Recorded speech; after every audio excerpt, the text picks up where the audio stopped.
Oh, what's up? Oh,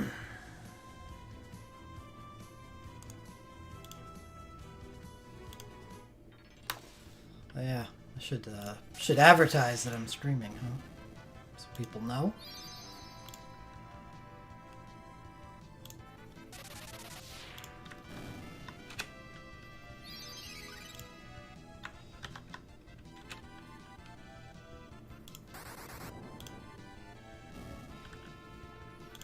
I am feeling better.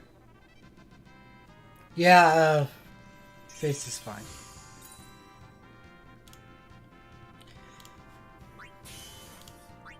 Well, I don't pull on tactics because it's strong. Cosplaying? No. God. Nope.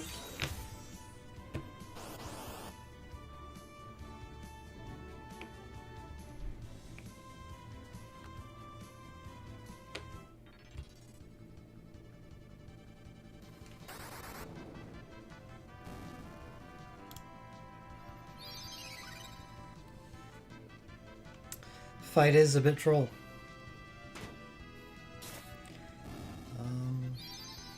I'll be doing it again soon.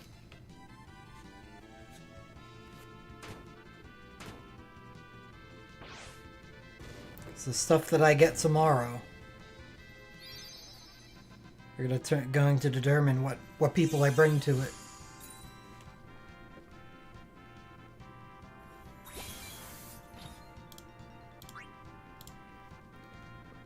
For magic clear. I've already done the physical clear 5 times. 5 times too many.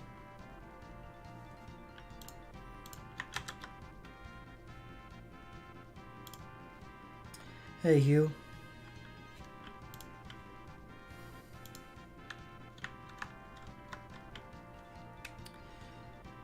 You just named it. Good, the emulator crashed.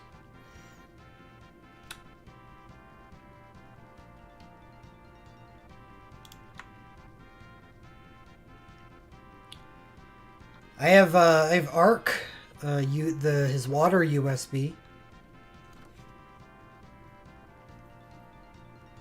Nope, tickets tomorrow.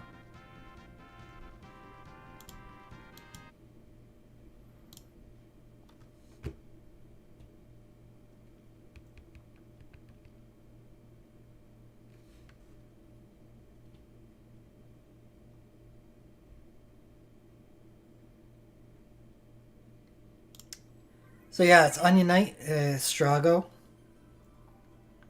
Alara, and 2 empty spaces. One is probably going to be Shulk, because the team benefits very much from that, since Strago can spam his USB for instant cast for the entire team, which is pretty nice.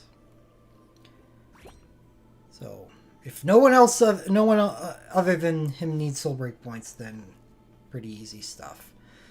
Then it's USBs from there.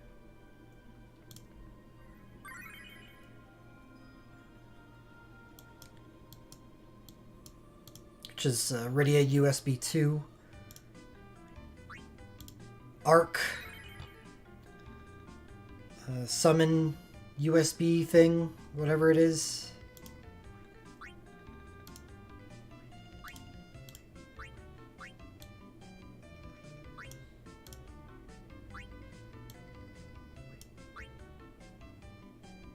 Causes every second white magic or summoning ability to trigger the follow-up Serpent's Blessing, dealing 5 summon magic water attacks and restoring a small amount of HP. Every second attack, that really sucks. Yeah, with her Awakening, Will. I don't have her Awakening. That was the first one I mentioned before Arc, was Rydia's USB 2.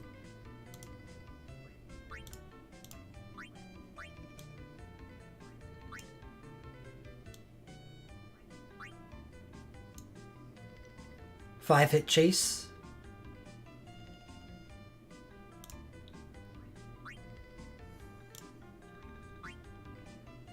But maybe after tomorrow I will have a stronger arc, because I'm going to be using Final Fantasy 3 tickets. Or I'll have a stronger Lunafreya if I pick up her Sync and or USB.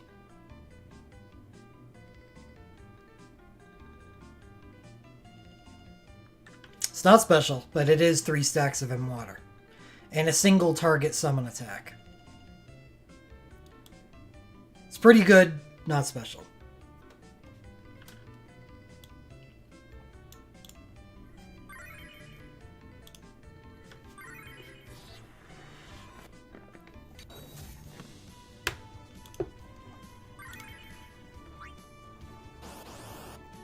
Yeah.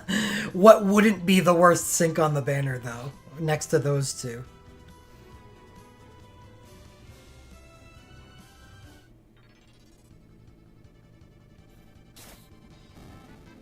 Yeah.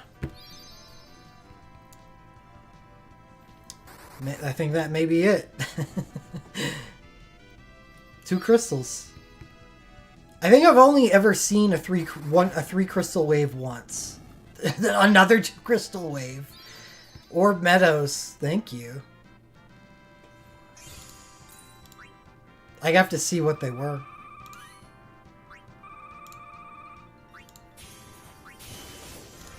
Non-elemental's the rarest crystal. For me, at least. Yeah, that's a good spread. What a round.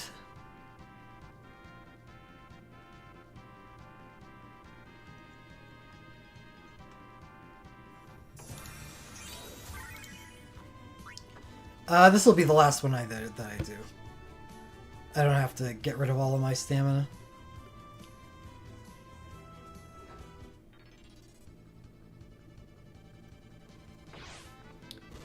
Yeah. I'm sure, I think almost anybody could do what Dark Cecil does in my run.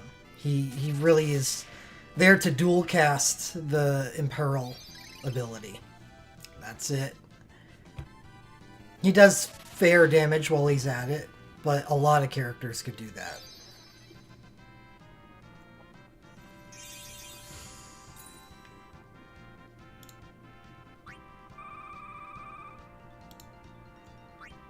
It's really just Sephiroth.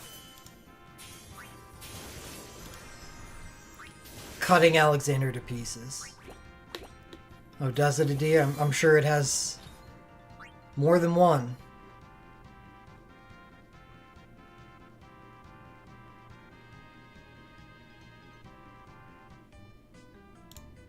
Don't click on the banner itself.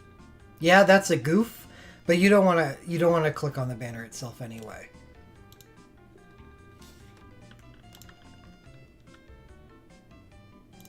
You want to click on that link that has the banner info. And that doesn't link to the current one.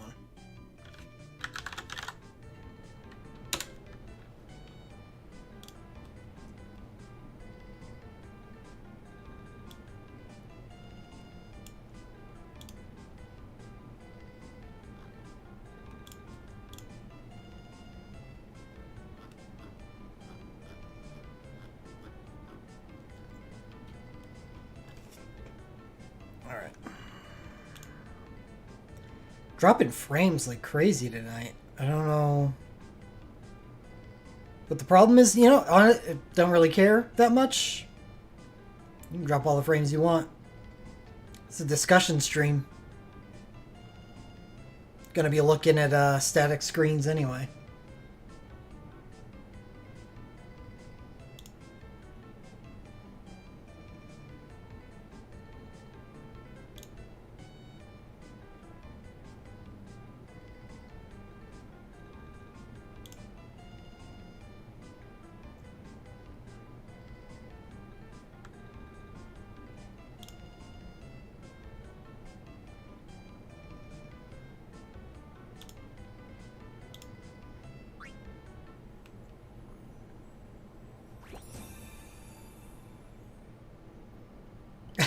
I don't know.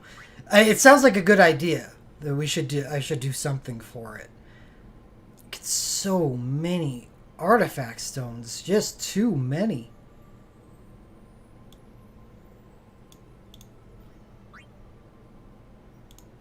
Oh yeah, I switched off that screen, but I have 27 now. There's no way I can actually use those. Oh, what's up, Benny?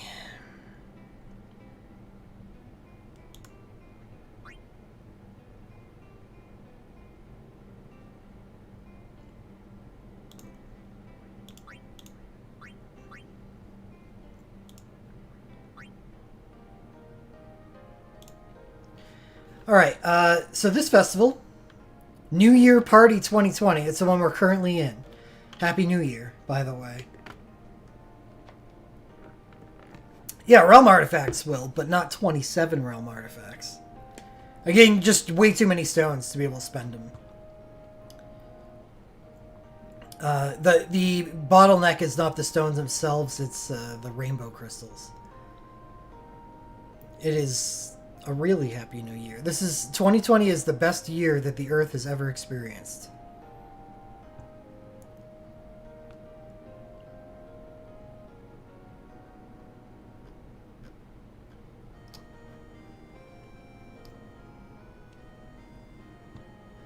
Final Fantasy II event. Anything special about this? No? Let's carry on.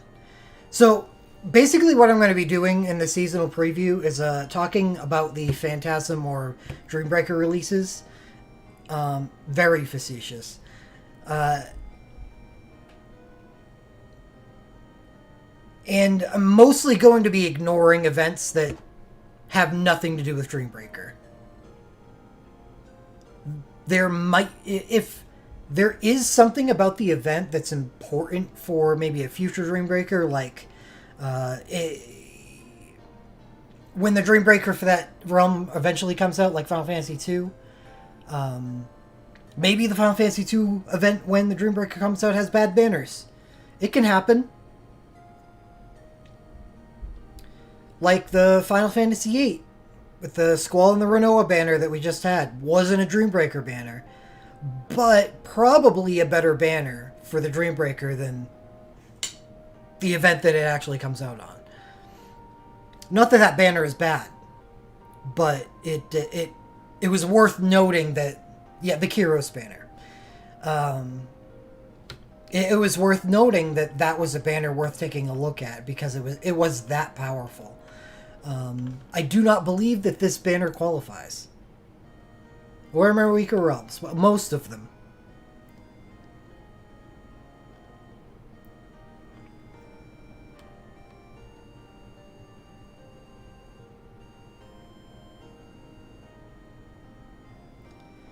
Maria Sink, Joseph Woke. Hilda Woke. I see this, but I believe the Hilda stuff on the Dreambreaker banner itself is much better than this. Yeah, this looks bad. Oh, Instant Party High Quickcast 3 from Gordon. But is it worth bringing Gordon?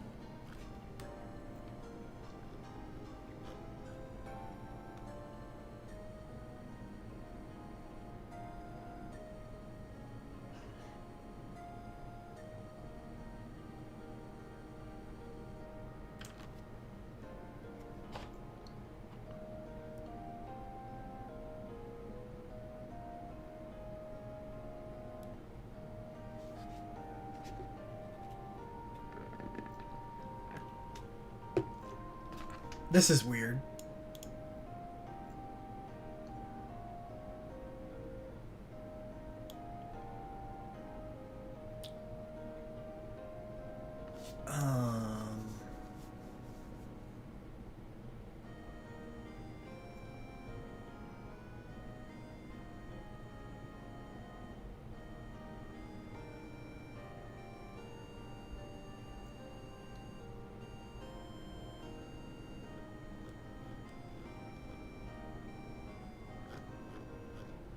Is this every turn?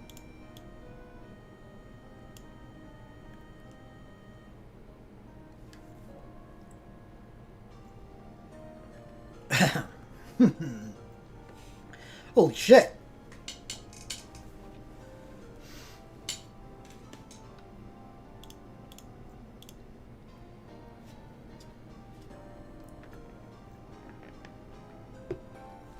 So that's actually good.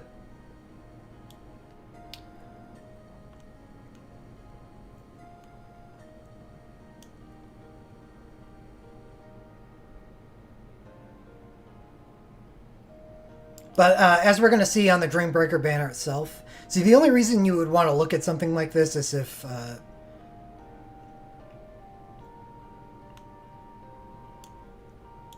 the banner for the Phantasm Dreambreaker isn't that good, because you obviously want to wait the 4 months if you can, because then you get banners like this with Firion and Hilda Synchro, and Hilda Synchro is so much better than her Awakening. Then 4 more Awakenings plus Firion's Limit Overstrike. Power creep is a real thing, and you gotta always keep that in mind. That is as powerful as that banner is. This banner would actually just need to be bad in order for it to be better. For the most part, no. Especially at this point in the game. And Gordon's Awakening is also here. So what looks like the best part of the current Final Fantasy II event, that's going to be very soon, is also on the Dreambreaker banner. So it is safe to just completely ignore this. Get your Mithril from completing the event and leave.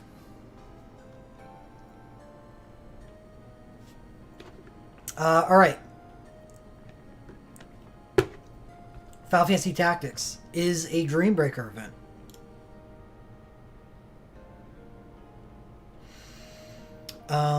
So we are going to take a closer look at it.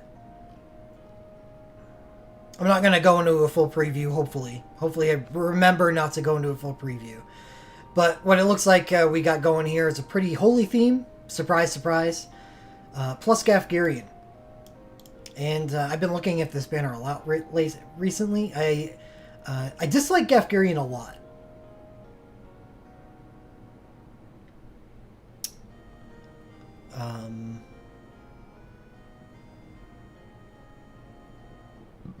Is nothing special about what he does.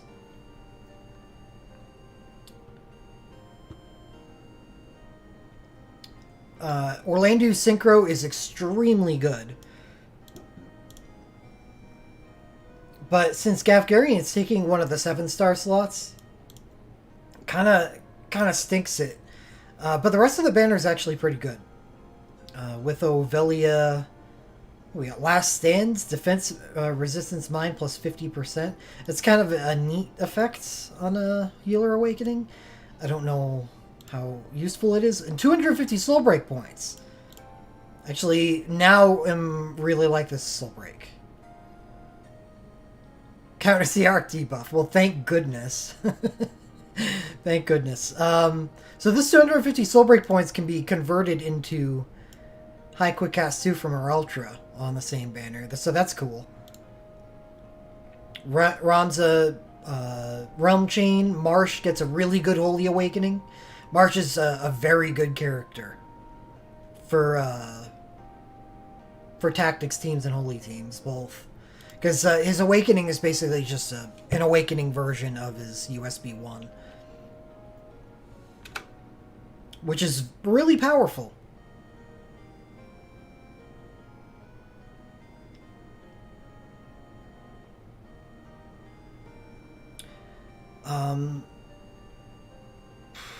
Okay, so there's good healing with Ovelia on the banner.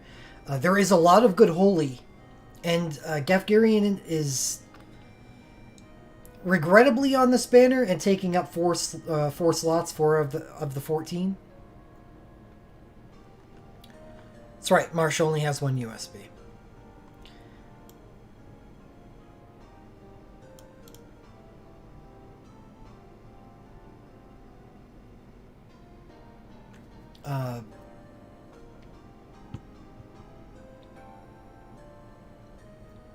Yeah, it is a very good banner otherwise, other than Gafgarian. And Gafgarian isn't necessarily the worst. With Historia Crystals and RW Realm Chains, it's not like you're hurt that badly for using Dark. It doesn't even counter the Arc debuff. It's kind of weird then.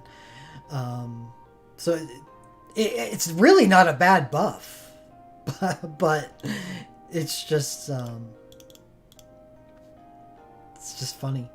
Mine 50% could be really cool on a white mage team. Anyway, whatever.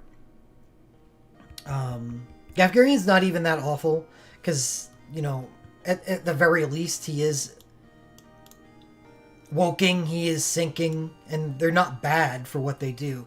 He's just not a great character to use this stuff. Does he have a dual cast? And if he does have a dual cast, I know it's not available for Anima lenses. His only LMR available for Anima lenses is a trance mode, which isn't bad.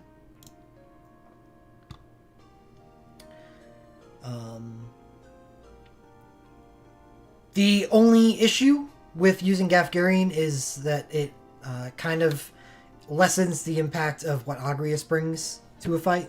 Agrias is not a high damage dealer. Her Awakening doesn't do any extra damage at all other than the dual cast. It is there to imperil. So the more people on the team that can benefit from those imperils, the more beneficial Agrias is.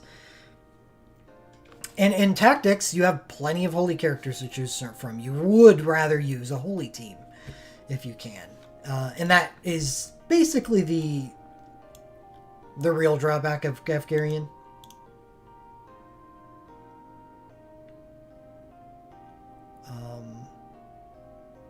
But say a team of Orlandeau,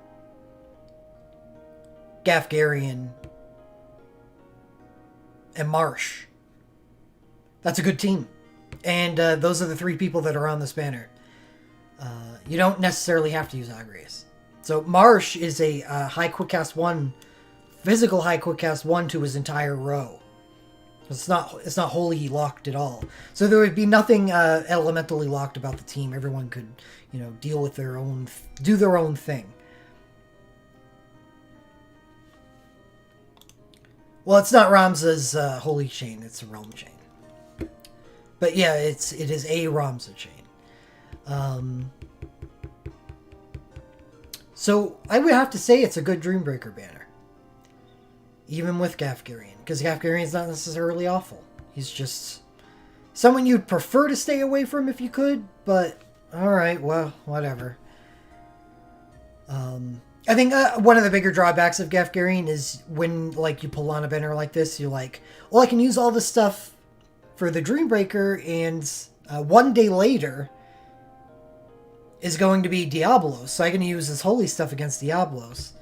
And Gafgarian is dark. He's not holy. If you don't have Agrias' Awakening, yeah, it's actually really good.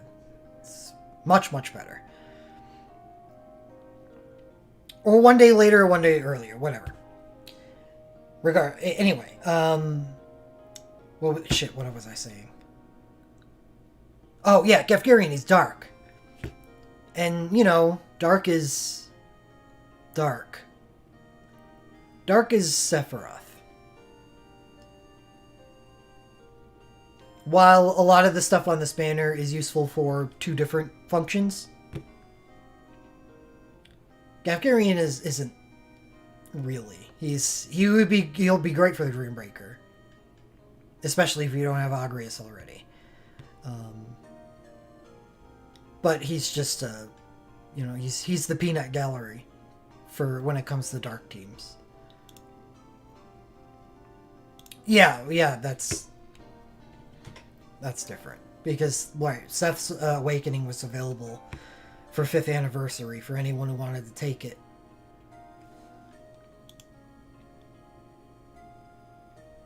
And then even if you didn't have Seth's Awakening, Seth's Sync was on a very good banner a couple days ago.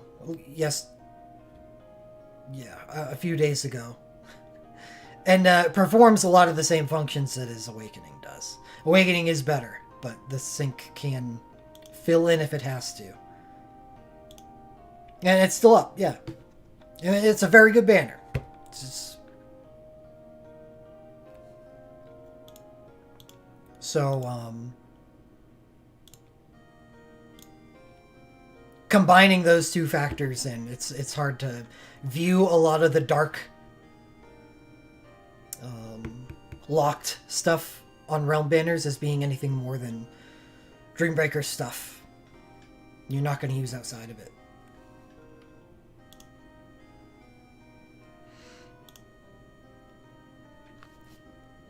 Okay, so this is actually a good Dreambreaker banner. So that is something to think about. Final Fantasy 1, not a Dreambreaker event. Did we have this already?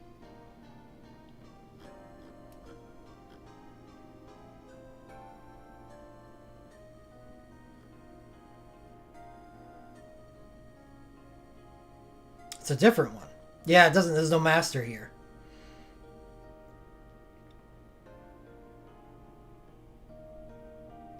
Kind of feels like the Final Fantasy 2. Though this Sarah Woke looks nice. Haste Last Stand High Quick Cast 2. And let's take a look what this is.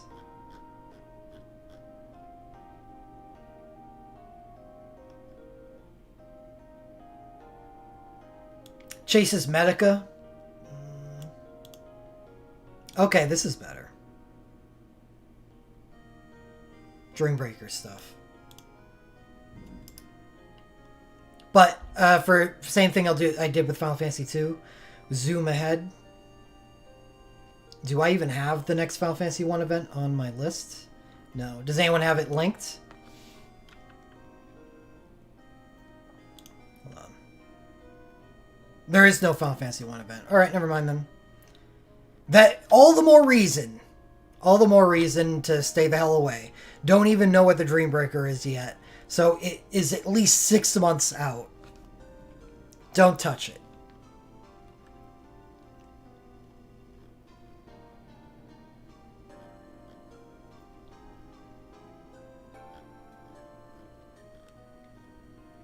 Final Fantasy V is a Dreambreaker event.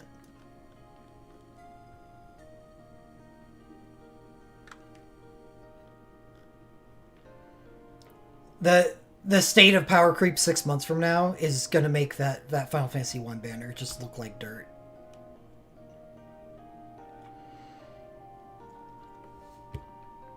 I went over this banner extensively 3 days ago because I was trying to find out where I was getting Final Fantasy V strength, because in doing so, that would allow me to figure out whether or not I should keep pulling on the third banner of the festival.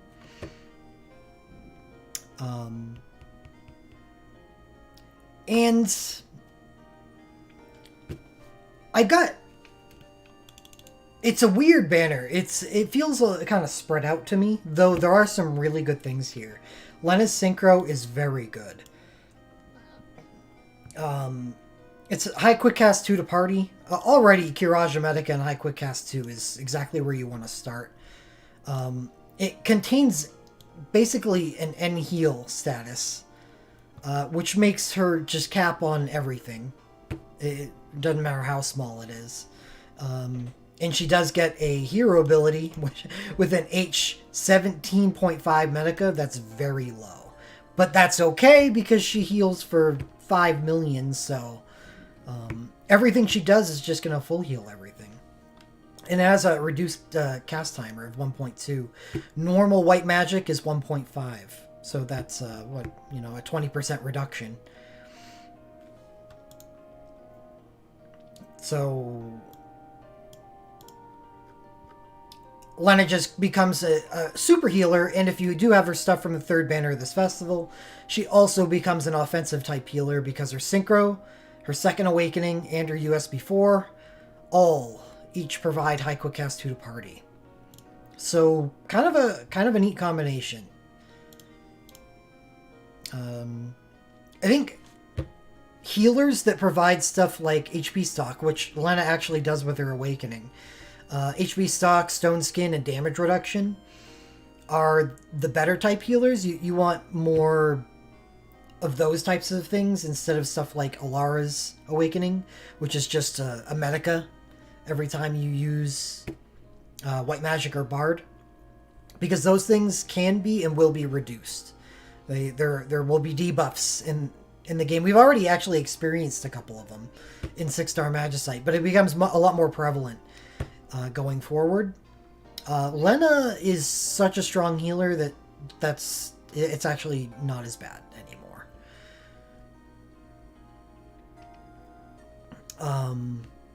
Just she overcomes that. This is stuff like this just gets in the way.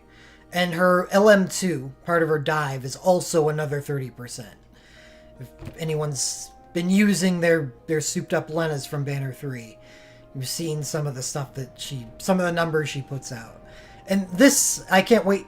Like, if I do get this, if I do pull on this banner, I want to see this. Because break damage cap is actually break damage and healing cap. So you can break 10,000s with your heals as long as this is active. So the healing numbers, it will be fun to see, even if they're not all that relevant.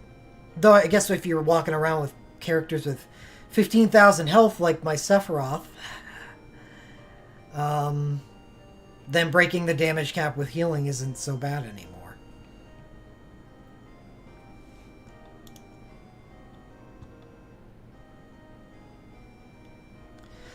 Dive refers to, it's legend spheres, 5-star motes. When you use 5-star motes on a character, that we refer to that as a dive. It's because that's what it was originally called in Japan before it was released in global. And never stopped using it. We stopped using a lot of stuff. Like, I'm trying to phase out Phantasm, even though I preferred Phantasm. The dive, I don't know, it just felt right.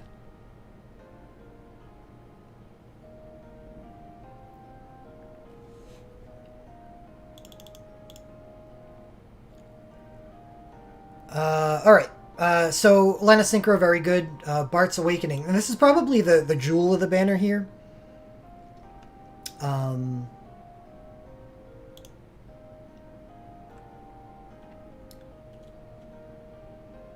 15 single Earth, non-elemental, self-and-Earth, Spellblade Awakening. And this is unfortunate because you would want this to be a different type of awakening, but because it's Spellblade, it means it doesn't stack with his first woke. Because that is also a Spellblade Awakening, so they don't do anything when stacked together. Though there are other effects on both of these awakenings that would make you want to possibly want to stack them anyway, and we'll get to that. Break damage cap 1, +1, and Rousing Earth. Rousing Earth is what makes this the jewel of the banner. I'm not going to go that deeply into the rest of the banner because it was basically Lena and this Bart's that I wanted to highlight. So Bart's woke 3, because he has 3 now in global. It gets even more in Japan, but this is a Dreambreaker Awakening. If 4 Final Fantasy V healers are alive, heroes, not healers, you have a 100% chance to dual cast Spellblades. And because it is a Spellblade Awakening, you're already dual casting Spellblades. So it is an automatic triple cast of Spellblades if you have 4 or more Final Fantasy V heroes in the team. Automatic triple cast. That is so much better than most Awakenings for pretty simple reasons. Chases and stuff like that are not boosted by rank boost, which are standard on almost all Awakenings, counting himself, yes. So 4 heroes and a Tyro, a typical Dreambreaker team. So instead of getting like a 6-hit chase, which is cool and really great on a lot of characters, just dual casting instead, using an actual ability and getting a 30% damage boost on that ability rather than a 5% damage boost on a chase. It's just, and plus the multiplier and abilities are high too. I do happen to have Galoof's Chain, but actually having a discussion about that in the Discord today. I do have Galoof's Chain, but if I used an Earth team, I don't think I would use it. Because you lose something for using your own chain. So you need to make sure that in using your own chain, you gain enough to make up for what you're losing. And what you're losing is your Roaming Warrior. There's 2 Roaming Warriors available to you in Dreambreaker. Realm Chain, and 2 uses of a full heal. I have an amazing healer in Final Fantasy V. So I am losing so much by not using the Realm Chain RW and moving to the heal. So I'm losing soul break points, exactly. I'm losing 500 soul break points. I would rather use the RW Realm Chain and use those 500 soul break points on something more relevant, more impactful on the team.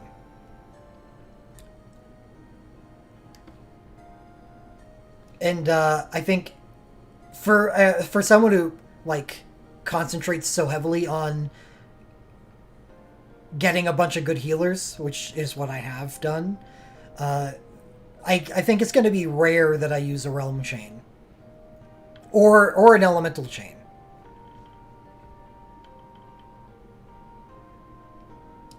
Self-casted, because I'm going to want to bring a healer. So the only way that I would want to bring a Realm Chain would be if I benefit heavily from bringing the healing RW. Yeah, Selfie stinks. So Final Fantasy VIII would be a good one. I unfortunately don't have I neither have an Ice Chain or a Realm Chain there, which kind of sucks. That's one realm where I actually want to use it. But look at Final Fantasy III. I have Onion Knight's Realm Chain.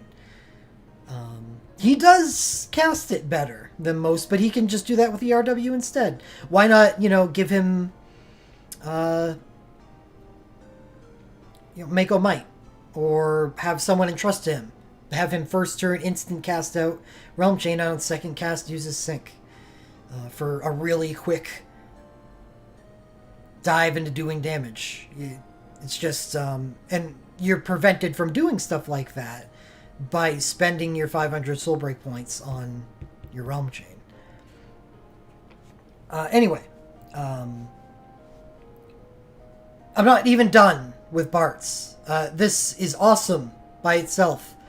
Also, high quick cast Spellblade. This is just awesome. Everything about this is awesome. Because it means that Bartz doesn't and shouldn't be given Thunder God mode. You should give it to somebody else. Because he can supply his own high quick cast for himself.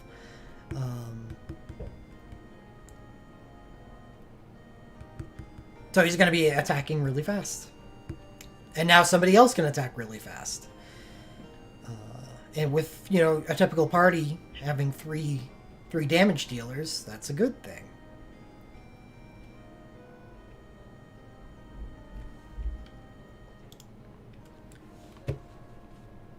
Yeah, well, that's the fantastic part about Lena actually being like a top tier healer now, is that she can fill in all the gaps you need on your high quick cast on your team.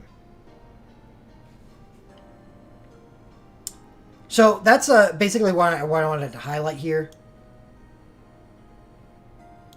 Is Lena and Bartz. They are very good. Everything else on this banner is kind of out there a bit. So Bartz is Earth focused, and that's normally not that big a deal. Because Historia Crystals and Realm Chain don't care about what element you're doing. The only time that you really care about elemental consistency is if you have imperils. So imperils are important. And this is a banner with imperils. Ferris is dual elemental imperils on wind and fire. Fuck. That's part of my French. But yeah. So she's wind and fire. Creel is fire and earth, and Gilgamesh is fire. So the banner has a fire theme. Damn it. And the strongest thing on the banner is earth. So I disliked that when I looked at that. The crystal does Omni Imperil. That's when I say Historic crystal. That's kind of what I mean. But when I talk about imperils, I mean imperils on top of that.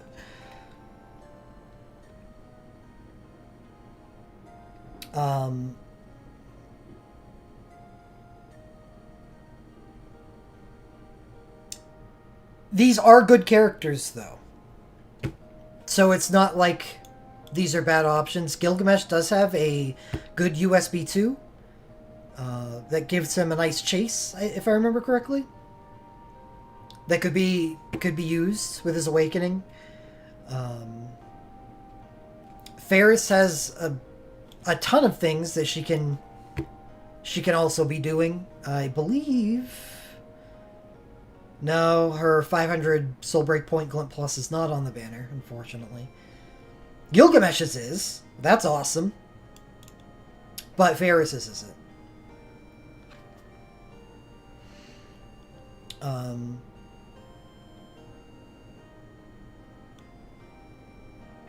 Krill Rum Chain. I don't really care about having a Realm Chain in Final Fantasy V. It has a very good healer, and one of those healers is on this banner. So that's not great. Old Men, yes, yeah. But if you have Old Men stuff, then you probably don't want to be pulling on this banner. So that's the thing. No, it doesn't work like that, Dan. It'll work like that with an off-element chain. But imperils only affect the damage that you are dealing, not the damage types that you're swinging. If you're getting what I'm saying. So when the numbers pop up on screen and show what kind of damage that you're doing,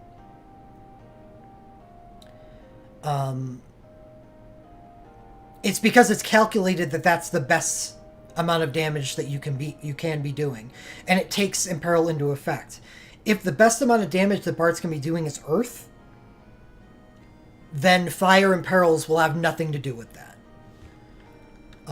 If the best amount of damage that Bartz is doing is Earth, and you're using, let's say, Gilgamesh's Chain, but you're using Bartz's hero ability, and his hero ability has fire on it, Bartz can be doing fire damage and still be benefiting from... Bartz can be doing earth damage and still be benefiting from a fire chain. Yes, that works. In Perils, it does not. Buffing? Not really. Well,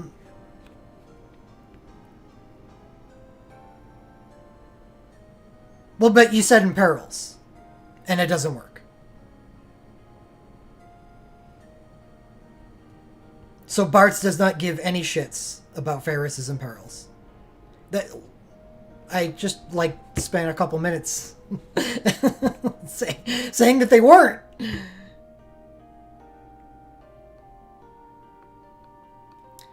Well, Tyro with his awakening is actually one of the reasons why I wanted it so much. Because it does make sense to bring Tyro to some Dreambreaker teams. Because it is an attack buff. And yet, might as well talk about it now, but buffing Dreambreaker teams isn't as important, because you have to understand, and I guess I can show it on screen.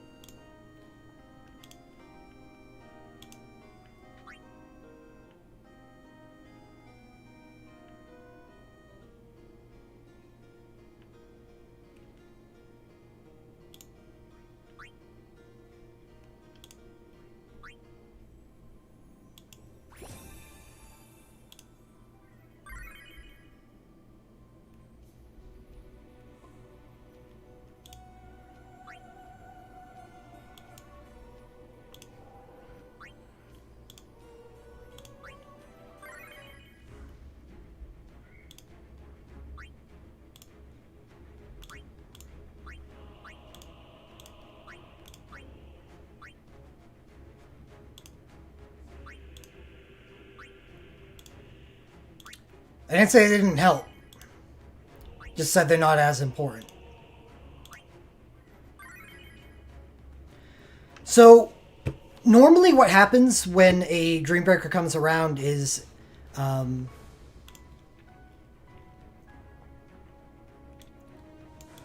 you see that Ferris is record boarded here. And I believe a record board opens for Bartz and Lena already. Record boards add a ton of stats to a character. So those record boards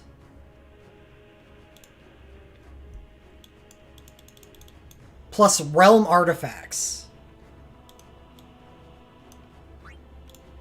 And realm artifacts are basically going to be the thing that you use on all of your damage dealers. For Dreambreaker fights. And it's not even fully leveled yet.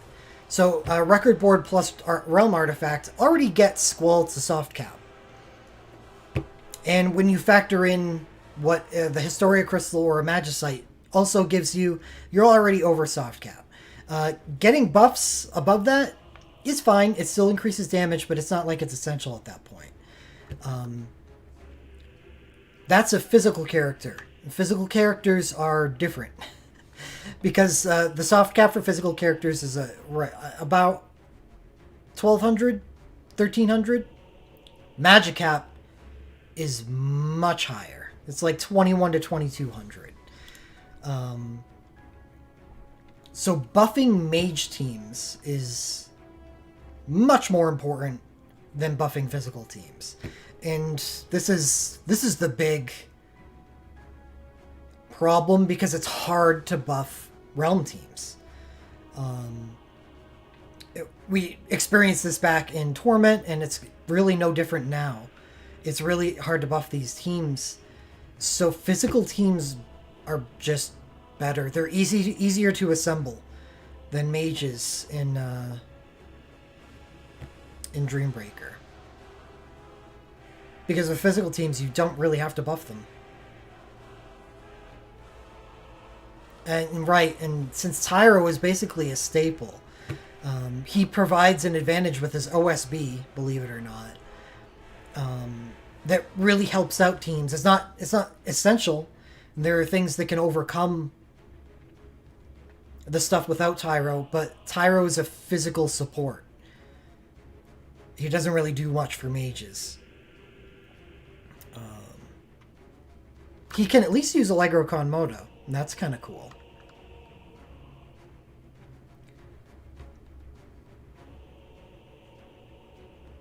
But unfortunately, I think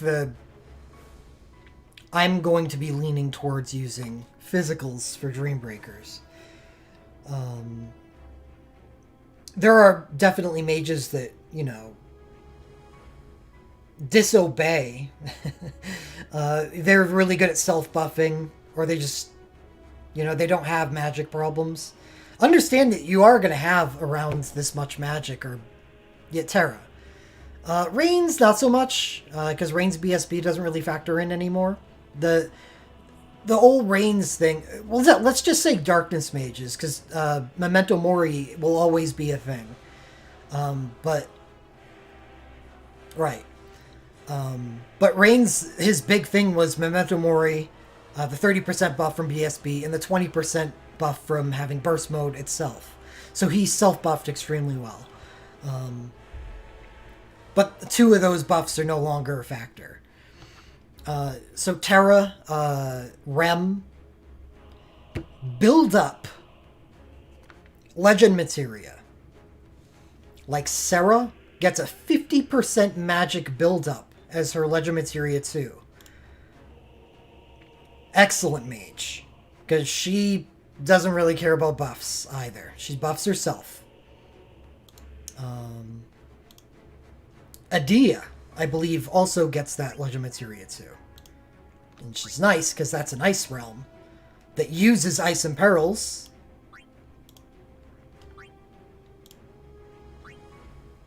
Maria 2. That's good, because Final Fantasy 2 sucks. So Maria being able to buff herself makes her makes her good. So what are we looking for here? This one. Increase the user's magic up to a moderate amount proportional to the number of black magic ice attacks the user has triggered.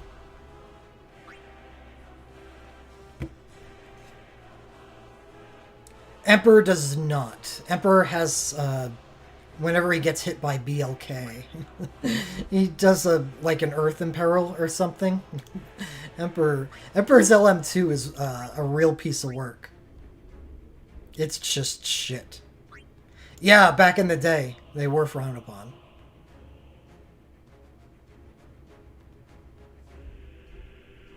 Here it is. Moderate chance to counter black magic by lowering the attacker's earth resistance by 1. This is up there with Zizat and Gafgarian for the worst LM2s in the game. Right. So, with characters like Kimahri, Strago, Kimahri and Strago, well, actually Strago in particular is awesome because it's it says whenever he gets hit. So it could be anything that he gets hit by can trigger it. That's really cool. Kimahri needs to get hit by physical attacks. And you can physical attack your own characters with weak stuff that's still beneficial, like Life Siphon. You can Life Siphon the living crap out of Kimahri and Water Imperil a boss. This is counter black magic. It's BLK. Bosses don't use this. Or if they do, it's extremely rare. And as was said in chat by Andrew, the boss who you would want to lower their earth resistance doesn't use it. Never works. This actually just doesn't work. Zizat may be better than this. Because at least the Ether does something. Even though you probably don't care about your hones on Zizat. This actually just does nothing. It is not worth equipping. Alright, so I was talking about Squall and buffs and record boards and shit.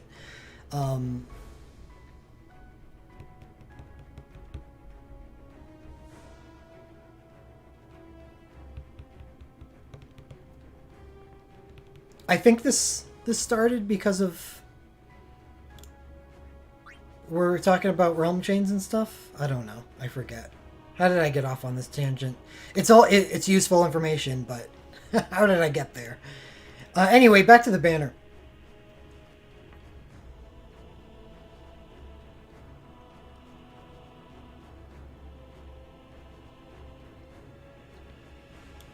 Creel is dual elemental. She's also, unfortunately, a mage. So how do we buff Creel? How do we get her up to the level of a physical character? Shit, not even that. I don't think by this point does she have a record board. She has to wait a month for the next Final Fantasy V event.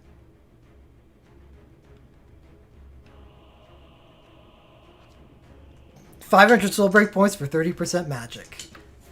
Oh, awesome.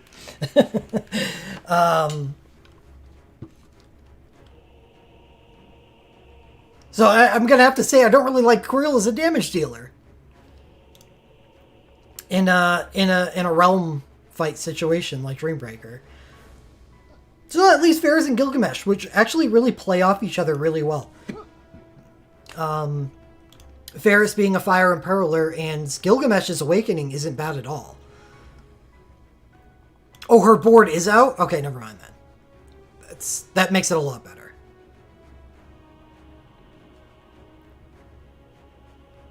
No, all the chains are 15 seconds.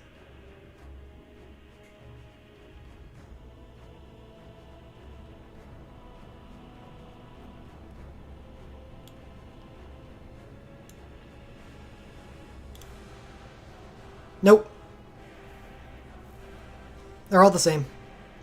Okay, so Faris gets a second awakening. Twin element mode, twin anchor. Is this any good? Oh, great. Twin anchor is more imperils. Ugh. I don't like Imperils. I don't like Imperils because Dreambreaker wants everyone to be their own source of damage output. So the pieces that you bring to a Dreambreaker fight, it uncomplicates the stuff that you're bringing. Her. Ferris is a her. And yeah, it does look like First Awakening. Sorry.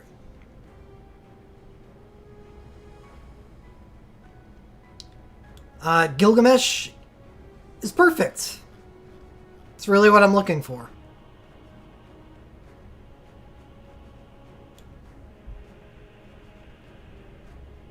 Chase 3-5. Well, I mean, I would prefer a little more damage. Yeah, I think I talked about this briefly. You don't really care about the 250 soul break points on Gilgamesh if you don't have his arcane or something to cast after the awakening is done. But at least it's something that assists him. Using him on a team with Bart's Earth is not a bad thing, you know? Ferris is my problem here. I highly dislike Ferris. Because I dislike Imperils. I want shit to be flexible because, you know, it's a gacha game. We all don't end up playing the teams that we want to play. We end up playing the teams that the gacha provides, you know? So I would rather have a higher chance of that team working well with itself than, oh shit, the game gave me Dorgan and Bart's Earth and Ferris. Awesome. So Ferris is just awful.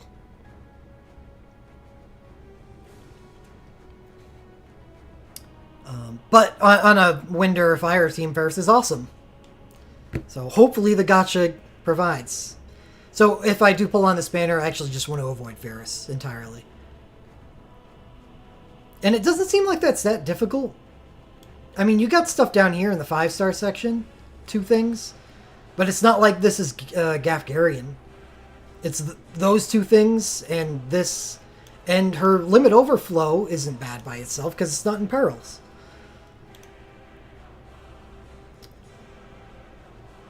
But yeah, I mean, it's not like you can use Ferris and avoid Imperils. Because all of her USBs are basically Imperil. Ugh, man. Yes, Bart's Wind Sync does make everything better. It does make it easier to go Wind. Though those are the only 2 Wind characters in the realm.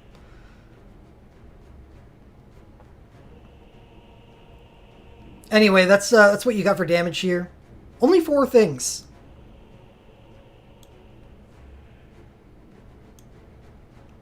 Banner's kind of choked on damage because of these 2 things.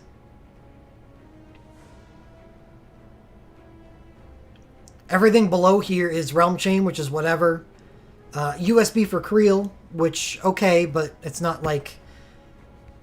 This is where you're aiming for, you know? This is something to have if you do get her stuff. That's what Ultras are now, basically.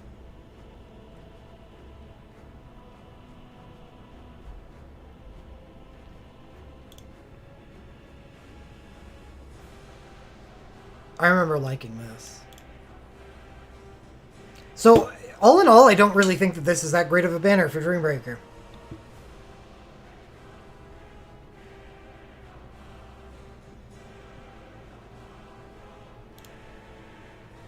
But it may be good for some people. It's not like it's bad. I may end up pulling on this.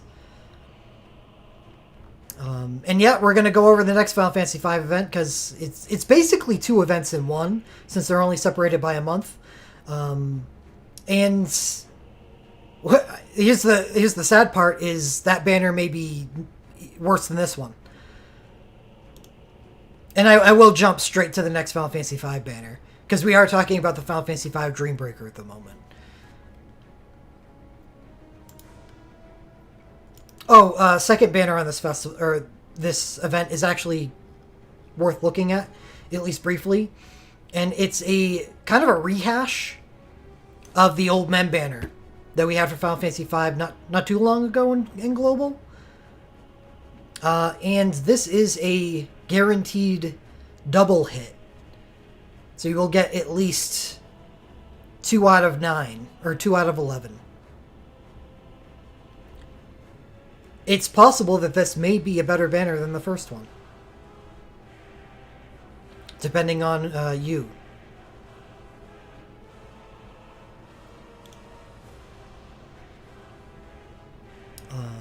This may be a better banner for me. I don't have anything for old men,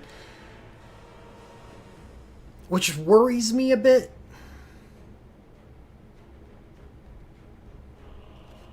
I would have to say no. I don't really care for the Instacast hero ability. For Creel, at least. Creel's Legend Materia 2 is chance to quick cast. So that can be translated to, this is a character that basically runs an entire fight using quick cast.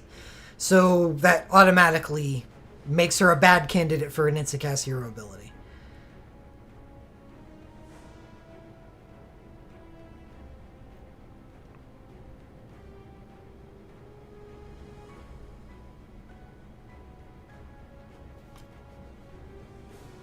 Because you're giving up strength from the offensive output of the ability in order for it to be instacast.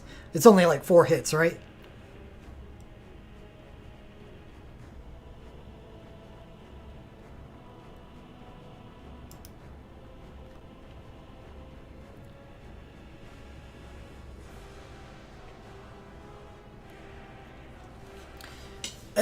I think especially hero abilities, you want to angle away from cast speed modifiers because they don't work with synchros. When you use a synchro and use a sync command, you're using the cast speed of the command. So all of the benefit from having a cast speed modifier on the ability itself is lost. So add that on top of the fact that she's already a quick casting character.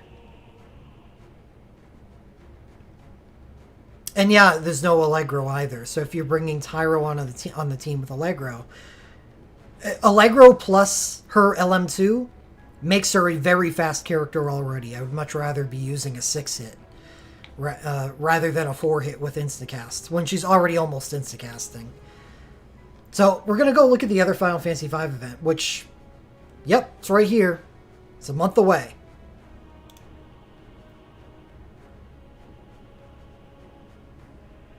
Oh, and add in the fact that Lena on Sync, Awakening, and USB all give high quick cast 2 to the party. Even more cast speed.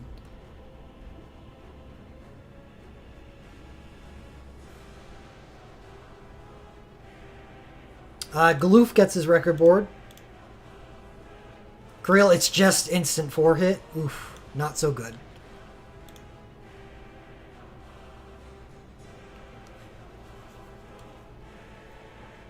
So we have Galoof's Limit Overstrike, Creel's Synchro, which I do believe is good.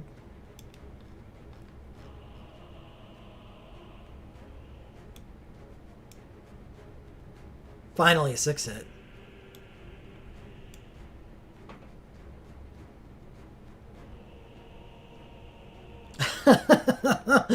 Oh, why bother? Let's not use this. We'll use this. 3-hit single Fire and Earth. 6-hit if Galoof is alive. Self quick cast 2.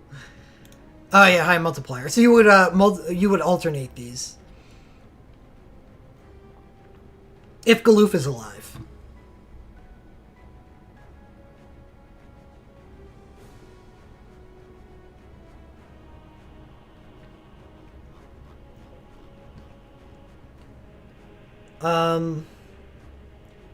Alright, so it's fine for a damage synchro, that's cool. Bart's Water Awakening is Instacast 1 in a Brave mode.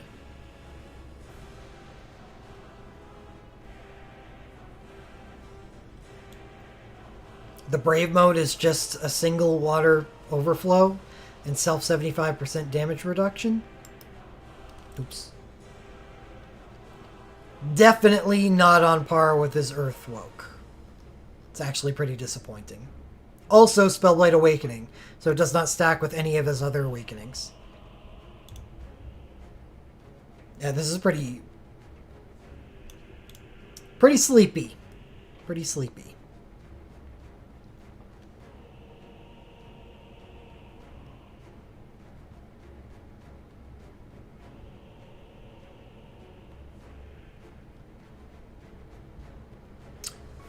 Right, right.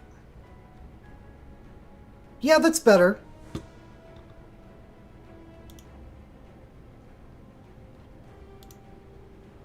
So the here is Ferris's Awakening too. Sorry.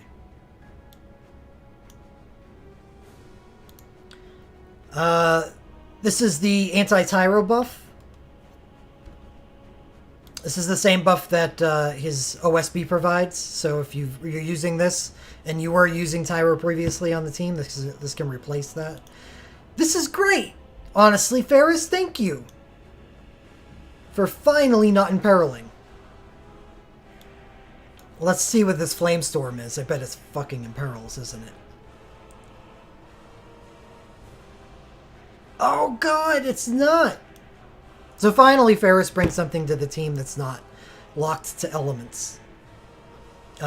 If 4 plus Final Fantasy V heroes are alive, single target attack, defense, magic, resistance, mine, penta break, minus 50%, and party weakness damage plus 30%. This woke is way better.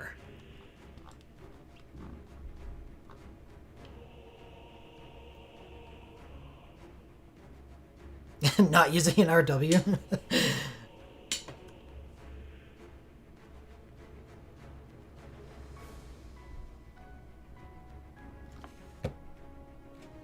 Yeah, I was just worried that it was going to include the party buff and also in peril.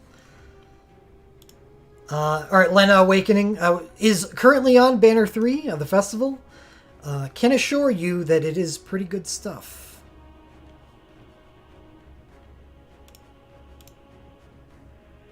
It doesn't have a heal attached to it. It's kind of weird.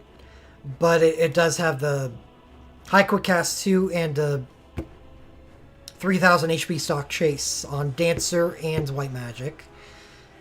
So I really like using this Awakening when you have to reapply haste after a Dispel.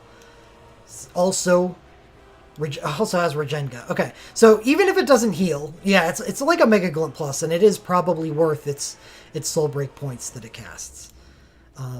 It doesn't seem like much. Honestly, I wasn't thrilled to get it when I first got it.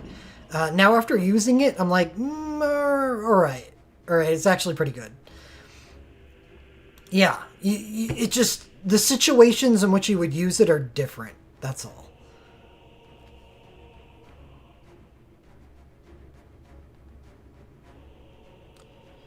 X-Death Woke.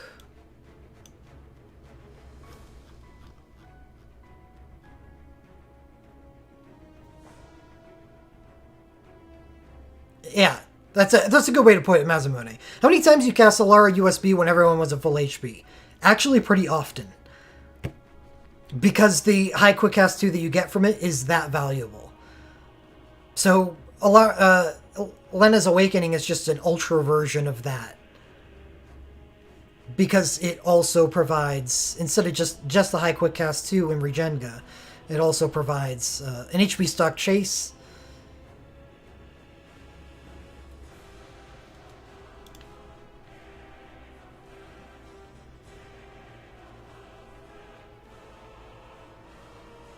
Okay, X-Death Awakening. Chase Dark and Holy with party 40% damage resistance 1. That's okay. That's just good. He's unfortunately a mage.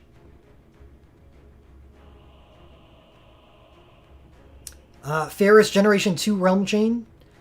Gen 2 Realm Chain is like the Generation 3 Elemental Chain. It's only 99. But it provides other benefits, which is, here's, like, a very important one is instant cast 1 to party. Finally, realm chains that I wouldn't mind using over the RW. Yeah. And this, which is another the Goodbye Tyro buff. Lena's USB 4, we've all been talking about it in chat a lot. It is extremely good.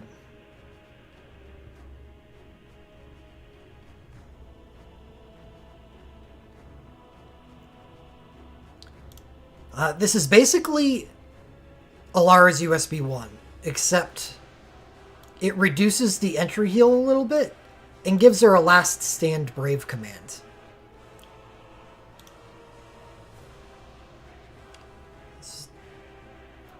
It's the new sauce. It's really, really good.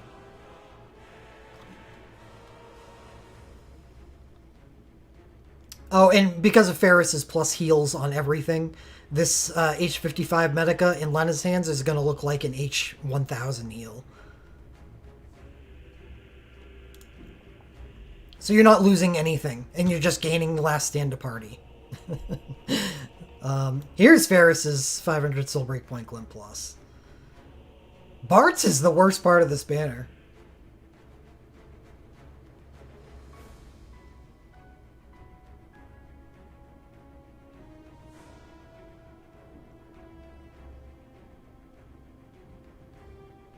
Seriously. Seriously the worst part of this banner. Ferris Twin Element mode, good.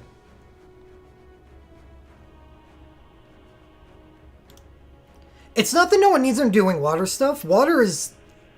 it's fine. Because Bart's doesn't... again, with Historic Crystals, Realm Chain, etc., etc. Do your own thing. Whatever. Cool. In Dreambreaker, at least. The problem is the Awakening just isn't that good. And it doesn't stack with anything else he does. His water is bad. Yeah.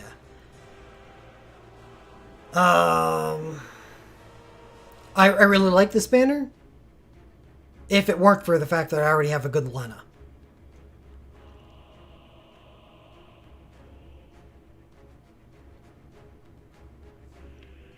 Because Ferris is so much better on this banner than she is on the previous banner.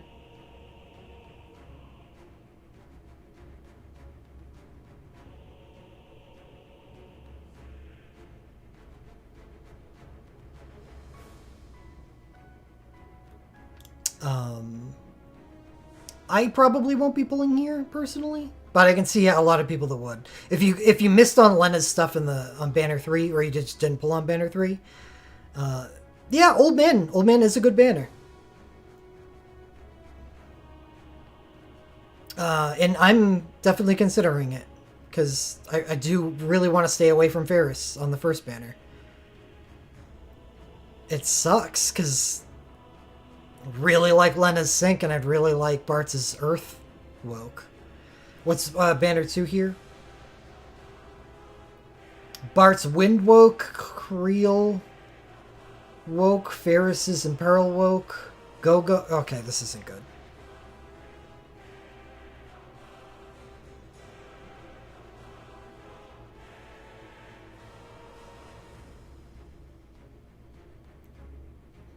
Go-Go's actually really good, but this is delving too deeply into...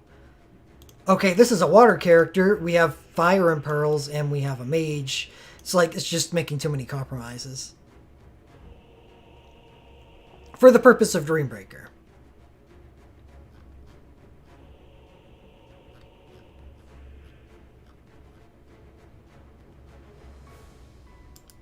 Okay, well that's Final Fantasy V.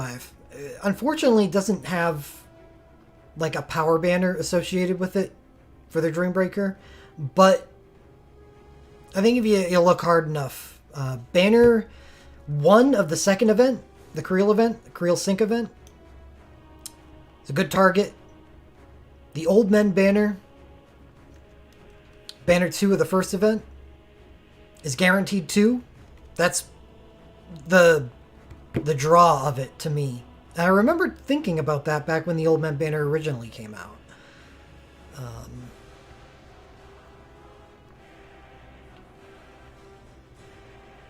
It's definitely a possibility. And the first banner of the this Final Fantasy V event is...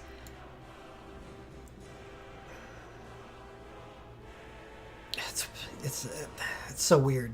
It's weak and it's strong at the same time.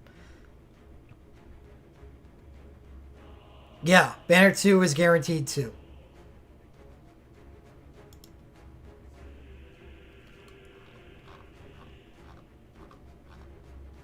Galoof woke. Zat woke. Kelger woke. Dorgon woke. Just old men. And back when we first got the Old Men banner, Zazat was... Okay, you either use all old men or Zazat is bad.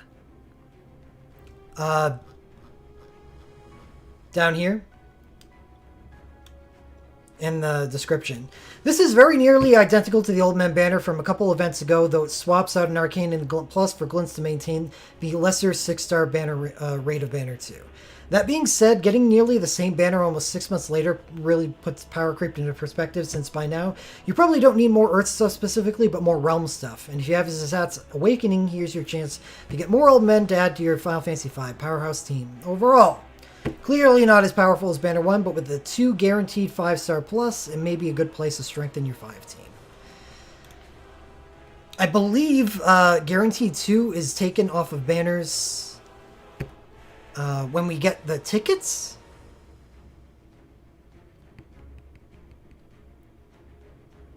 The stickers.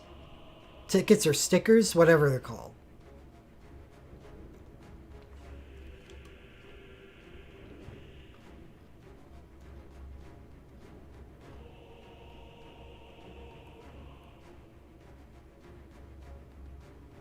Step-ups. Yeah. Definitely dislike getting rid of the Guaranteed 2 in favor of that. It was not a great thing. Okay, starting to dislike some of what I'm seeing here.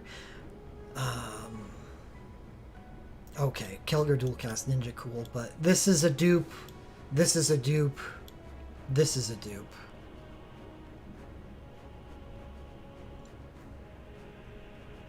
At least it doesn't have Galoof's Arcane on it. We'll see. But anyway, that's 3 banners worth of looking at for the Dreambreaker. Next up is Type 0, not a Dreambreaker event. So, brief look. Rem Limit Overflow, okay, good start. Not a big fan of these for the most part, but I'm not gonna say no. I'm not gonna say no on a character like Rem. Ace's Sync is amazing.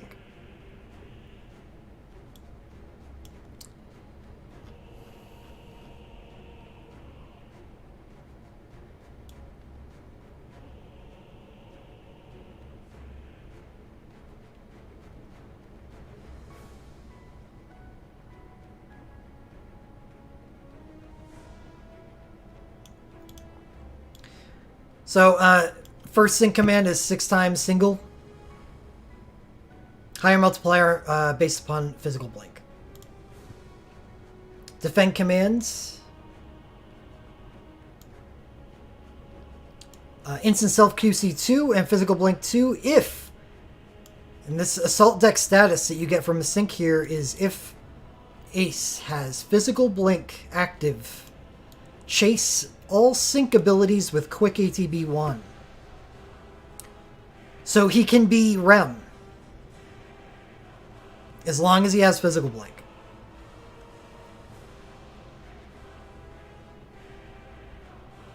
Because that's what Rem has, is quick ATB. So you would keep giving yourself quick ATB 1.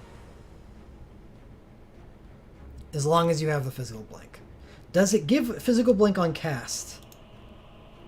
Does. Physical blink 1 and stacking.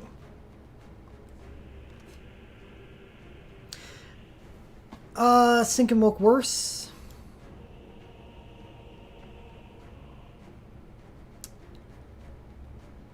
Yeah.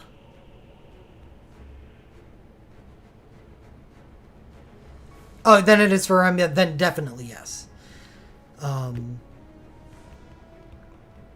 Because you want to be using sync abilities, so you're always... When you want to use a sync ability, you rarely want to combine it with an awakening. Because what an awakening does combined with a synchro is unlink your commands. And by unlinking the abilities from the sync commands.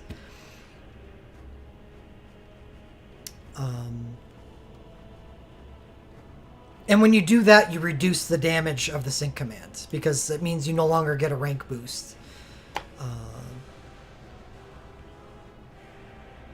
Or you no longer have a rank attached, so it's not like you're gaining all that much benefit from using the Awakening and dual casting the commands. So Ace is still really good. He's just, yeah, okay. Sure, he's not Rem. Not many people are. Yeah, isn't everyone worse than Rem? Yes. Almost. But if you take Rem out of the picture, isn't almost everyone worse than Ace? Yes. Isn't that exactly what makes a good character? Yeah. So Ace's Synchro is very good. The problem with the banner is that it's not Dreambreaker, and from there you're running some less savory stuff like 9.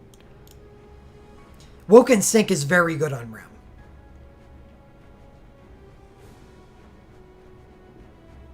Because Rem doesn't give a shit about her sync commands. Her ATB is completely unattached. Trey is also not good. Jack is actually good. But Trey and 9, I'm not really thrilled about those.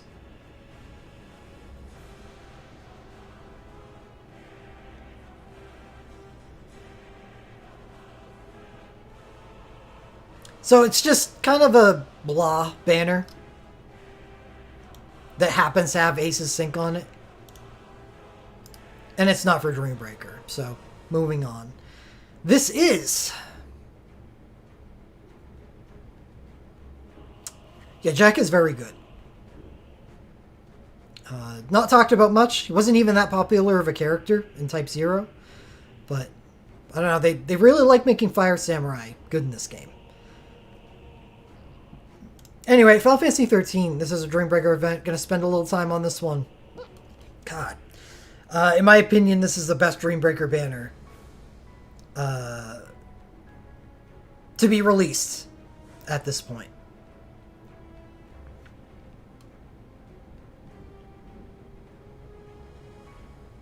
We have Final Fantasy 9, which was fine. Tactics, which was fine. 5, which is not that great. And then we get Final Fantasy 13. I mean, before this event. Up until this point, this is the best Dreambreaker banner event.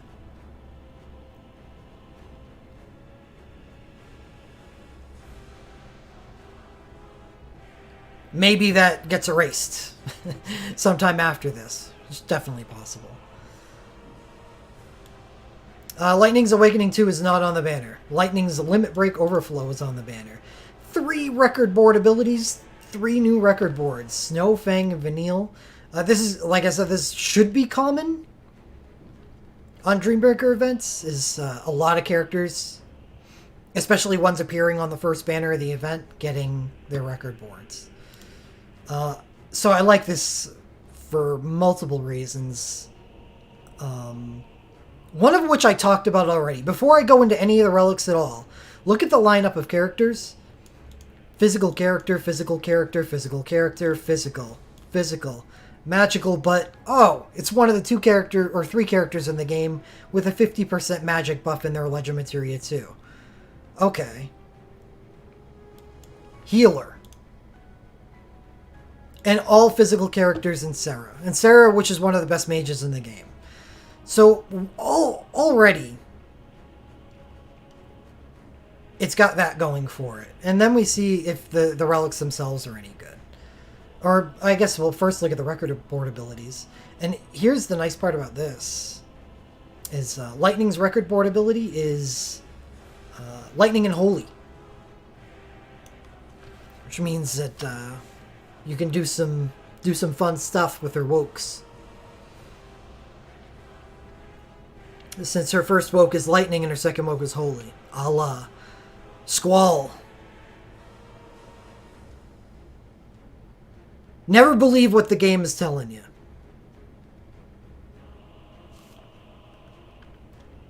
Actually, it might be 30%.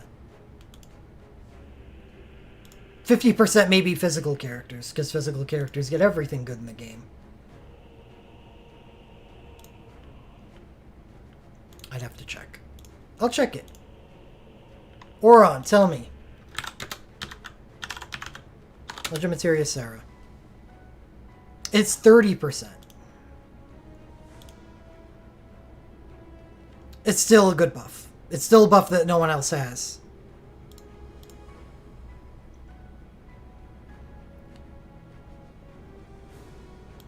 Physical characters get 50%.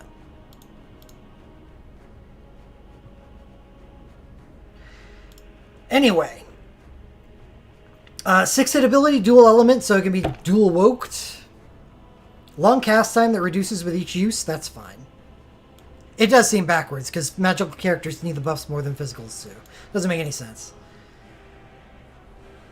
So this is probably a good hero ability for people that have both of her wokes.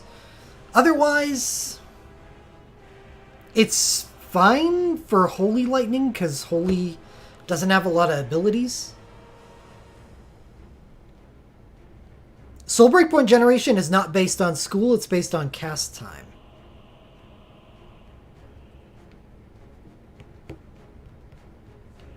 So it may be normal because it starts out at a 2.4.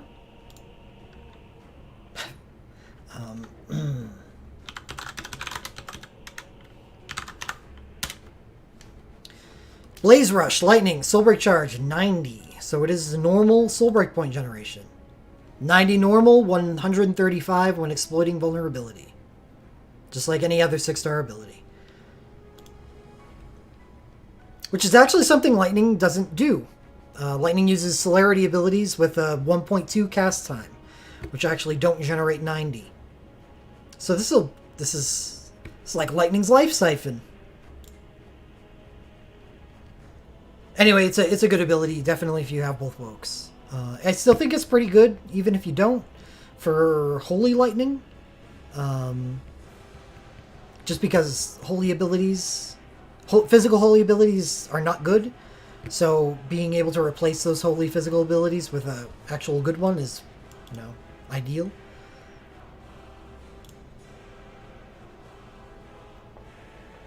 Fang, okay. Sure. Fang gets a 7-hit hero ability. What is it with Final Fantasy 13 and 7-hit hero abilities, like Serah, who just got hers this festival? So I sure hope Fang gets some good stuff on this banner to use this hero ability with. She does. Next, Snow, 4 times single ice, self-damage reduction 1, 40% damage reduction 1, and 6 times if user has damage reduction. This can be bad, but it actually can be very good. If used together with a sync command, this could be neat. Because say you're just dropping from 12 hits to 4 or 10 hits. It's not that much of a loss. Plus you're getting 40% damage resistance out of it. And if you already have damage resistance, then or reduction. It's not resistance. It's 6 times. So hey. And dual casting it does give you at least 10 hits because the second cast will take into effect the damage reduction that you got on the first one. And if there's anything in Snow's kit that provides damage reduction from other sources, then that's going to be 6 times more often. And there is. Snow's woke I believe Eternal Oath gives damage reduction 3 to him and Sarah if Sarah is in the team. If Sarah's not in the team, I believe he still gets it 3 turns of it for himself.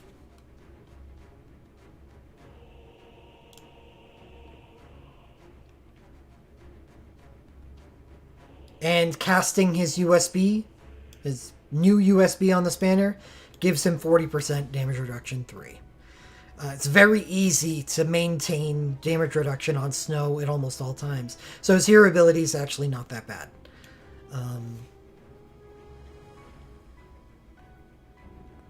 It's not like there's that many ice monks, so it's not like the lightning situation where you're gonna want the ability to replace those. So you may not make this, even though it could be fine for a hero ability, but I just want to point out the fact that it looks bad at first glance. It does. Because this is... It just looks like it's a 4-hitter. You know, with a damage reduction 1.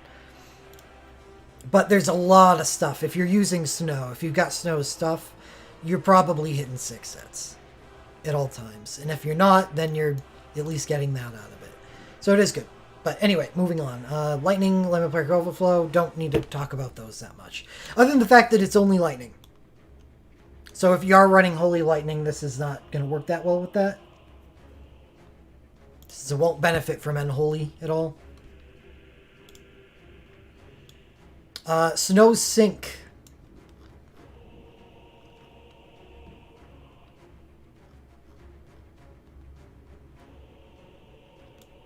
I really like his first command a lot.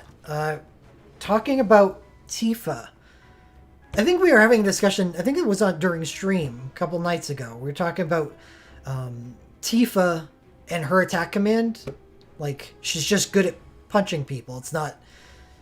There's nothing complicated about it. Because Tifa gets this. 6 times, and multiplier and crit rate increase with each use. After the 4th use of her sync commands, it's at 100% crit rate. And the multiplier gets pretty big too. But not only does Snow get that same thing that Tifa gets, but he also gets monk damage plus 30% for a turn. So if you just keep on using his sync commands, you maintain this 30%. So 100% crit rate, 30% damage, and a multiplier increase too. This is a very good sync command. This could be fun in a pickle. That exists. It could be fine. Like, I don't know. I'm going to die next turn unless I use this. It just saved my run. But you're basically just going to be spamming this. It's Snow, but Snow is not the Snow that we used to know. I know I hate the character, I really do, but I also hate Rinoa, and I use her too. It's regrettable that DNA makes my most hated characters good, but Snow actually gets really good. it's begrudgingly admit that Snow becomes really good. Or became really good. He's been good for a while.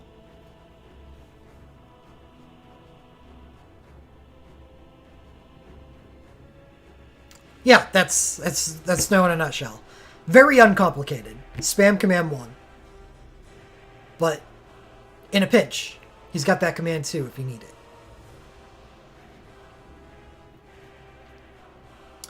Fang Synchro. Okay, paying very close to Fang's things, because she got that 7-hit hero ability. I want to see what we can use it with. Alright, doesn't look like there's anything special going on yet. It's just a regular old sync. There we go.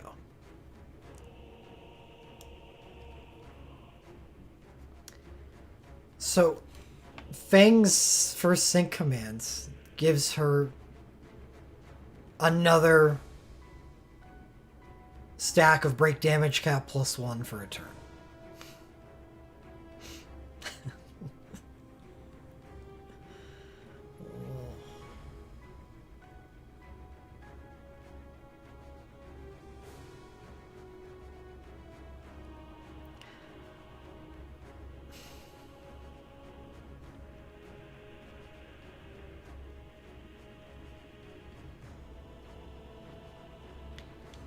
And her defend commands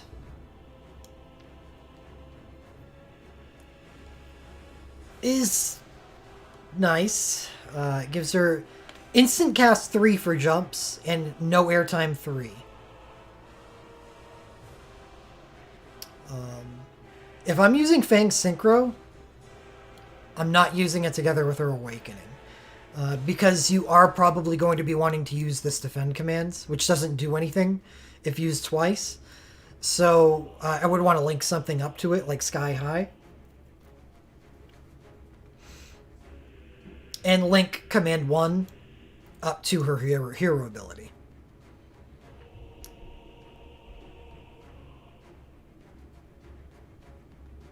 Oh, her woke doesn't cast twice. But her woke would de-link. So yet another reason... Oh, it doesn't provide instant cast jump. Okay, let's look at Fang's Awakening.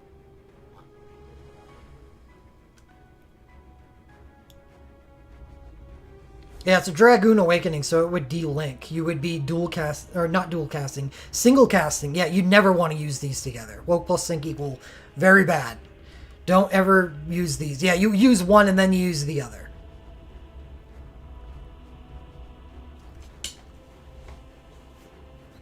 If you want to get the no airtime from her Awakening, or the instacast jumps, I think her Awakening gives, right?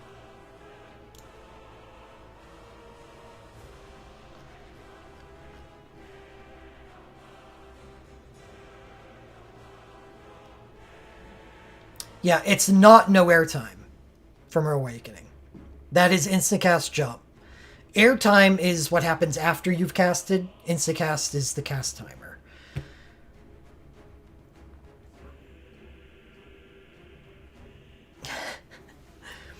Woke plus sync, very bad. Woke then sync, very good. Sync then woke, very good. Do not combine. Don't cross the streams. We learned this a long time ago when fighting Zool. Where they cross the streams against common knowledge. Popular belief.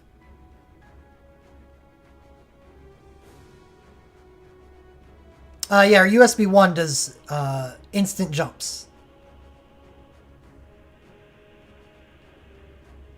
Slimer, yes, that's right. Because on Zool, they actually did cross the streams.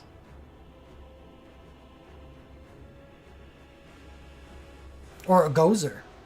Right. I need to watch that movie again. Okay, anyway. So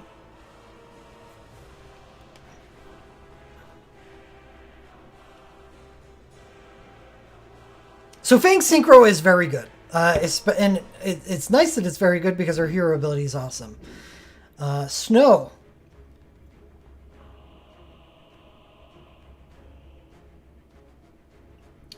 Has the anti-Tyro buff. So he's a buffing beat monk. Ice Awakening, Eternal Oath, and Indomitable Fiance. There's a lot of stuff going on here. There's 3 effects. We got these 2 and the party buff.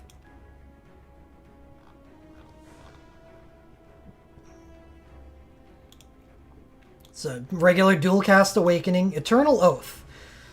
Chase Ice with 50% damage reduction 3 to himself and Sarah. And Eternal Oath. It's just it looks like a free effect. It looks awesome. I would dislike this if Sarah was a bad character, but Sarah is a very good character. If 4 Final Fantasy 13 heroes are alive, and actually, because this Awakening gives the attack, magic, and the quad buff, the full buff. It's even easier to get this going. Stock Autobad. So when he casts his Awakening, he gives a party 6k stock and weakness damage plus 30%. And what's funny is if you're using this Awakening, you're probably not bringing Tyro, because this has the full buff on it. So that fifth character can be somebody else. Shelky or something. Or, ooh, Queena. Ooh, that's saucy. Yeah, this is a very good Awakening. This is something you would absolutely want to see on a Dreambreaker banner. It's Dreambreaker bait, but don't let the word bait scare you off. I think it's has so many effects on it that it's good. Well, never mind. It's basically all Dreambreaker. This part is have 4 Final Fantasy 13 characters, and this is paired up with Sarah, and this buff is absolutely just for Dreambreaker. But I guess you could use it somewhere else. It's a 30% all buff, whatever. Anyway, Fang Awakening. It's a Dragoon Awakening, which, as I should have known by now, is not dual cast. It's break damage cap 2, right? Yeah, break damage cap plus 2, but not dual cast. It's the original Kain type. Instant cast jump, that still means you have airtime. And you can pair this, as was talked about in chat a little bit, you can pair this with her USB 2 for instant jumps. Or you can just instant out the 6-star ability for no airtime. It's still a fine Awakening.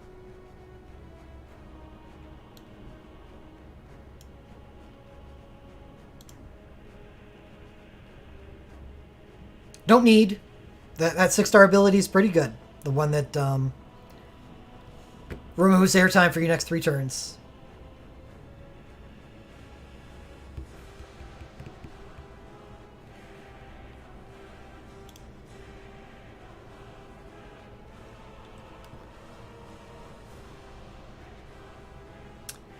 Sarah Woke is a dual element.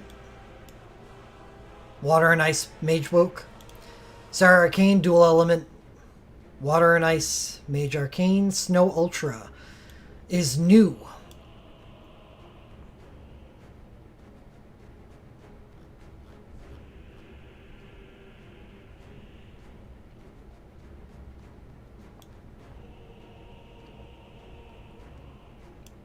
It's actually kind of cool. Whenever damage reduction is removed from Snow, he chases with 4 hits for 15 seconds after using his Ultra. And from what we know of looking at his Awakening,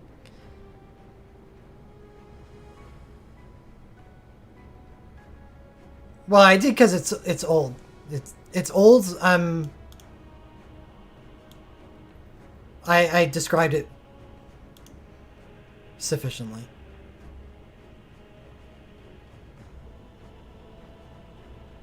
So I think this is probably one of the things that people are looking at the closest on this banner. This basically takes the cake for either the best healer USB in the game or tied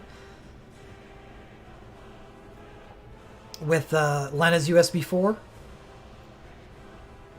Where instead of the last stand command that Lena's USB 4 gives, this instead trades that for another turn of High Quick Cast.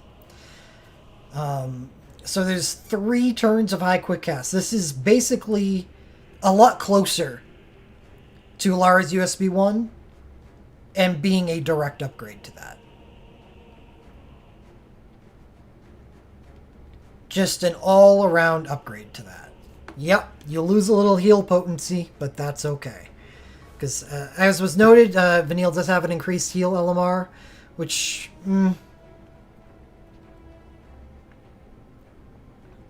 but I think the key here for people is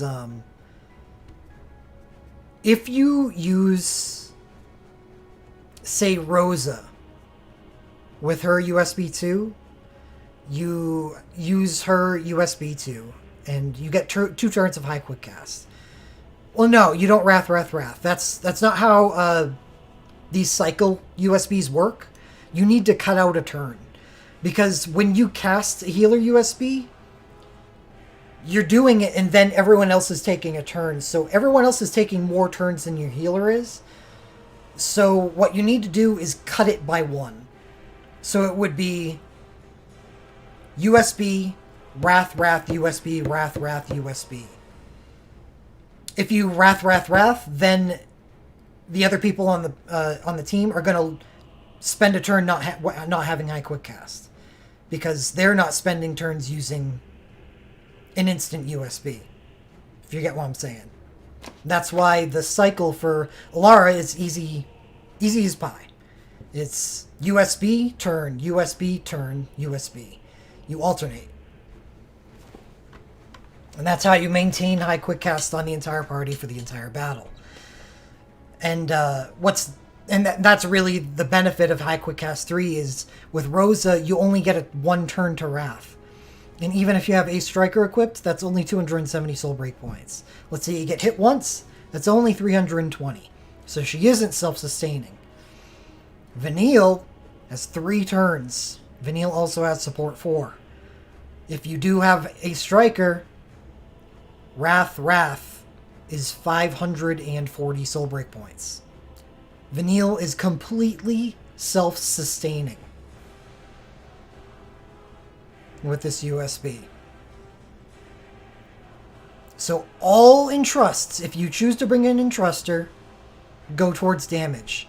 Or you don't have to bring an entruster at all for healing, because she can just spam this infinitely. Well, as long as her wraths last.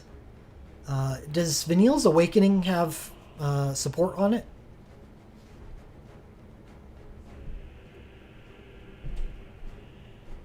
Vanille's Awakening gives her infinite support. All right. So Vanille possibly takes the throne for best healer as of this event.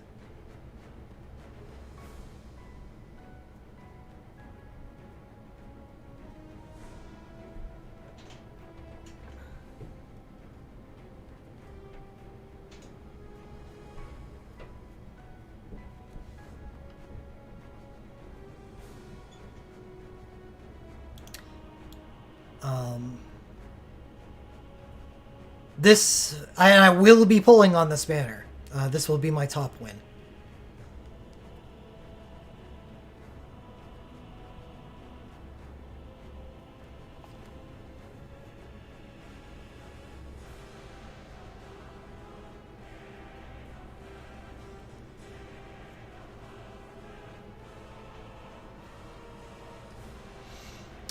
Next up, Fane Realm Chain.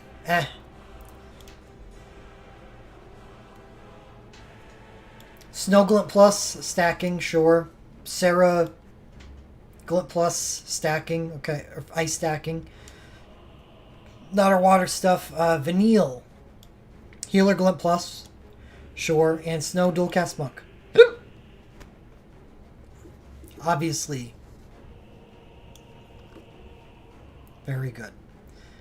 From top to bottom, this banner is very good. There is nothing I dislike on this banner, except for Fang's Realm Chain.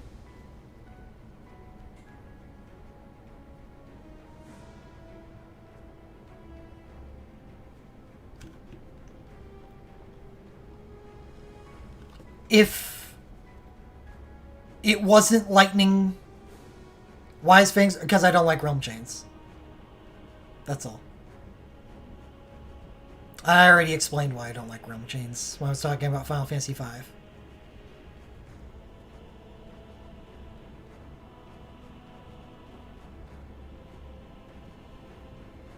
Yeah, if your healer sucks, Realm Chains are better. Vanille just happens to be quite good.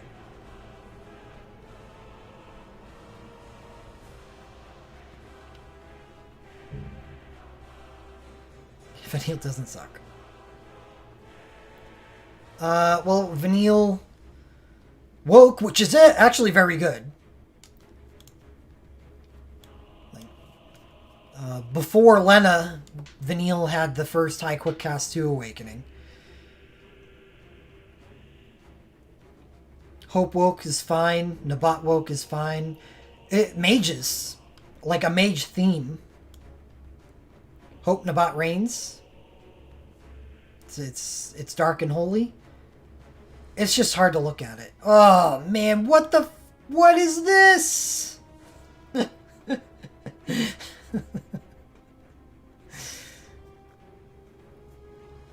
What is that doing on Banner 2?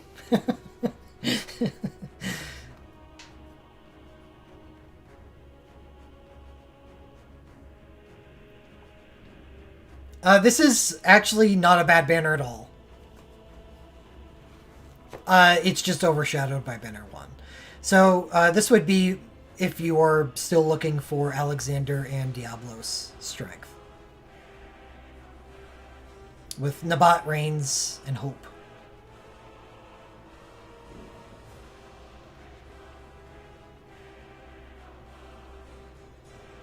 These are also good Dreambreaker characters, but if Dreambreaker is your aim, your only aim, it's tough to go wrong with this.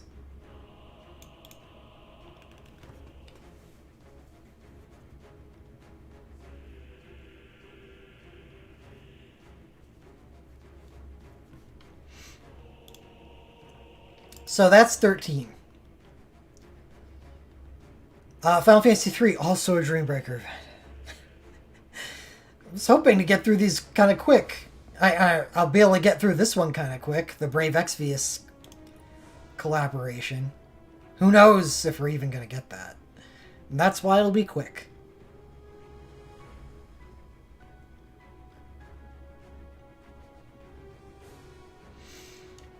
What do we got here? Luneth Ingus, Physical Onion Knight.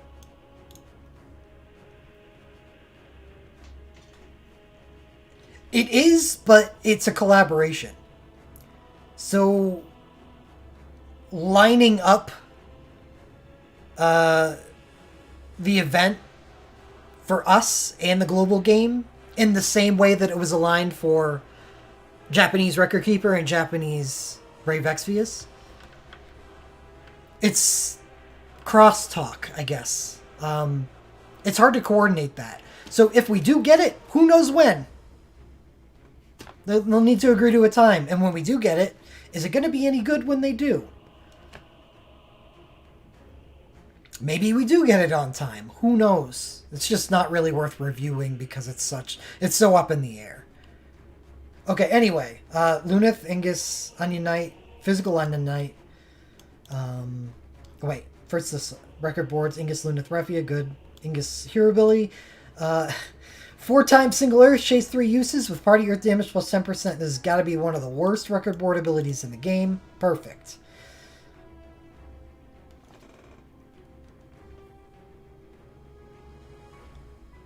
Yeah, Physical Onion Knight does not get a hero ability. He only has a magical ability. This is probably the best part of the banner is the Aria stuff, and I'll get to that. Physical Onion Knight Arcane. Physical, or just Onion Knight's Realm Chain.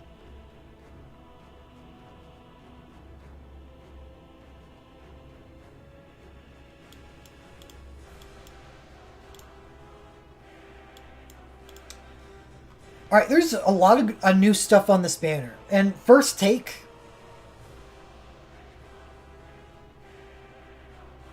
is...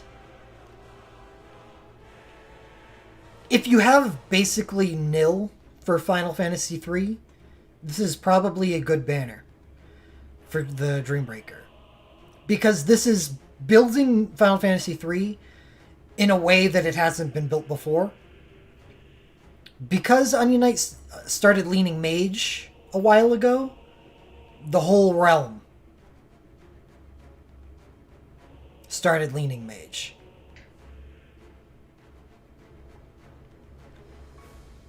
Desh, Cloud of Darkness, Arc. These characters got developed, while for physical, Refia was left behind. This is the first occurrence of Refia being any good. Ingus has always been bad.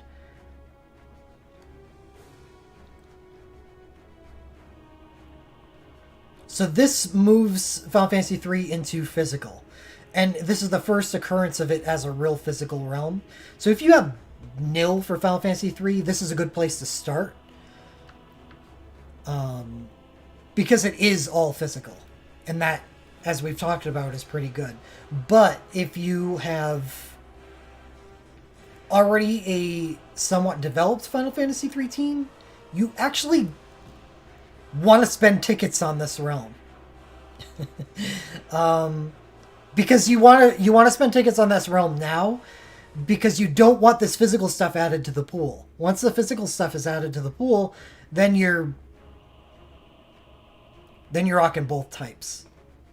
And if you are running mages, then you want to run buffs. Cloud Darkness is fine. She got left behind, as of the future, sure. But she's definitely one of the better right now.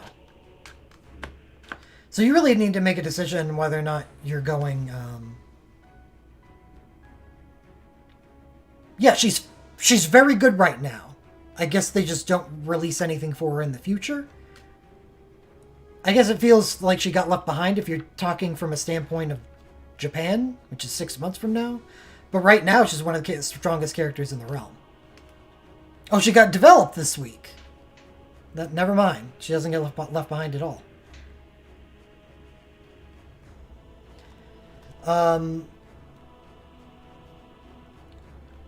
So, a thing to note here is, okay, whatever. Mage is physical, who cares? The only thing that... The constant between any type of team that you're running is that you need healing. Right? Arya's Awakening? Extremely good. Arya actually becomes one of the better healers. Well, a lot of healers become one of the better healers. They finally start doing all healers except for Selphie really well. Yeah, this is the next Final Fantasy III event.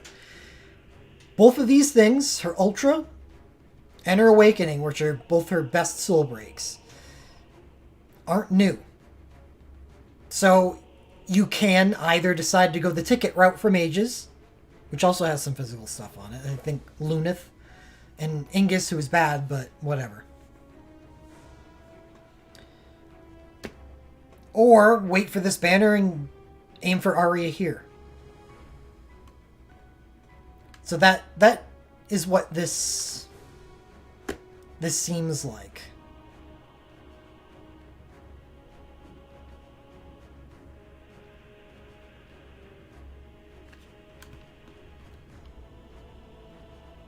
Yeah, Onion Knight's Awakening 2. Party crit chance 100%. Physical high quick cast 2. And Forbidden Ninja Awakening. Anywhere else to get the Arya stuff besides tickets and the spanner? Not really.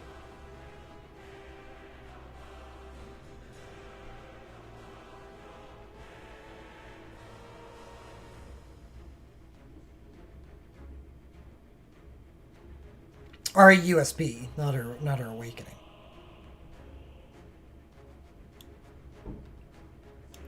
Unlimited celerity support Ninja Hones rank based quick cast, so high quick cast if you're doing your job and rank 5 in your shit. Chase celerity support Ninja with 6 times single target chase.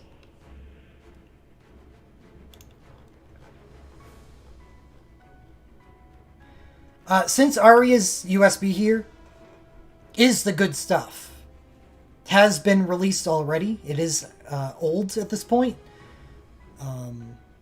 It will be in the next wave of Anima lenses.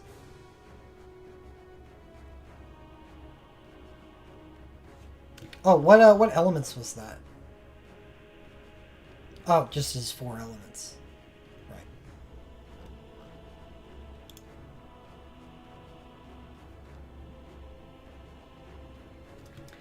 So anyway, that's what this kind of breaks down to me, is...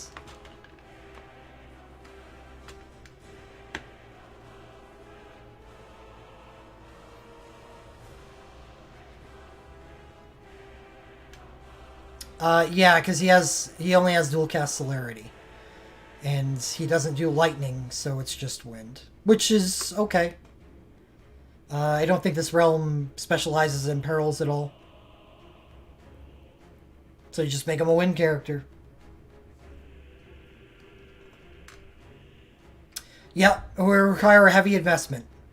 But if you have literally nothing for a realm, or yeah, if you literally have nothing for a realm, you're gonna have to put a heavy investment into something anyway. And that's why I say, like, if you've got nothing, this is fine for a start.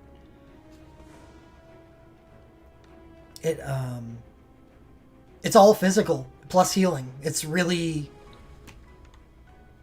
good, but it's also not going to build on anything you currently have in Final Fantasy III that well. Because it is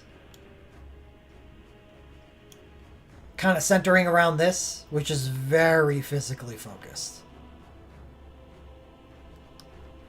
Banner 2? Yeah, mages. Here we go.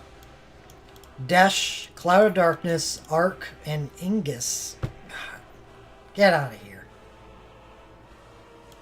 Desh's Lightning Chain. No healing, though. So if you already have Aria's stuff, and want to spend your tickets elsewhere,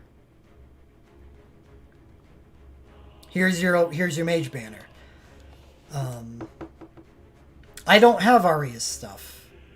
I do have a mage sync in the realm. So it's basically tickets is my calling. And that's why I'm going to be spending tickets on Final Fantasy III tomorrow. Desha is a good chain. Desha is a good character. Oh, no, I'm not split at all. Because I can just spend tickets. Final Fantasy III is one of the best ticking banners.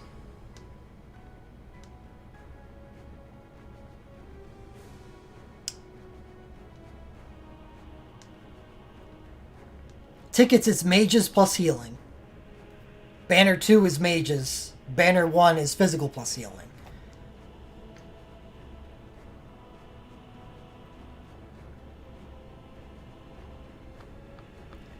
We just had one recently, and I'm sure we'll be getting another one soon. They like to give us healer pickups.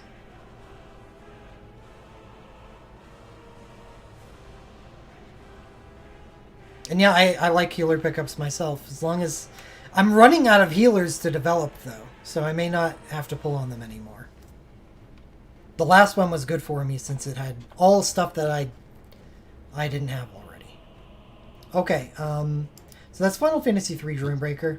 I feel like that boils that one down. And as was noted by, I think it was Borat, the Final Fantasy III Dreambreaker is extremely high damage. So the healing is very important.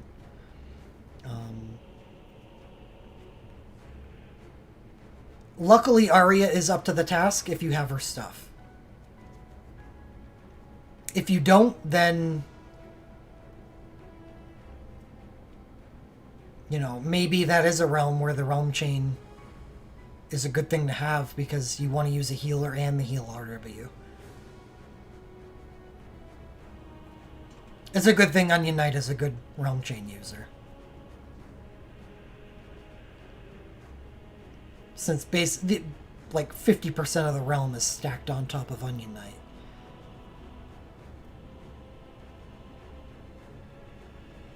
Yeah, there's always Arc. That's true. Arc can off-heal.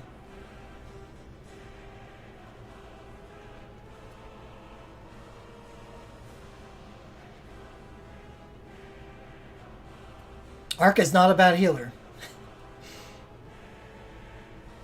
In fact, his like spheres are built as healer, but he also deals damage.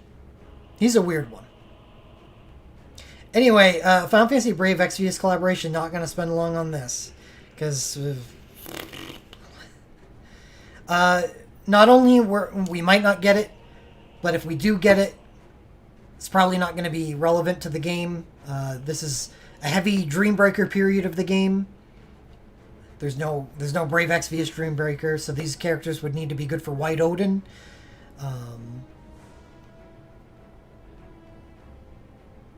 And we know that these characters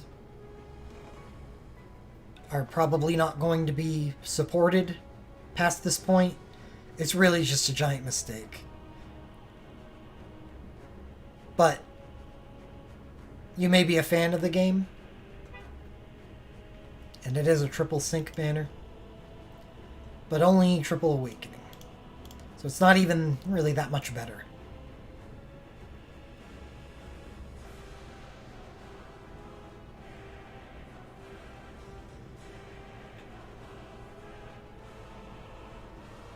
Yeah, the character's probably pretty good. Unfortunately, we know where this goes.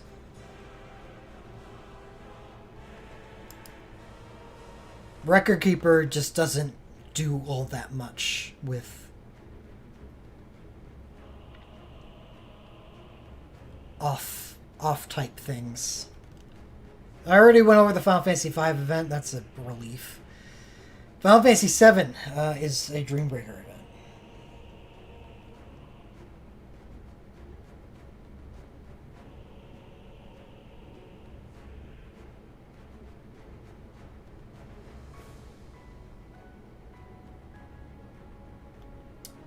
Aerith Barrett Yuffie. That's a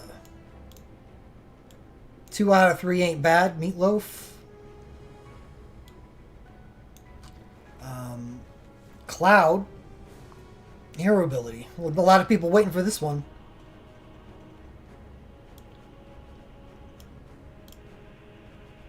Aerith. Hero ability. H25 Medica and long cast time. So long cast time is actually good. It's like the opposite of Creel. Because it pairs up just fine with her sync, because you just use the sync command to cover it up. And with her awakening has high quick casts white magic.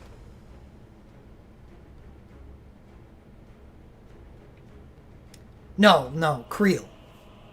Because Creel's command is instant cast, which is bad.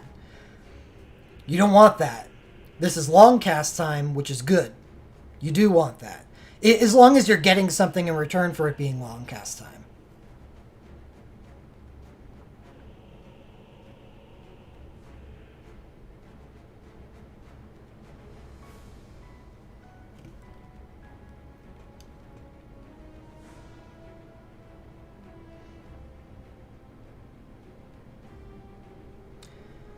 Alright, what do we got? We got Cloud's Dark Synchro. Maybe it will be better than his Dark Awakening. Aerith Synchro, which, yeah, already looks pretty good. Let's go look at those two.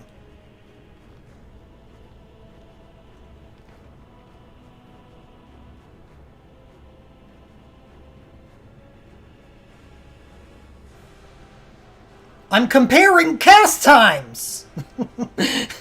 That's why I'm saying Creel! What the fuck? Alright, never mind. Moving on. I never said Luna. I was never comparing Luna. 6 times. Single target, dark. Self-high quick cast 2. Cool.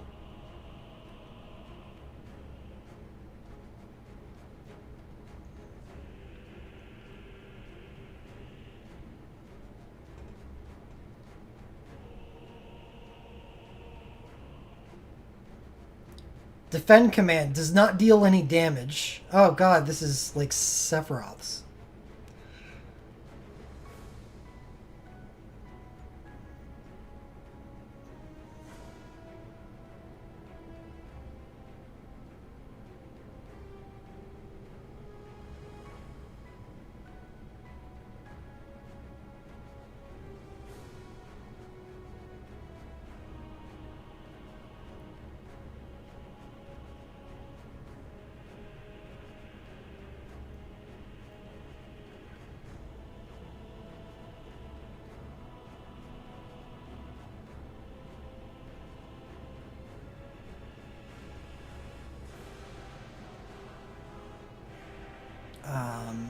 self-heavy charge too.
It's not completely similar to Sephiroth.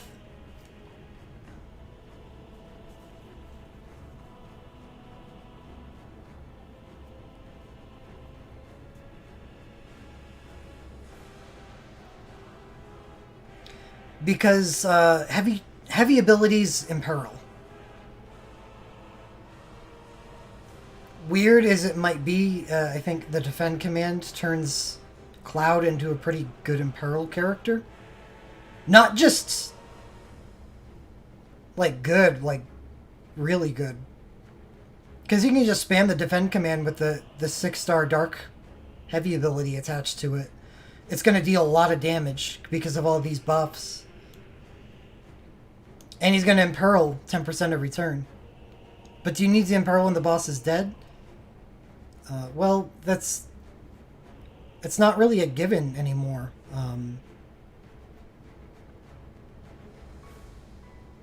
Because this is Dark Cloud, you know? Yeah, it's a good solo soul break. You don't need anything else for him for this to work.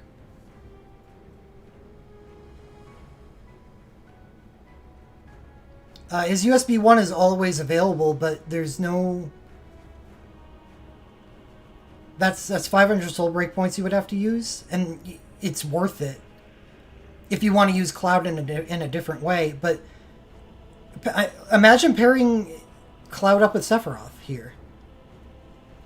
I really do like this command too, because Sephiroth is a much better dark character than Cloud is.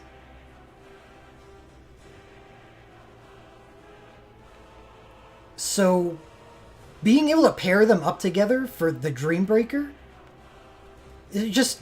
honestly, it feels really good. It feels like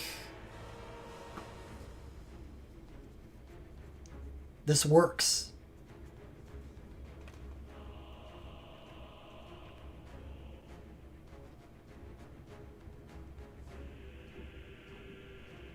And his other version of Cloud, Synchro with Command 1 is fine too. Like if you were to use this paired up with his hero ability. Well, I'm less on board with Ceph Sync because I don't see any reason to use this command on Ceph.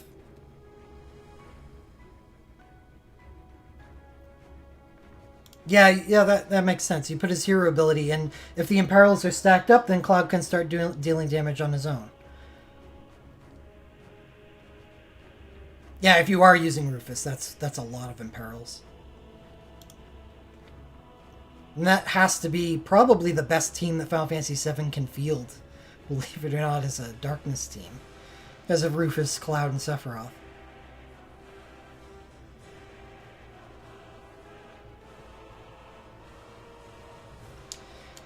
So I actually like Cloud Sync, unlike his Awakening.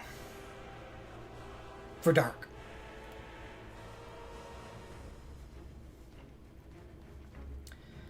Alright, Aerith, Instant Party 105, Physical Eye Quick Cast 3, Last Stand. So this is just a sync version of her Awakening, and her Awakening is just a woke version of her USB 2.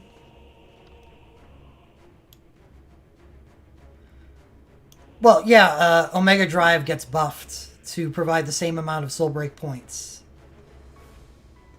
as Life Siphon. So if they're using Omega Drive, it's because they would have normally been using Life Siphon. Omega Drive is just a better version of Life Siphon.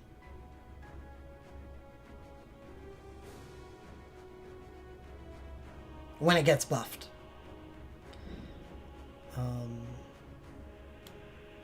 Instant Kiraja and 3K stock.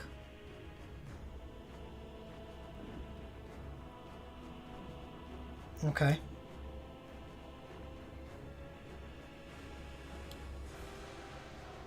Do you get this status? Yeah. Okay, you get planet conversion on Cass's Aerith Synchro. So whenever you want, you can just Medica and give party last stand and self 220 or 250 soul break points. This is a really good sync. This is better than most healer syncs.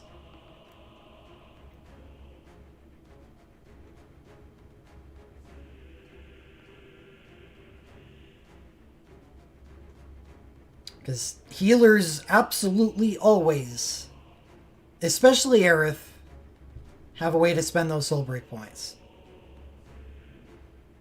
Yeah, this is amazing. This is very good. Probably the best healer sync in the game.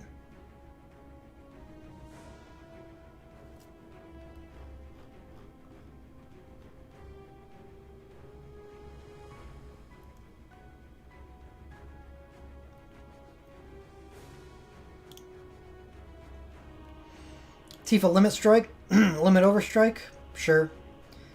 Zack Awakening, Awakening 2, this is Endwind Awakening.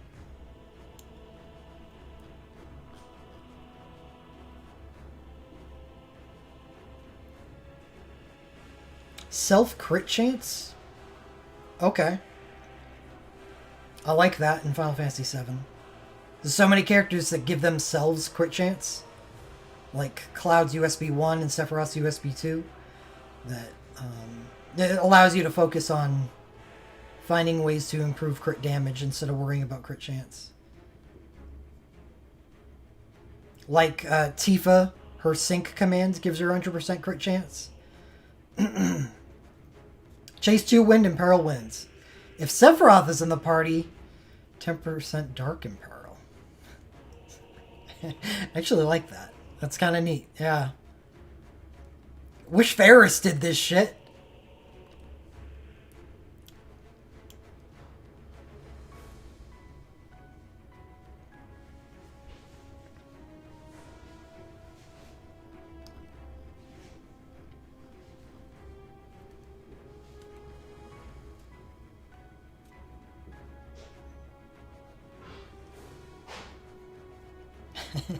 Yeah. Chase in peril with whatever an element is currently on Bart's. Perfect. So Zack's Awakening is pretty good for pairing up. So, I mean, Wind and Dark are the elements that you're basically aiming for there. Barret Woke 2? It's a Tyro Breaker. Fire Awakening Uncontrolled Beam. Uncontrolled Beam. Party Instacast 1. So it's a woke version of his USB. Which is good. Party Instacast 1 is good.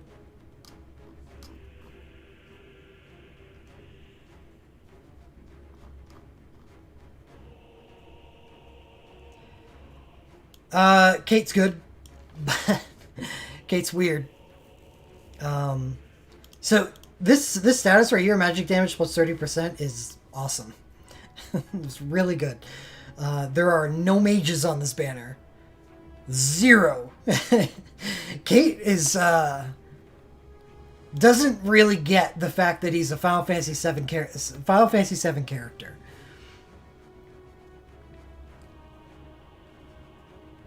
But it's really good, extremely good outside of Final Fantasy VII.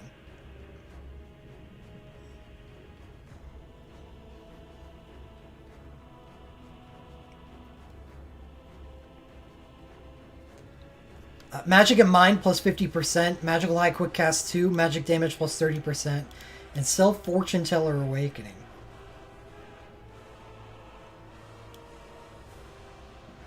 Chase Dancer Bard with, oh yeah, a chance of 15 HP, 1500 stock or 3000 stock in Smart Ether 1. Like, it is very, very good. Except you don't use it in Final Fantasy VII. It's a weird.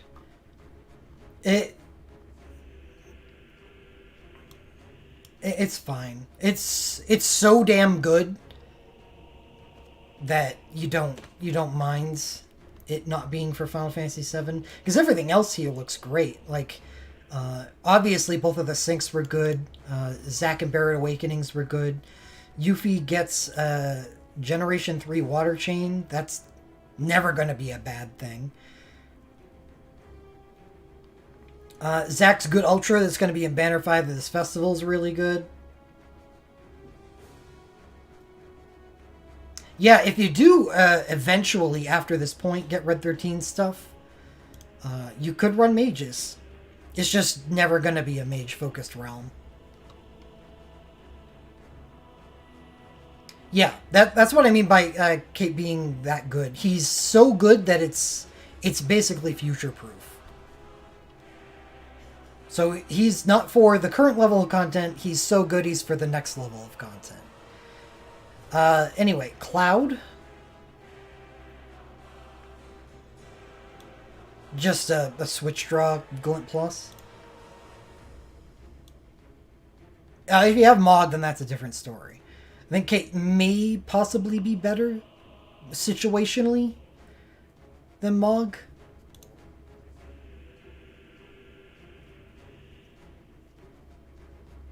Sonic Squad.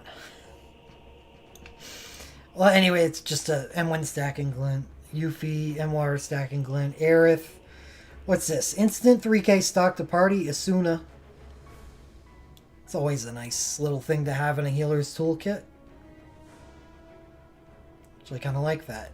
You know, actually, from what I've heard about the Final Fantasy VII Dreambreaker.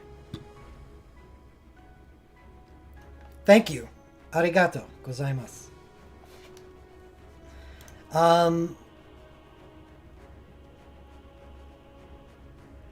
The Dreambreaker boss blinds. So this is actually not only good for the Dreambreaker, but that's just a good thing to have on somebody.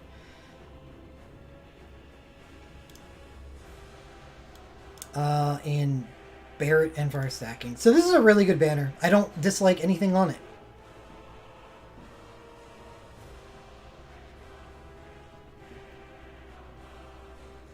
Yeah, it's free. That's a Glint Plus.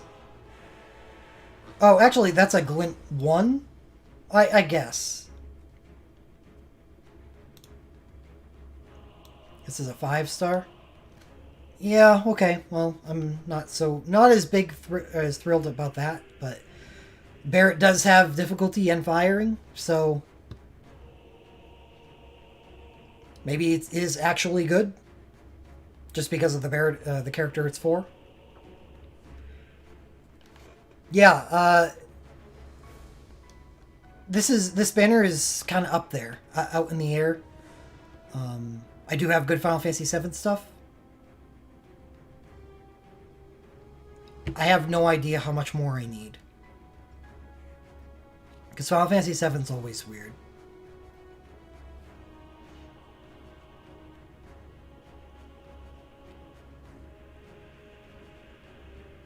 I like the fact that my Final Fantasy VII stuff is basically centered around Sephiroth.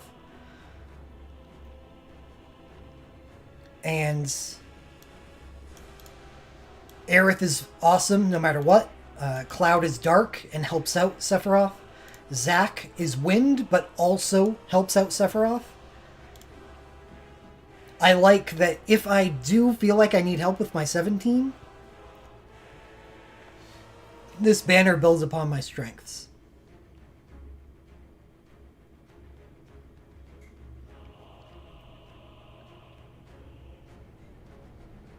Yeah, I've heard that as well. So the imperils would be pretty useful. And I'm not committed to wind cloud.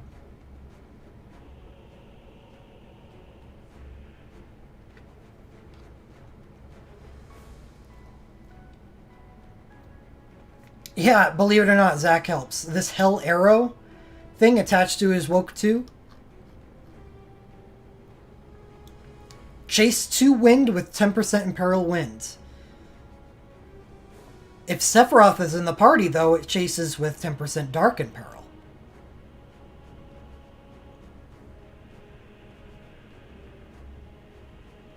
And I think it does both.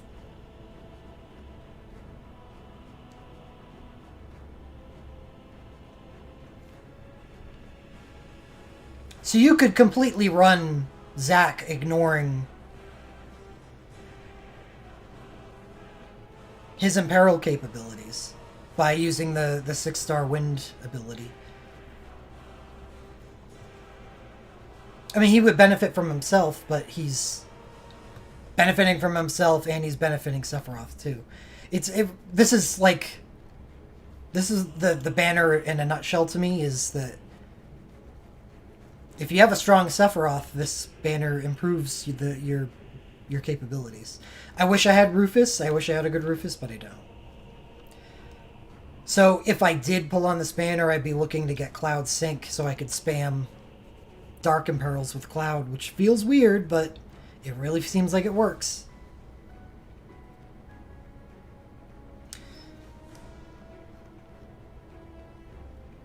Aerith Awakening, Yuffie Earth. No, Awakening 1. Which is dual element. But water. Water and dual at the same time. I love Yuki's. Ugh, not Yuki. Yuffie's Woke 1. Angeal. Sid. Angeal. Earth. Yeah, I think we can skip the existence of this banner. Angeal, I'm sold.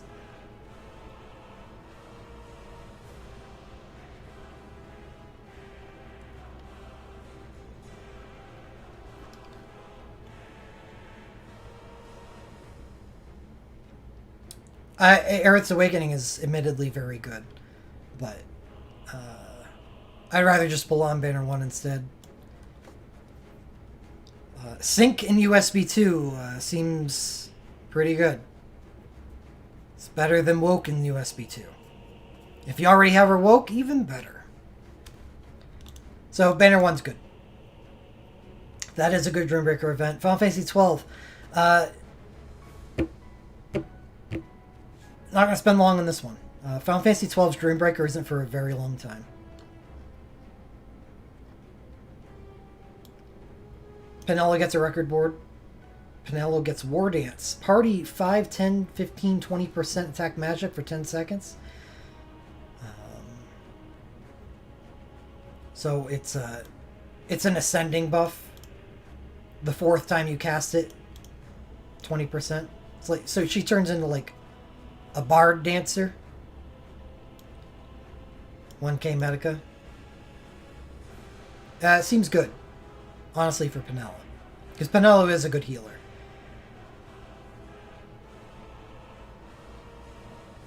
And this would help out a mage team, which Ash appreciates.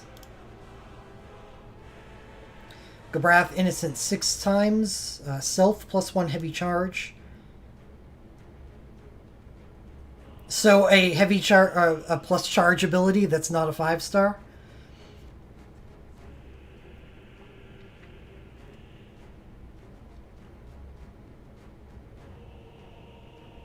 So that's not bad.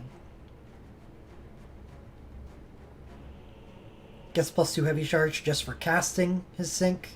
Gets quick cast, which is nice because his hero ability.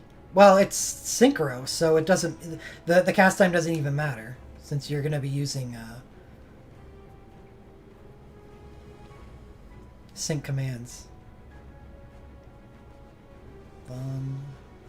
New Woke and wins, stacking and wins. Unawoke. It's like lightning.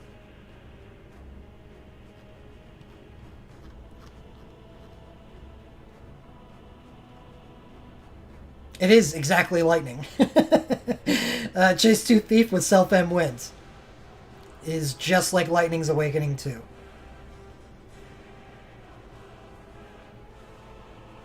Whoa. Plus, Instacast Thief.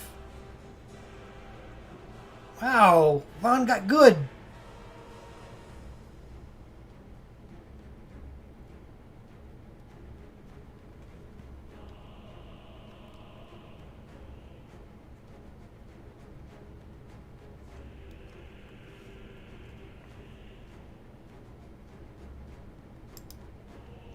The problem is that the Final Fantasy XII Dreambreaker is very far away at this point.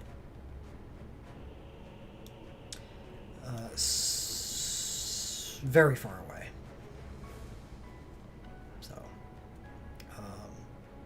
is that out yet?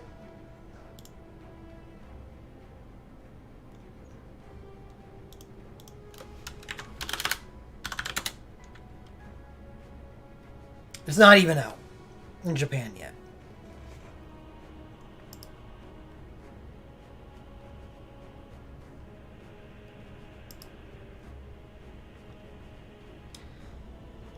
All right, last event of the season. The Witch Cat. Oh, what's up, Skillet? Oh, shit, that's Blender? You don't ever meow. Come here. There he is.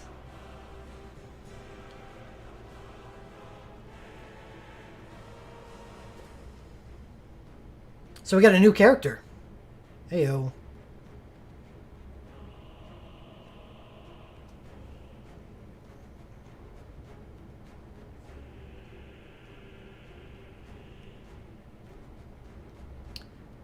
Y'shtola gets access to Witch and Black Magic. New characters, Alice.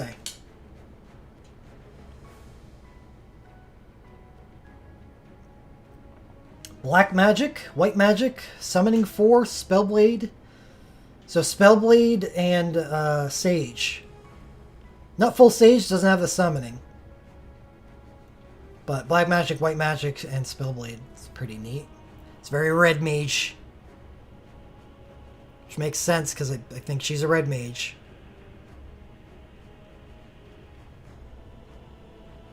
Her Legend Materia 2, 35% chance to dual cast Black Magic or White Magic.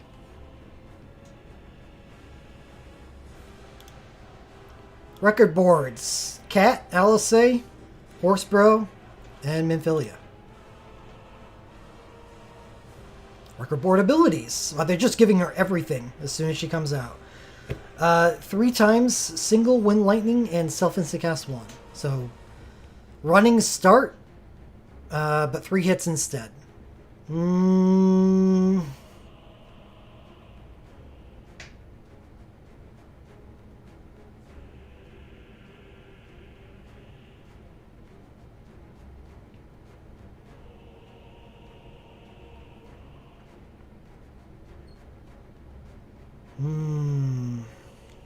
Does she get a sync? Okay, I'll look at her sync. It probably will determine whether or not I really... But I like if I like this or not. Y'shtola. Record board abilities. Basically, Quadra Elemental Witch ability. Which is kind of cool, because it's Dark Witch. There is no Dark Witch in the game prior to this, kind of like the Earth Witch that Rinoa gets access to. Alright. Y'shtola, Limit, Overstrike, 4 elements. Y'shtola, Synchro.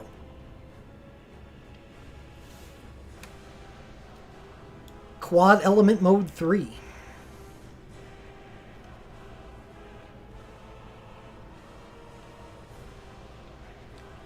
Attack command is basic, is just 6 attacks. Defend command, Scion's Despair. 3 times single Self Magic Instacast 3? Oh, you can only use it once. Okay, I was going to say, this command is disgusting, but you can only use the command once. But that's still disgusting. So it gives her Magic Instacast 3. Also deals damage by itself. Magic damage plus 50% for 3 turns. 50%. All you need is 1 use. Then it becomes Command 2, or maybe you use her Awakening as your first instacast, and then spam her hero ability.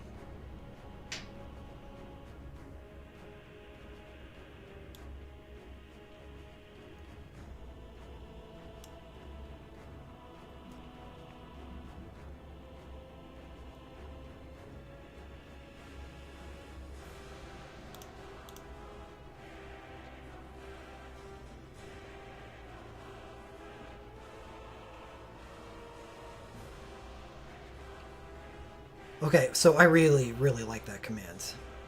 Anyway, quad element mode 3, and fire, ice, lightning, dark, 2 stacks each.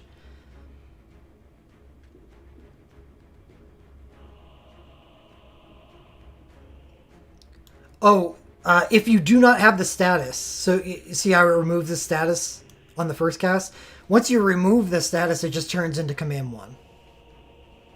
Right. Yeah, it just becomes command 1. Okay, yeah, that's what you were saying, but I completely missed that. So both are command 1. Yeah. Alright. Hey, still, this seems awesome. You could, you really go anywhere you want with this. This is huge. Because of this, the magic damage plus 50%, I think 20,000 just seems like a low damage cap. If I do have the option to use her Awakening, I feel like I would want to use it.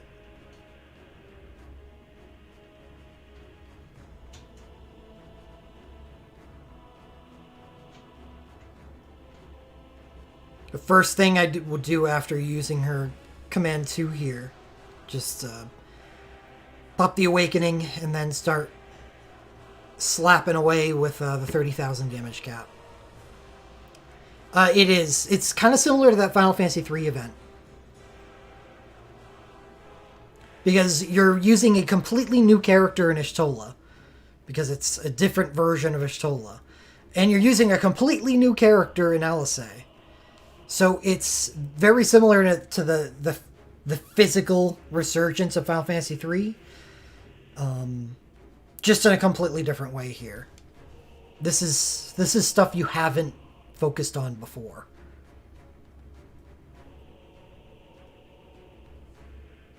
And they occupy a lot of the banner. Cat, Alley, Cat, Alley, Rouchefount, Minfilia, Cat, Alley, and Cat. This banner is very new. You probably requires a fairly high investment.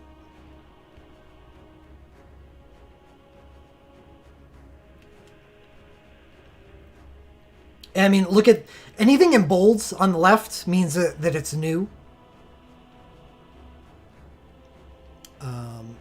So the entire banner is new.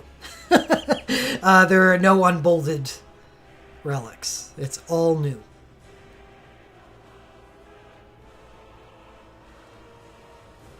You don't have to, Edea. This would be one of the instances where, one, Y'shtola can act as both healer and damage output.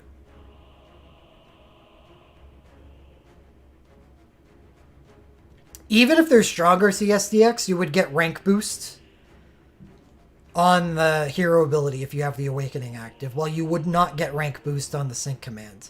That's a big difference in damage. Difference in multiplier. Right. So there's two things to take into account here. Is there a realm chain? Yes, there is a realm chain. So this would be a good realm to have realm chain active so you can RW some heals. Another is bringing Minfilia and just supercharging Y'shtola. So what Y'shtola can do is probably use her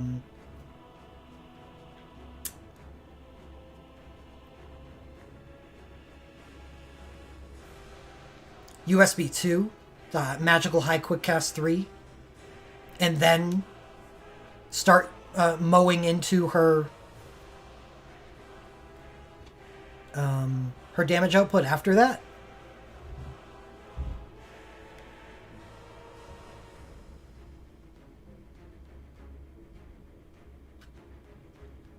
The ideal combination is getting Alphino's stuff from the festival and having him act as your healer.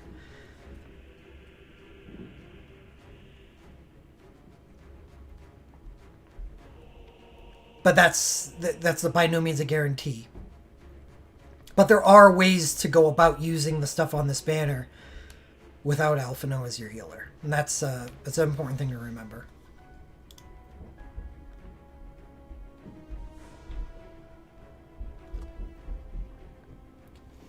Oh, no, Alphino becomes a legitimate healer with the stuff in the festival. Kind of like Y'shtola becomes a real witch.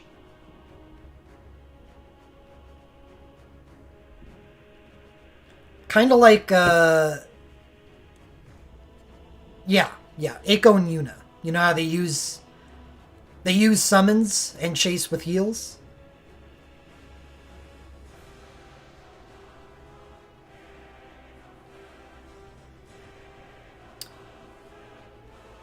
Yeah, that's kind of pointing out you do need a significant investment here to make this work.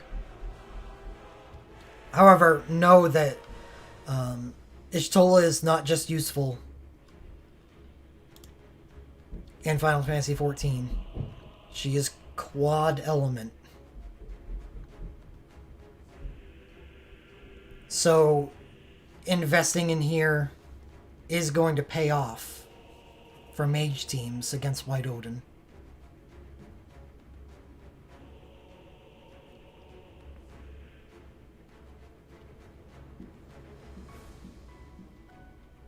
So if you can invest, it's not a bad one. But it also makes sense that you would want to skip this because it's too much. So Alisei, moving on, I only covered Y'shtola. Alisei is dual with Wind and Lightning, self-synchro mode. Okay, let's find out what all this crap means. Oh my god, there's a lot of text. Alright. 6 times fire.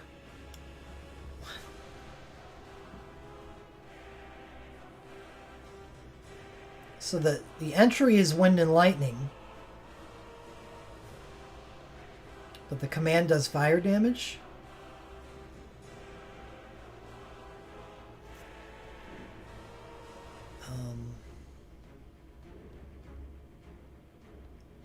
And that's with black mana. Do you start out with that? Yes. So it's 6 times plus an overflow attack. That's good. With no black mana, it does 6 times. That's it. Defend command is 3 times. When lightning, self black magic ability damage plus 30% for 3 turns. Okay. There's no... Okay, no, there is way. Chase 4 sync abilities with black mana. So you should be able to use the command 1 twice at full power. This is a pretty weird sync. With no ATB manipulation, you're only going to be able to... But that's 15 at chase, too. Yeah. It's complex. But if you do it right, it looks fine.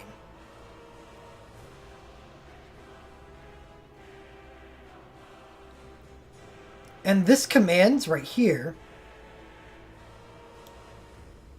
3 times single target, this is just the defend command. It's always going to be the same. There's nothing that changes about this. Is self black magic ability damage plus 30% for 3 turns. Is you want to use this. Because that's going to affect this.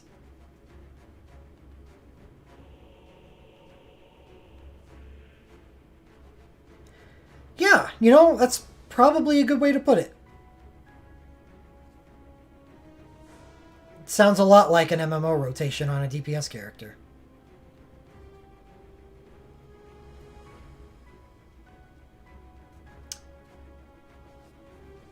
Yeah, yeah. So her hero ability works well with her sync. That's why I wanted to not talk about it until I got the sync over with.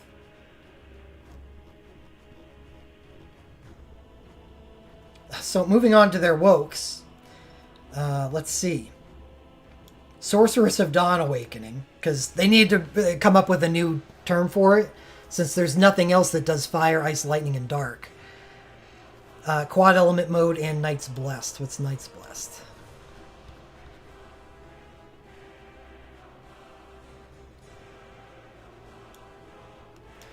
Chase every 2 attacks with single target, 10% imperil,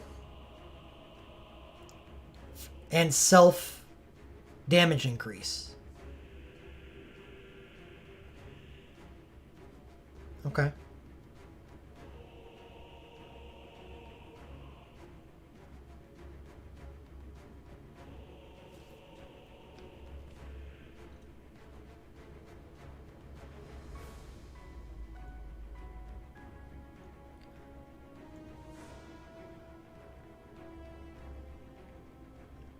That's the text there kind of got me.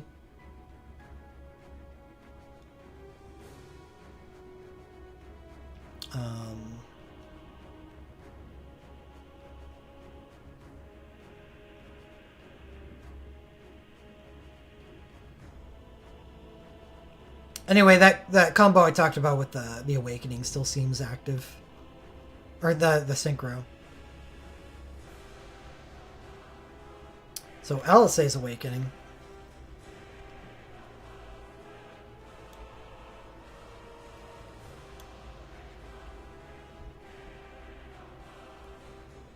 Party weakness damage. Emboldened.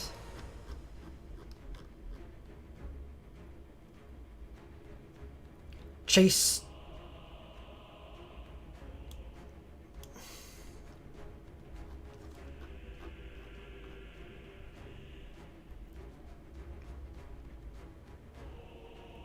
Oh, okay. It's a cycling weakness damage. I see.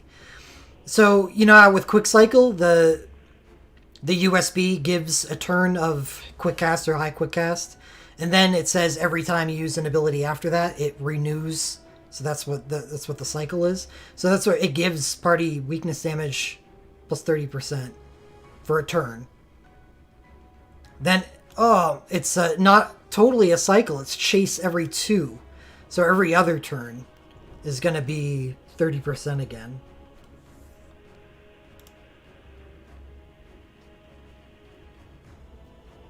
I guess that's pretty strong on an awakening. You usually see party weakness damage plus 30% on something else. But isn't like Snow's just party weakness damage plus 30%? For the entire 15-second duration? I guess that's only if you have 4 Final Fantasy VIII characters in the party, though. Not 8, 13. So that's basically Dreambreaker only. Alisaie's can be used outside of Dreambreaker, which is good because this is all Alisaie gets, you know? You don't want her getting Final Fantasy XIV specific stuff.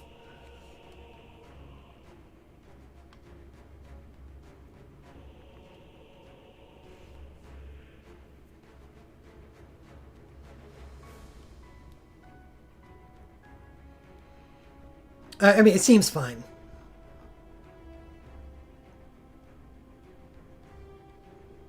All right, how are you? So you want to kick out Tyro from the team. Okay. Let's see if you can do it.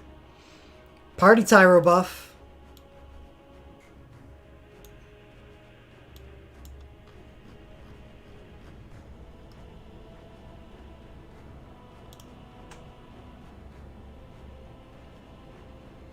Here we go. Final Fantasy 14 only. Oh, well, that's nothing special, but it's still fine. It's exactly what you would expect out of an anti-Tyro Soul Break. Got shit in my eye.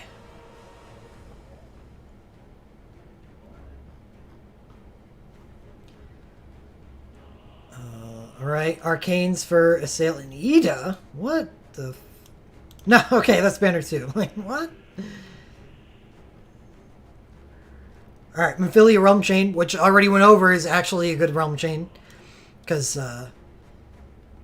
you know, you're turning your Realm Healer into a DPS character, so the less healing you have to do, the better.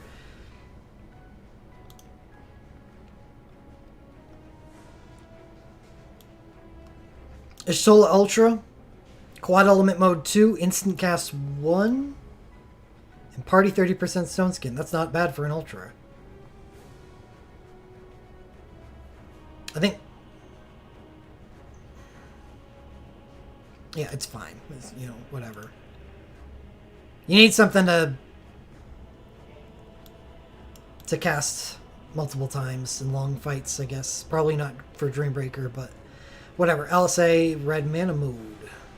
It's exactly the same as Y'shtola's, just with Red Mana Mode. What is that?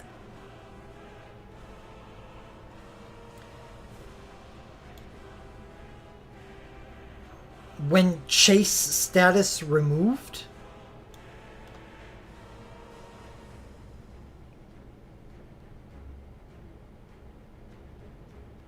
What chase status?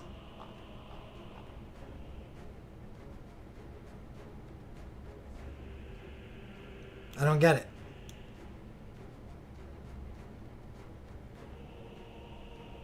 Oh, so after 15 seconds. That makes sense. Okay.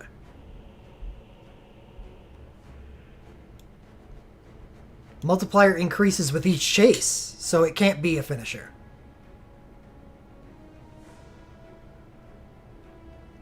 Unless they're expecting you to cast it multiple times? What's going on here? Oron.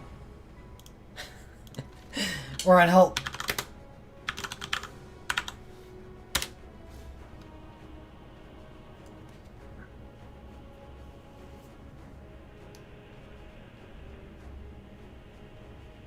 It is a finisher. Red Mana Mode is cast anti-sword finisher when removed. Anti-sword finisher. 10 single attacks scaling with uses. So you're supposed to cast this more than once? Multiple times. Okay, I kind of get it. It's weird. So you're supposed to spam her USB. But the multiplier goes from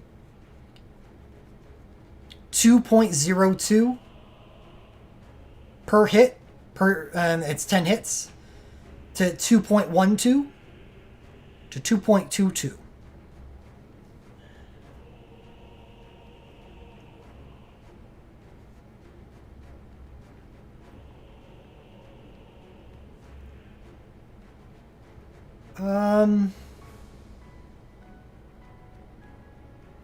Yeah. Well, it does give her Instacast 1. Yeah, it does seem flavor. Does this have like an analog inside the game? Or is there like something that you cast multiple times and it increases damage output the more you cast it or something?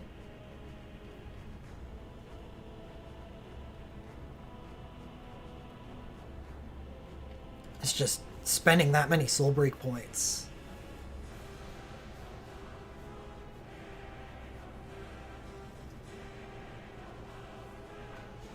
It is, yeah, it is basically a 20 hit USB after the first cast.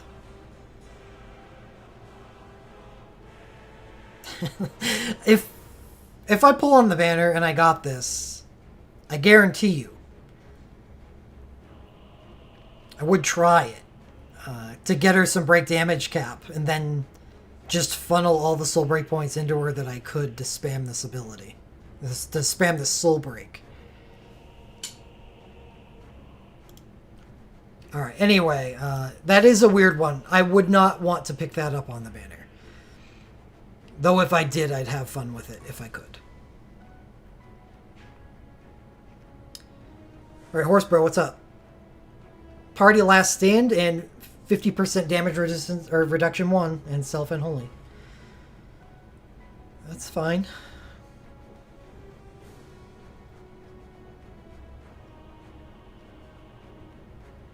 Alice Egg Limp Plus is a Medica. Curo Medica with 2k stock for free.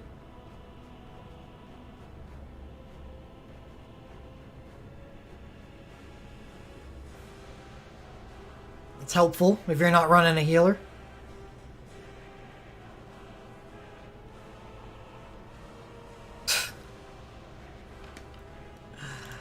Look at this Ultra.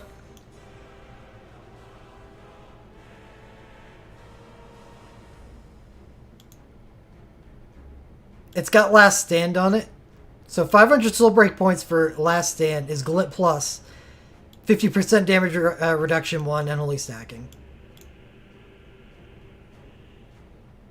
I'll take this almost any day over this guy. But he's got to use his soul break points on something if you're carrying him, I guess. Dual cast Black Magic Witch for solo. That is... If you roll a 5-star on this banner and you see that rainbow,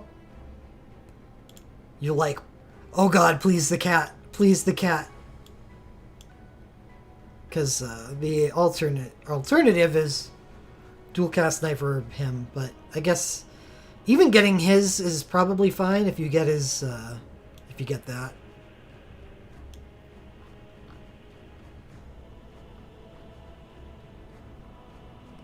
Because that is an awakening. He dual casts Night abilities. He gets Unholy. You want him doing all the damage that he can do. He has awful Legend Materia. Yeah. So it's fine. Would still angle towards this if possible. Banner 2 is basically Papalymo with Sail, Ida, Ishtal Awakening. Old Final Fantasy XIV.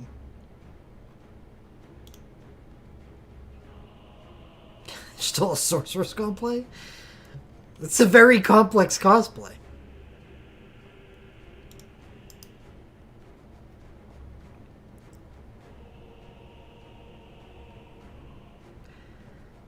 This is, am I pulling on it? Ooh.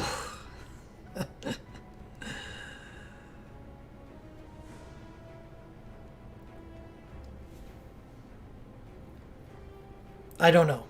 I want to. Yes, I want to.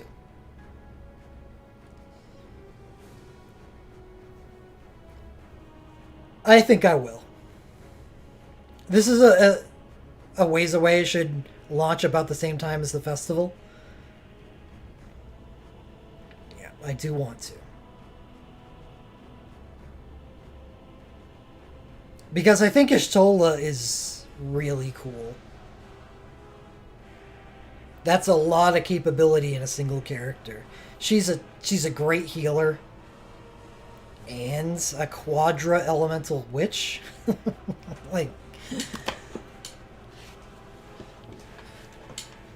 This one character that can do so much. And she's a cat girl.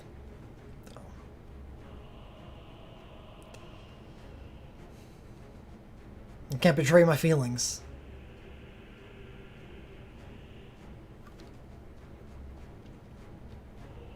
So that is the last event that we're going to cover here.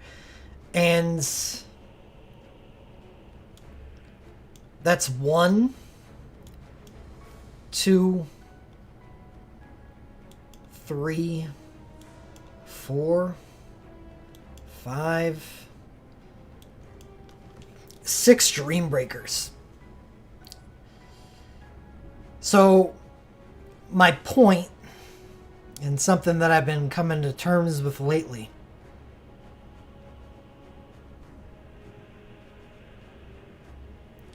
is that we can't pull on all this.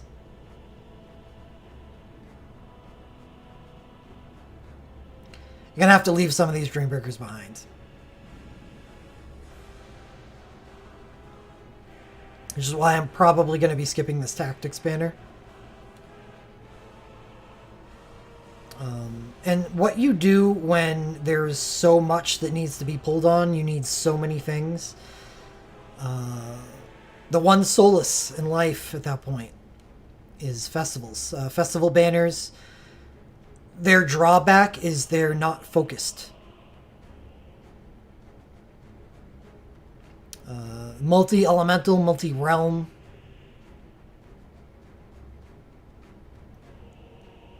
So I think most accounts benefit by either focusing on one or the other. Focus on improving specific things, like a specific realm, a specific element. Or don't pull on those things at all, because by pulling on those things, you reduce the value of festival banners.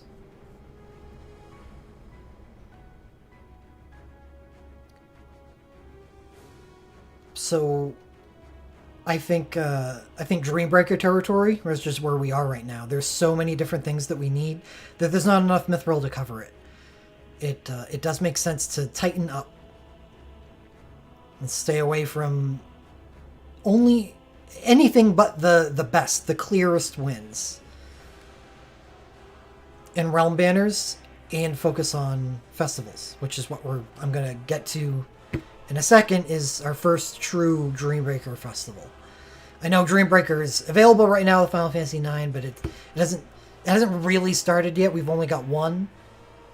But the next festival will be after 6 release, or 7 if you include Final Fantasy IX. Festival banners are unfocused, but they're usually stronger overall.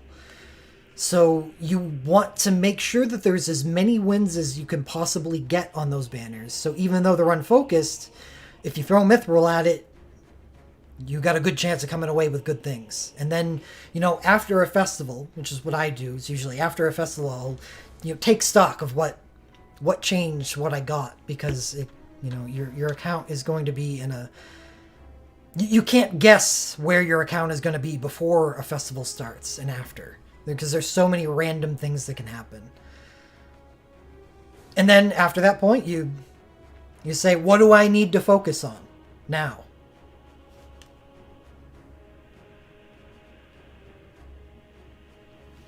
Yeah, before I get into the festival, I'm going to get a drink.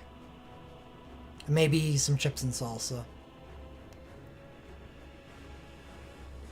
Because I don't want to pass out in the middle of the festival. Because this is, originally that's what this stream was going to be, was just a preview of the next festival. But I decided, since I did this for previous seasons, and, we're all COVIDed, I spend a lot more time at home than I used to. So let's do more content. Let's talk about the entire season. So I will be back, and then we can talk about the next festival.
Alright, I'm back. Sorry, it took longer than I thought.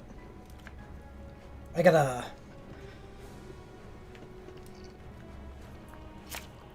Got my Capri Sun. Get that blood sugar back up. Get some water. Some chips. I had some applesauce. I'm ready to go. Let's start talking about this festival.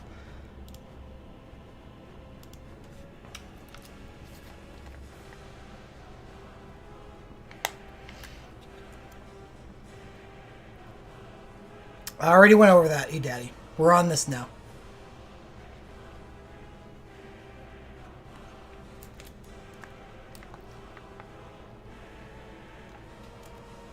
All right. New record boards. Edge, Rosa, Palom, Vincent.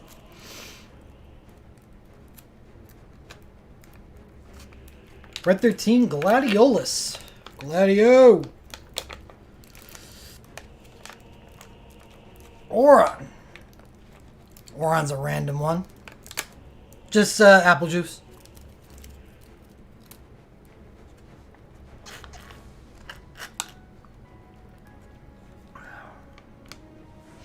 Kefka. A lot of my favorites on here. Kefka, Gladio. Kefka and Gladio. A lot of my favorites. Vincent. Oh, Vincent, actually. Yeah, sorry, Daddy. I just I don't wanna get stuck re-going over the stuff I've already gone over. So just scroll back to the Final Fantasy III event if you want to hear about that.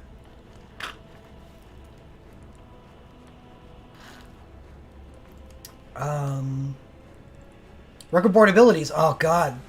This is like a banner all in itself of shit to go over.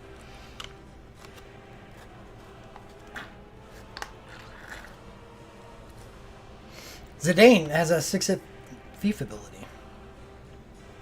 That seems fine, right? Skill, you like applesauce? Or apple juice? Okay. Well, it's a thief ability. He instant casts it. Yeah, so a lot of these, we're really not going to see how good they are until we see how they work with their syncs. Otherwise, we're just talking about how they work with their awakenings. And after this festival, a lot of this stuff is going to be paired with syncs and learning how they work with the syncs and the awakenings. So that's the important stuff. Edge 4, 5, 6. Well, this is an interesting one. Hybrid. Tri-element.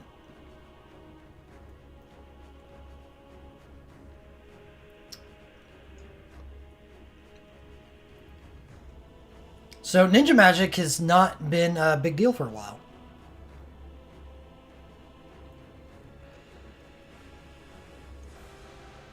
It's still really not a big deal, except for a single character, and that is Edge.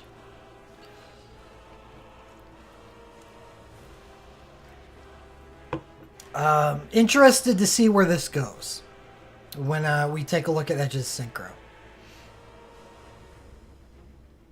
I think by this point, the fix that physical high quick cast affects hybrid, and magical high quick cast affects hybrid, yes. So Rosa, 20 H20 Medica, chase 4 uses with a party Smart Ether 1. Oh, I'm gonna mute for a second. I gotta blow my nose.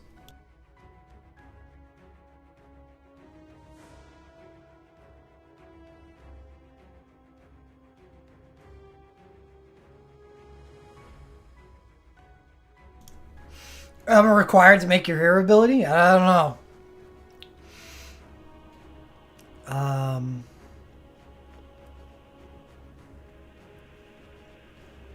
Smart Ether every 4 turns. I don't know, do you? I don't know. Moving on, Vincent. 6 hybrid. Okay. Titus. 5 single range water, one single range water with 70% crit damage. Instead of 50%? Where's the 50% coming from?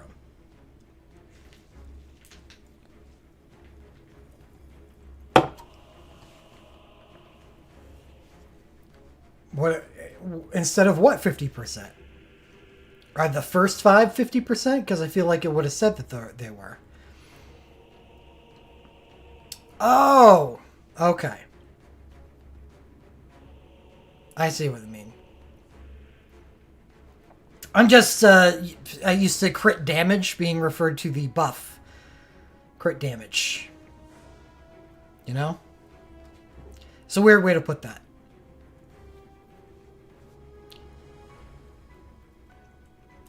Terra. 4 times single fire winds. 1 single piercing fire winds.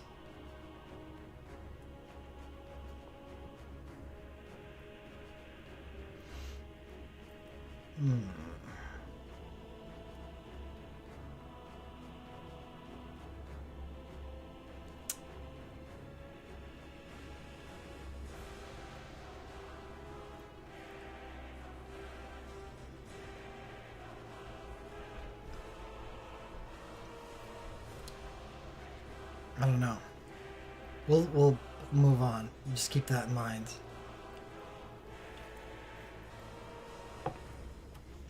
Ramza. 4 times single holy and self high quick cast 1. It's probably good paired with kind of like Alisei. Probably good paired with a synchro. Like Alisei's 3 times and self instant cast 1. We'll see if his synchro works well with that. Elfino. Aerial slash. 5 times single wind party 1k heal, and he can dual cast that.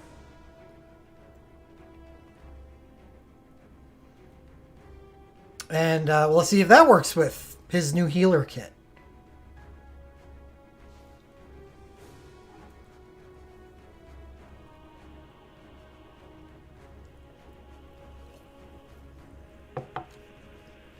Red 13. 5 times single earth, 10% imperil for 5 seconds. That's a guaranteed 10% imperil every time you use the ability. So if you use it twice in the same turn, that's 10%. So I don't need to know anything about Red 13 to know that this is a good hero ability. So that's kind of interesting.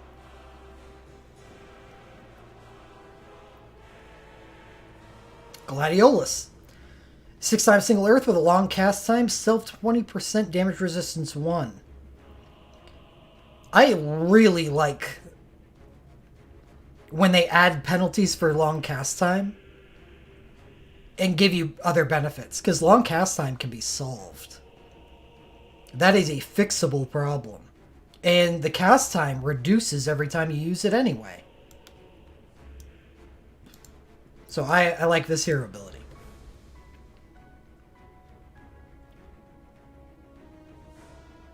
Auron. Area of effect, remove haste. I remember when I first saw this, when I saw it 6 months out. Like, why would you use that?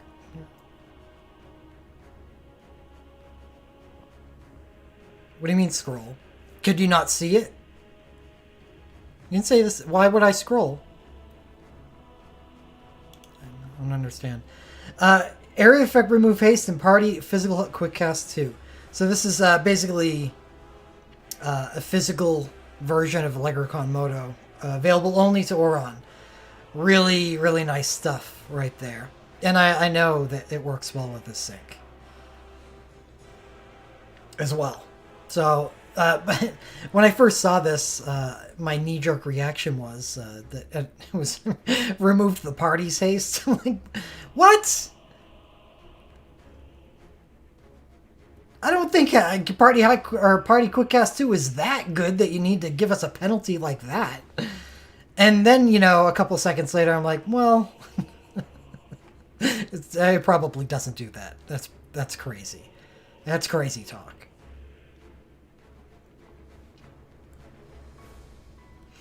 All right, so that's a lot of hero abilities.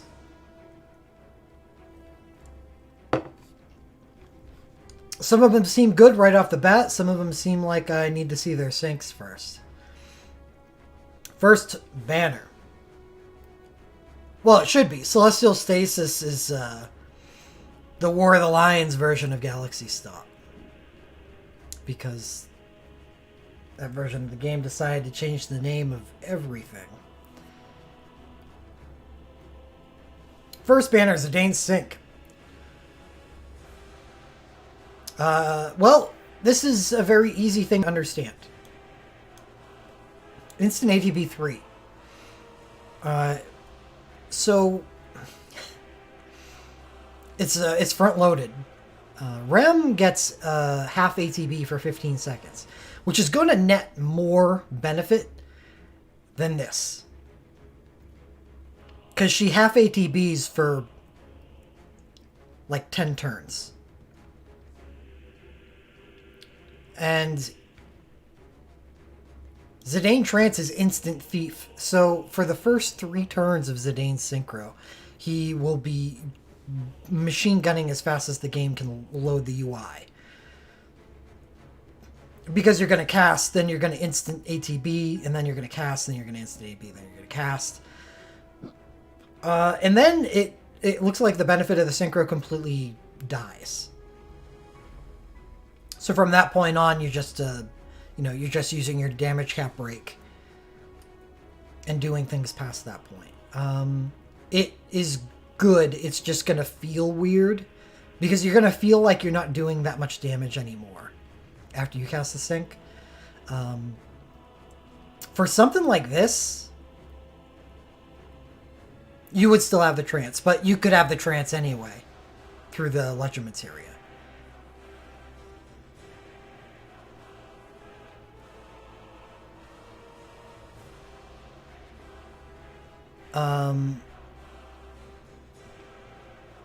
So you do lose a little bit. But what I'm looking for here is if, and maybe because the Final Fantasy IX Dreambreaker is out in global right now, if there's anything unpleasant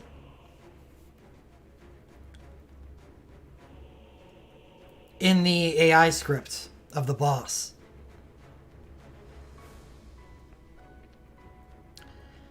You could... This is how you skip things.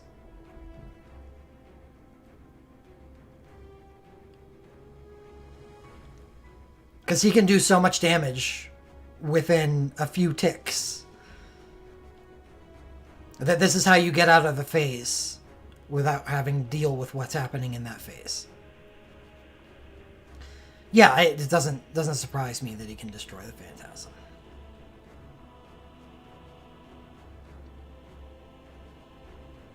Anyway, like most ATB synchros, this is very good.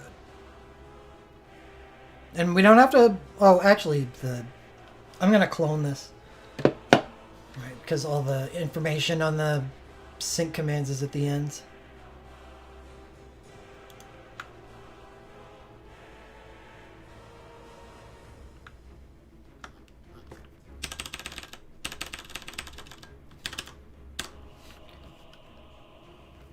Six times short cast time.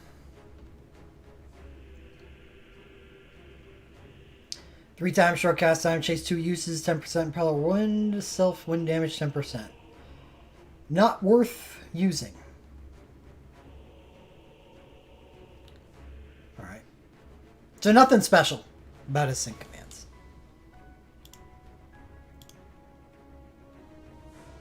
Which means it probably makes his hero ability more makeable. Edge.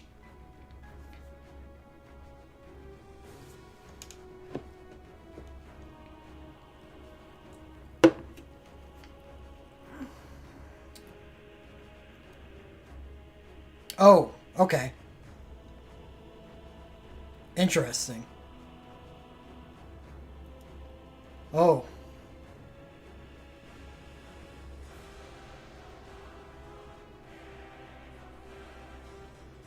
Yeah. Oh, that's good. Because that's a really good ability, the Celerity ability. So that means Zidane can triple cast with instant ATB3. So he, so even once this benefit fades, he still has a better than average synchro because he's triple casting. So what he'll do is you'll use the sync command. Oh, and that's with his awakening active.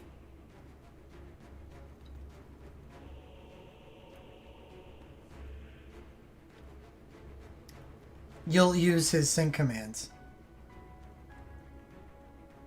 It will proc twice, but it will still use a linked ability because you haven't delinked it with your awakening. NAB instacasting, yes, because of the trance. So yeah, this is a big win. Big win.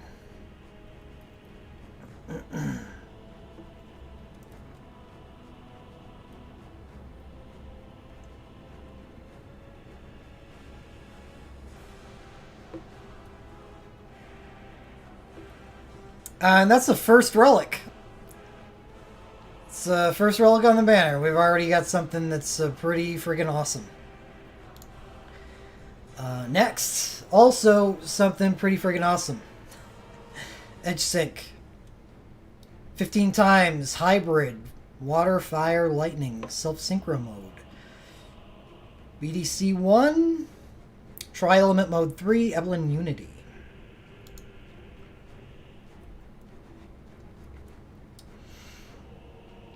First command is 6 single hybrid, a short cast time. Just like ninja abilities, it's already a half cast time.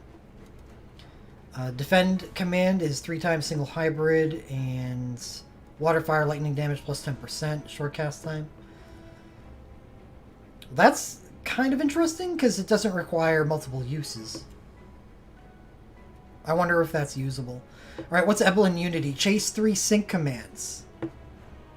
N element based on the attack that triggers it. Okay.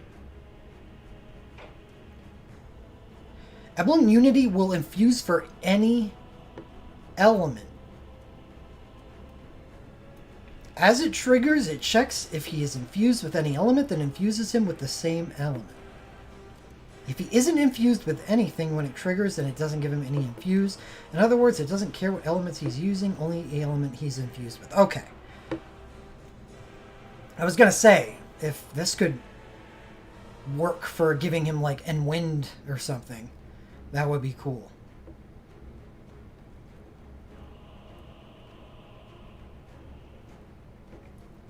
Right, right. You would need to overwrite an element that the sync itself gives with something else.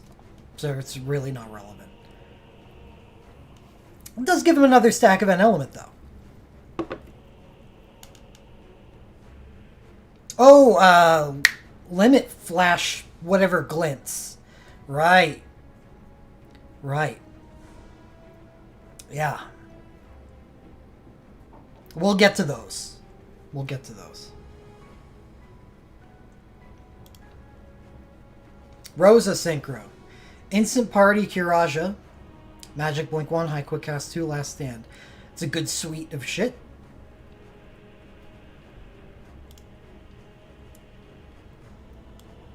Instant Party Magic Blink 1. That is a panic button if I've ever seen one.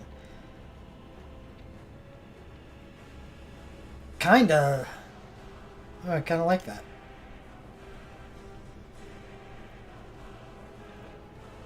It's just, I think there's not a lot of stuff in the game that's affected by Magic Blink anymore.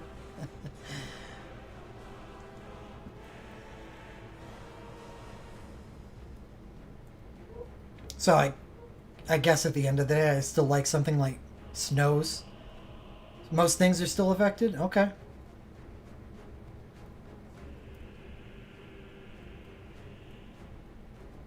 I mean, if you're netting, just preventing like 5,000 damage to the party with this command, it's a pretty good command, right?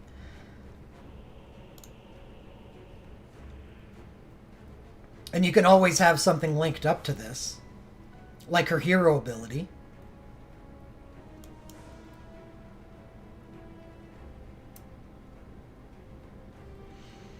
Edge, limit overstrike. Zidane limit flash. So this is the first limit flash we've seen.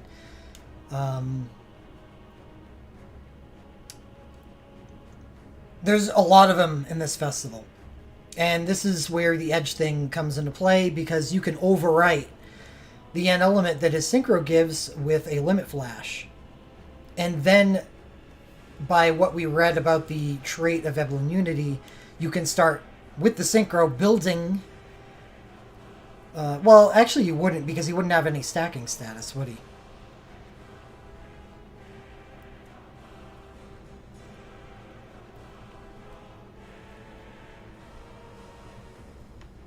But anyway, why this is nice is because there are ninja magic abilities that aren't water, fire, lightning. And that's what his hero ability is, right? Yeah, water, fire, lightning. There's the wind. Yeah, it's only 2 hits. Why 6 different? Well, capping with 1 hit isn't exactly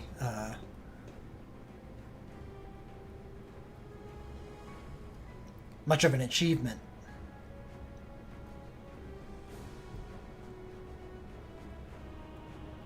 Oh, physical. Yeah, it's a hell of a lot better with physical. So what he'd do with his sync is give himself End Dark.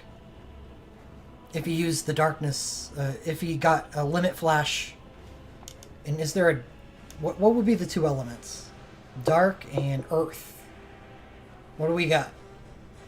Who holds them? Fire, holy.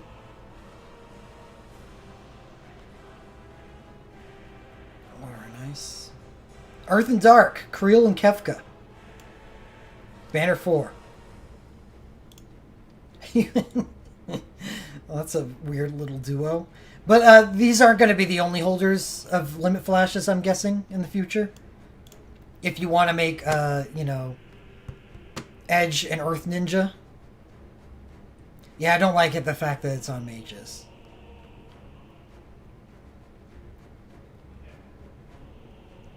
Because Dark and Earth are physical abilities. But these won't be the only limit flashes. So basically limit flashes are, okay, how does this work with Edge?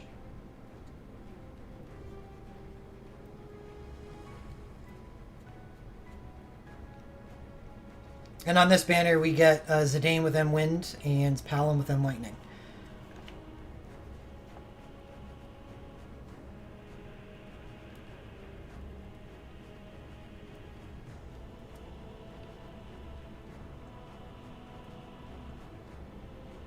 It's funny because Earth and Dark are the physical ones, and they're on mages.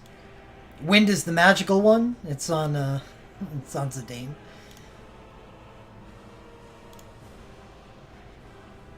So we'll have to wait. These are weird soul breaks. Well, they're not even soul breaks. They're limit breaks. They're weird. But not without their uses.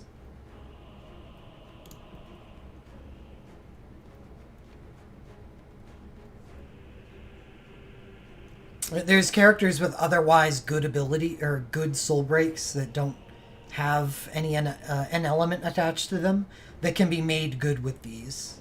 I think that's kind of an interesting usage. Like, you know, a USB that has like 4 or 5 effects that, you know, Radiant Shield and stuff like this, but it doesn't have an element, so I wouldn't actually cast it. It's not worth 500 soul break points because, you know, it doesn't generate enough damage. Well, there's ways around stuff like that now. I don't really like them because they are kind of niche. But I do understand that they could be useful.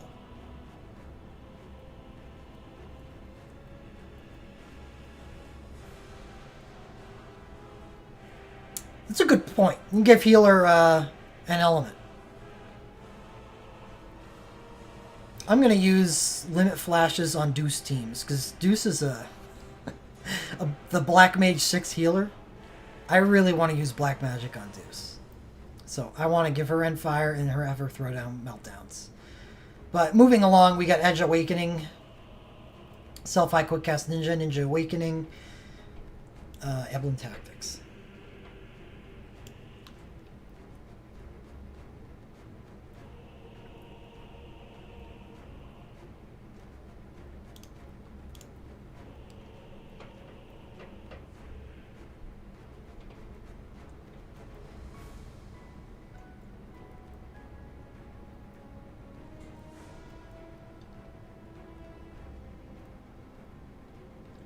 So every ninja chase is 10% more damage and a 4-hit chase? Or 10% damage and a 2-hit magic chase?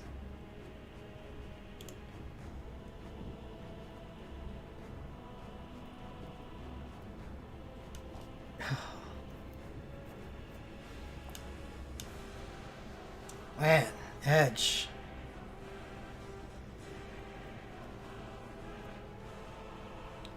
It's a really good woke.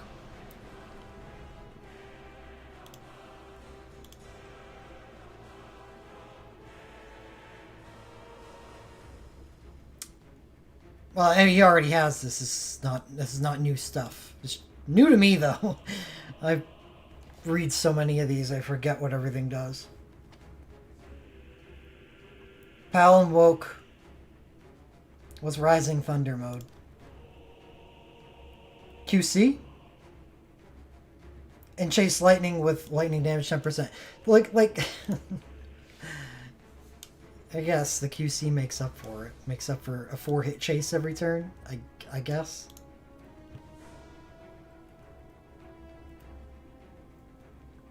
Yeah, except Kuja gets high quick cast. Poor Palom has the underpowered awakening.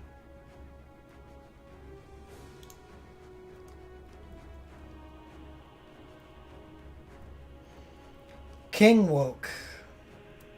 Oh, got this. Big fan of that. This like a large reason why Gladio's as good as he is. Because that physical damage plus 30%. Well, what's unlocked trigger mode? Chase 3 lightning with 12-hit chase. Oh, it is very Gladio. It's exactly what Gladio does, except it's a different-ish chase.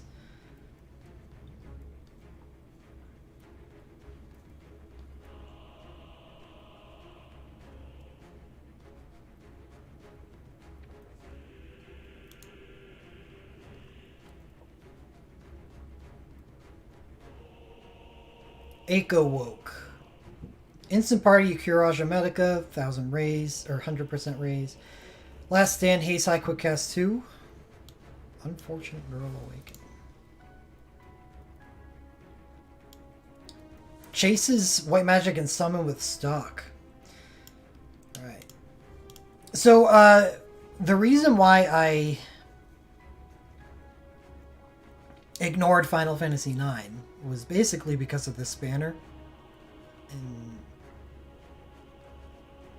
knowing that the stuff that I could get on the Final Fantasy IX banner, I could, if I could find it in my heart to ignore the Dreambreaker for 3 months, or 4 months, then hopefully I could pull on this banner instead and find what I was looking for, because it has what I'm looking for. Zidane and Eiko.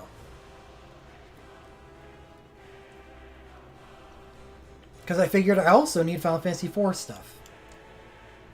And here's Edge and Rosa. And Palom.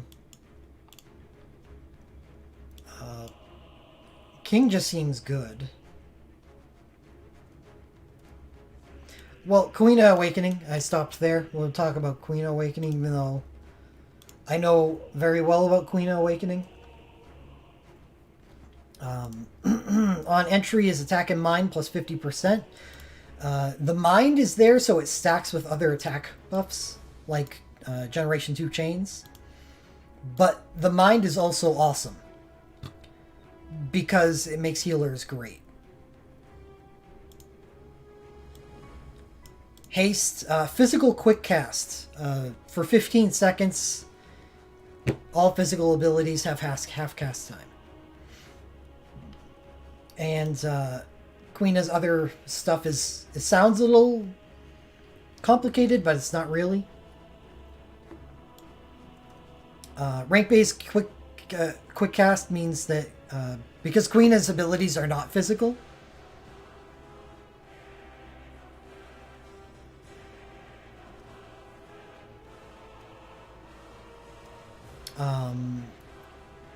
it's good that Queena's Awakening gives quick cast, and that's a high quick cast at rank 5.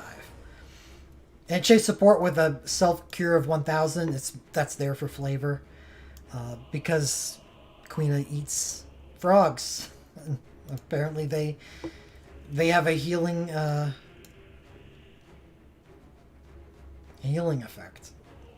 So really, what you're looking for, or the special part of Queena's Awakenings, is that every 3 turns, Queena finds a golden frog instead of a green frog, and gives the party crit chance 100% and crit damage plus 50%. So every 3 turns, which is once or twice, superpowers the party, as well as doing an overflow attack, which often doesn't overflow unless you're hitting these specific elements and you can like use a chain. Or I'll highlight water and earth because poison doesn't have chains. I guess poison works too, if you're using a realm chain.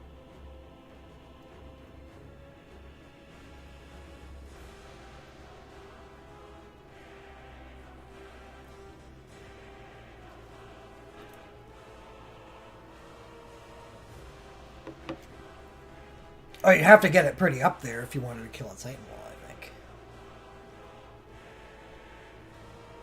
I don't see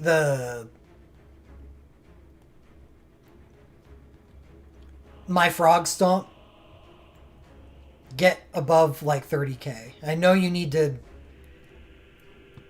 at least get above 50k to even deal damage to a Titan Wall. But anyway, moving on. Queena's Awakening is an awesome physical awakening. It's similar to the other mascot characters with Cait Sith and Mog, where they just they're the ultimate supports, the ultimate buffers. Not all of them are supports. Cait Sith and Mog aren't actually supports, but they're buffers. So that is a very good thing that is also here for Final Fantasy IX. Zidane Flash Plus. Instant 20% in Pearl wins, self 20% win damage. For free. Like most Glint Pluses, this is good because it's free and it's instantaneous. You lose a turn of ATB for this, and that's really not that big a deal. Edge. Just a switch draw. High quick cast 1 instead of instant cast. Oh, yeah, whatever.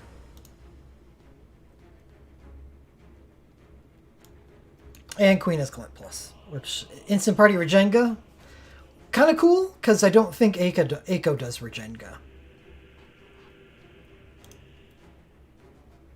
or regen on anything since like her unique. So, that's kind of neat coming from Queena. Eiko USB 4 gives Regenga?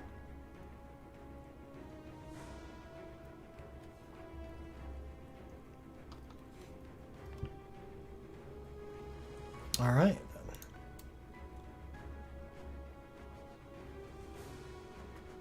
Well, that's banner 1. I like it. I like it because, you know what I said before I started the festival? analysis is that festivals usually have a stronger array of stuff. Like, there's 1, 2, 3 synchros here. And then you're looking at awakenings until the last 3 things on the banner. There are 2 limit flashes, but the only other thing that's interrupting that is the overstrike on Edge, which I'm sure is fine. I'm sure that's a great thing to pick up. So the power level of this banner and most festival banners is higher than what you're going to find on event banners. The penalty is that they're usually kind of unfocused. They're, 3 or more realms, tons of elements. So if you've identified the things that you need, it's usually harder to fill those needs with a festival banner. This banner is better than most for that. Because the only thing we're seeing here is Final Fantasy IX and Final Fantasy IV. And a single relic for King, which I'm sure no one's going to mind. Everything else belongs to those 2 realms. And that's why I was hesitant up until this point to pull on anything for Final Fantasy IX or for Final Fantasy IV. Because I was going to treat this as my dual realm banner. Hopefully it doesn't change. But with the way they've been doing festivals for global these days, nothing much changes anymore. So at least there's some confidence that that's not happening anymore.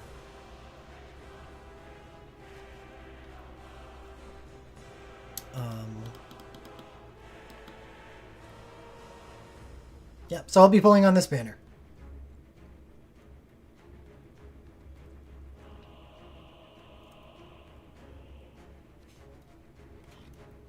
And one of the few reasons that I will not be pulling on some of the Dreambreaker banners in between now and this festival. Because I don't want to be pulling on banners that I feel like I'd be pulling on out of desperation just to clear the content. Like Final Fantasy V, Final Fantasy Tactics.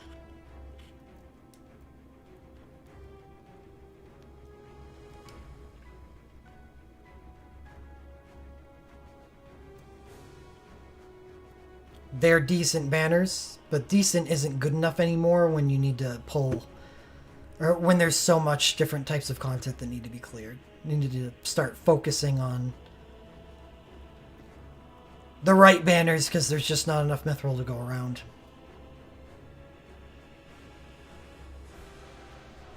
Banner 2. Let's see if there's already there. The Banner 2 does not have the cohesion the Banner 1 does. Final Fantasy IV, Final Fantasy VII, Final Fantasy VI. Final Fantasy II. Core. But it doesn't mean it's a bad banner. It just, Banner 1 was a special case. First Relic, Rydia's Synchro. Water Synchro. Which currently in Global has Earth. 10k stock. This is I remember when I went over this the first time.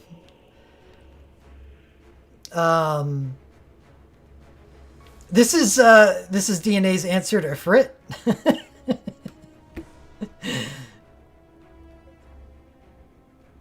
Ifrit, when it crosses certain HP thresholds, it'll do big ass attacks to your party. So Ifrit can sometimes look like it's acting so quickly because it'll attack 3 times before you get a chance to react. Yeah, it's... I don't know if it's meant for an AoE the pillars, because sure, her pain is going to be gigantic afterwards, though she will survive. Thank goodness. But yeah, it's anti-Ifrit. And even outside of Ifrit, 10k stock isn't a bad thing to have. Oh, it gets a damage reduction barrier too. Okay. Well, let's take a look. Eidolon mode. Yeah, first command is basic. Second command, Self 50% damage reduction in 4.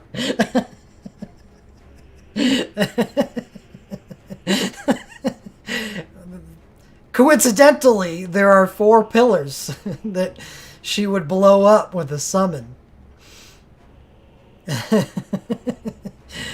This is so anti-Ifrit.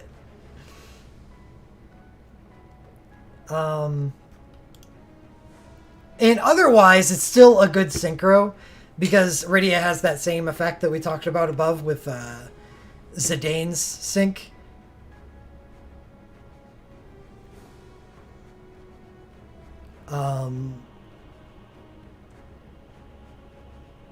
That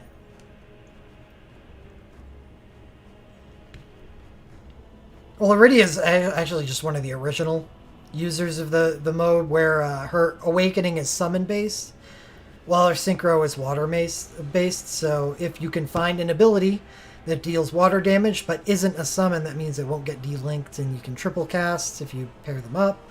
Yada yada yada. And Rydia is a full black mage, so she does have access to some very powerful water abilities that aren't summons. So Rydia's synchros are all going to be pretty damn powerful. As long as you have her awakening. It's the same as her earth synchro, yeah.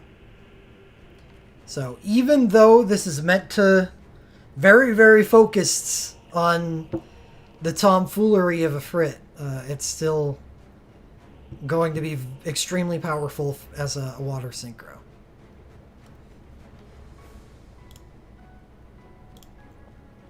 Next up, Vincent.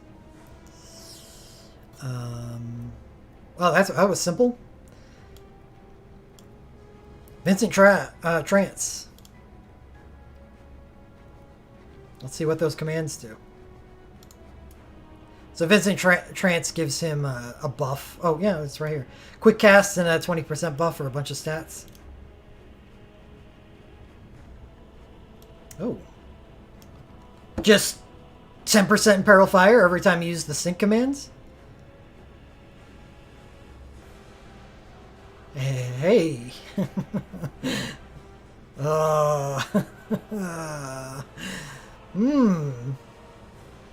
That's powerful.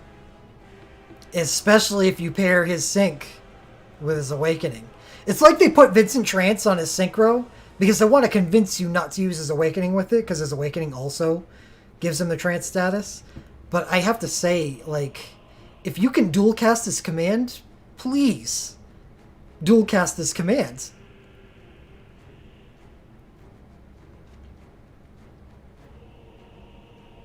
Holy crap.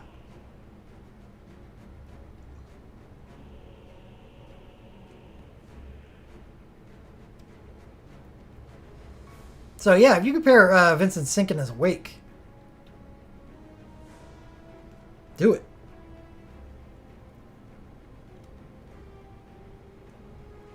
Yeah, even if you don't have his Awakening, like, this command is just good. If you have a Synchro, use this command. If you have his Awakening and Synchro, use this command. Just whatever you do, use this command. Yeah, the full 15 seconds. It's not like Red 13's.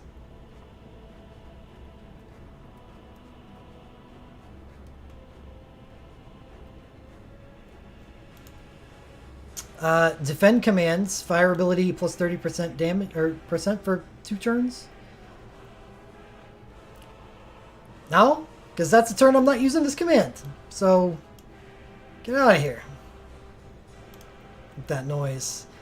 Shadow Sync, we already know it's really good. So what Shadow Sync does is one of those ones that I think gives him, over the period of the sync, gives him 5 instances of damage reduction, 1. And every time 1 gets removed, he chases with a good rage breaking attack. And then it gives him damage reduction again. So it happens 5 times. And it's like a focused 2-hit attack with high multiplier. It's really great for breaking rage. I love it because what it'll do is it'll chase after a boss. Say a boss takes a turn and gains a rage mode during that turn, or gains a rage attack during that turn. This chase will trigger after that, I think, and reduce or bring the boss back down. So what it does is it helps your team deal damage by not having to deal with rage modes. I actually like this sync a lot. Rydia Limit Overstrike. Lock Limit Flash Fire, Minwu Limit Flash Holy, Shadow Awakening. Assassinate.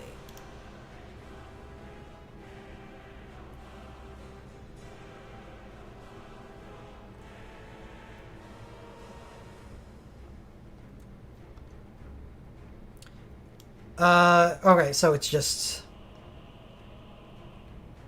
Yuffie madness, basically. A 6-hit chase, or an 8-hit chase if you have 2 stacks of physical blink. For every 2 dark attacks. Yeah, it's Ninja Insanity. Ninsanity, if you will.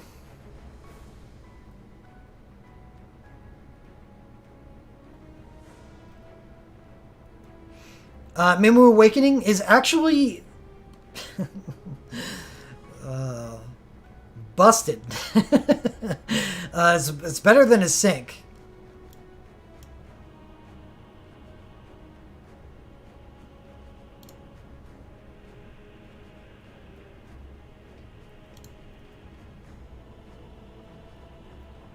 So he gains Fate mode. So Minwu gains a trance.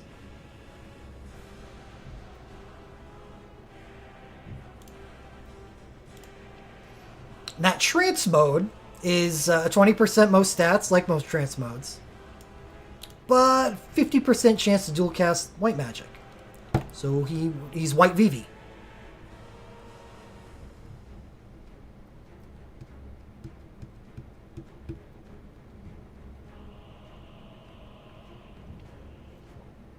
So,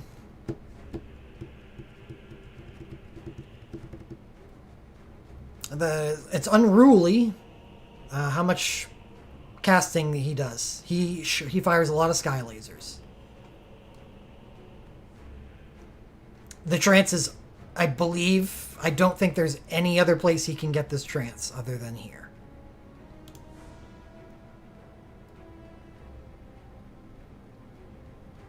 And he also does have a dual cast Legend Materia.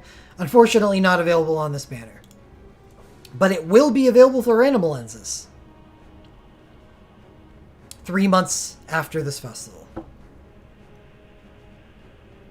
Which should be about the right time for White Odin. So that's good. And the Final Fantasy II Dreambreaker. So you don't really care that his dual cast isn't available. That's fine.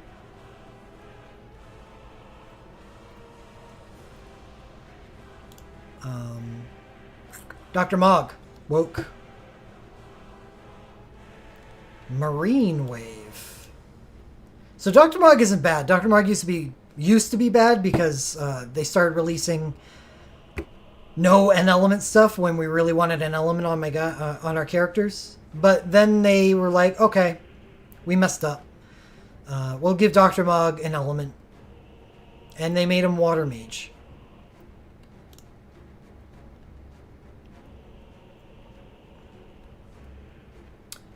Okay, so he has 2 different chases. Depends on which turn order. So odd. So the first chase would be 1 times area of effect water, non-elemental, and fire attack minus 10%. And the even chase, so 2nd turn, 4th turn, 6th turn, would be a 4-hit and party water attack plus 10%. It's actually not bad, since he is effectively doing this every single turn. And both of these effects are good for the fight you would want a Water Mage in. So Dr. Mog's actually not bad.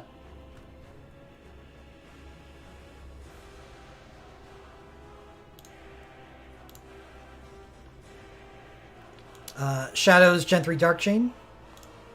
Vincent gets an Ultra 3.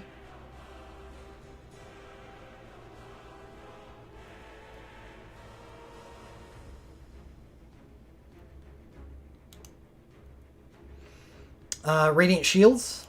So this is basically a replacement for his BSB2. What is Magic Sniper, though? Oh! It's one of those. It has a 75% Radiant Shield, as well as Row Quick Cast. Generic. The better type. Row Quick Cast. It has to be generic because Vincent's a hybrid character. So that's actually a really good USB. It does give in fire. It's got all the bells and whistles that a good USB should have.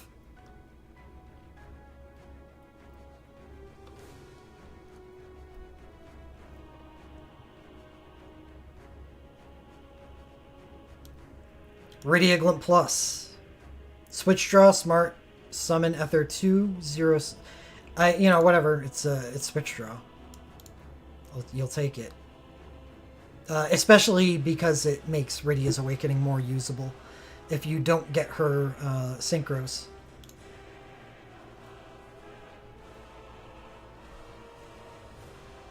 Uh, 500 soul break points for Vincent. I'll take that any day. Vincent has so many good soul breaks that this is a fantastic Glint Plus.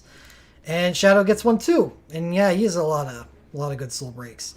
He's a ninja, and he gets the same USB that should be available for random lenses, either currently or it will be during the next wave. He gets the same one that gives him another chase. You know, the reason why Yuffie and her Awakening is so good right now, because she just chases 1,000,000 times. It is already. With her Awakening and her USB 2. And Shadow does the same thing.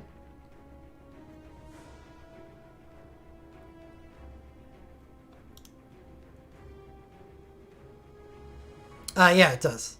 Because it's tri-element, so it would be water, earth, and holy.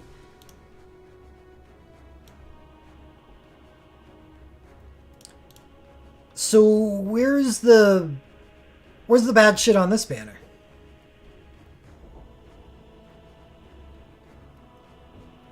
The limit flashes? Though I like Minwoo's. Honestly. Because where a lot of these limit flashes don't really benefit people that probably couldn't have benefited already. And holding your healer and having them be able to dual cast Dediasha. It's really nice. On a holy team. Rather than just use it for the Imperils, your healers are now using their, 1,500 mind to deal some real damage.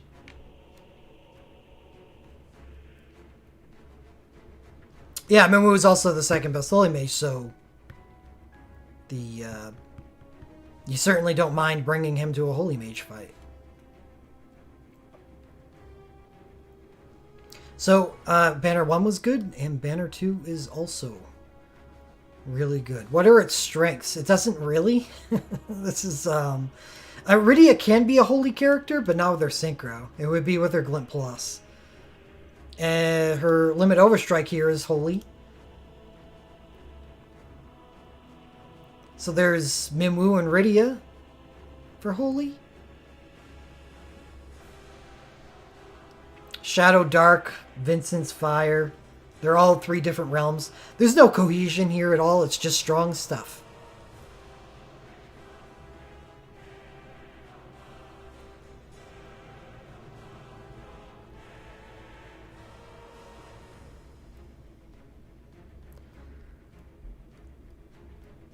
Banner 3. And would you believe it? This banner is considered stronger than the previous 2.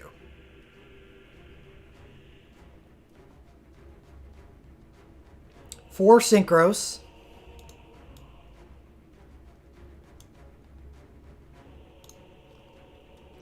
Tidus, Terra, Ramza, and Alphino.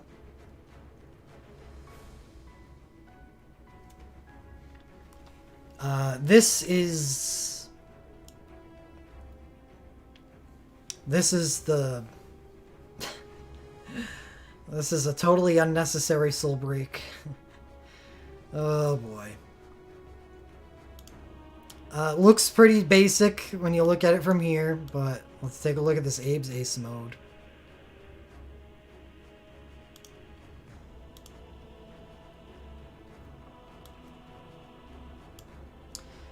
Chase 1 2+ sharpshooter with self quick ATB, then high quick ATB, and quick cast high quick cast. So for the first attack after you sync,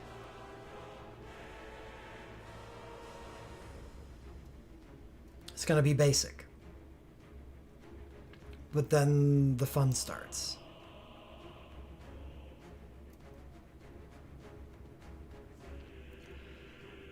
Because it basically becomes a better version of Rem than her sync.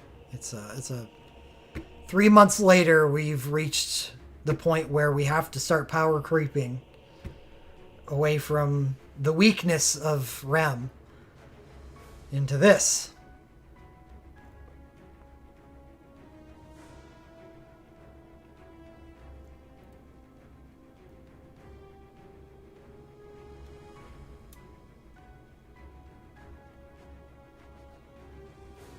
A bit worse?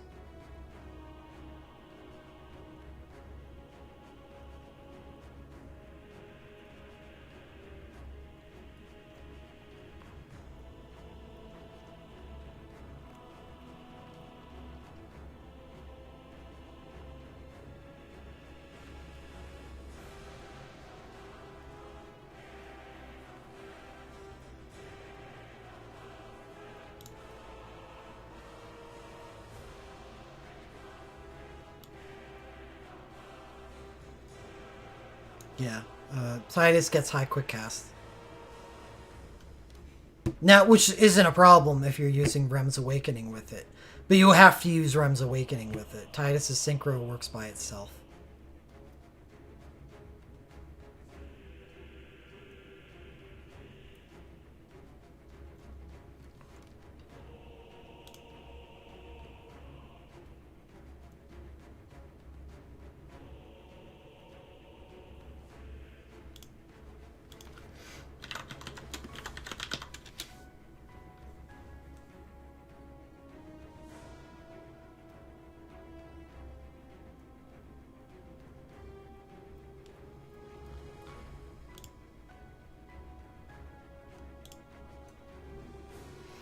And what's funny is Tidus' Synchro 1 is already really good. But his Synchro 1 is also meant to be paired up with his Awakening. So you can fire off 1,000,000 of his Command 1s. Right, but that's not as important. Because all this does is make a Synchro command be able to live up to how powerful a hero ability is. So Rem may not give herself plus 30% holy damage, but she just uses her hero ability and gets that benefit plus more anyway. Remember, using hero abilities when you're using Awakening and Sync together are much more powerful than Sync commands because of rank boost.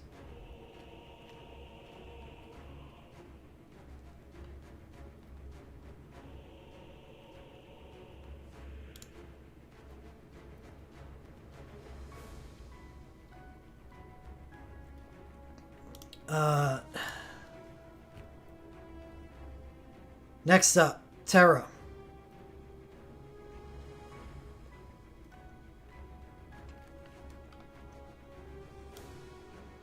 Terra Trance. So her hero ability above was what, 4 hits plus 1 piercing? I don't think that's true, Will. I don't think that's true. Yeah, plus not everyone will have both. Well, most people don't have both. Gacha is not that kind to everybody.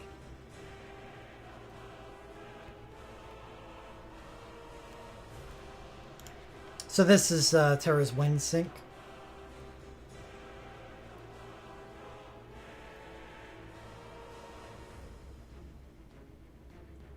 Is that triple cast?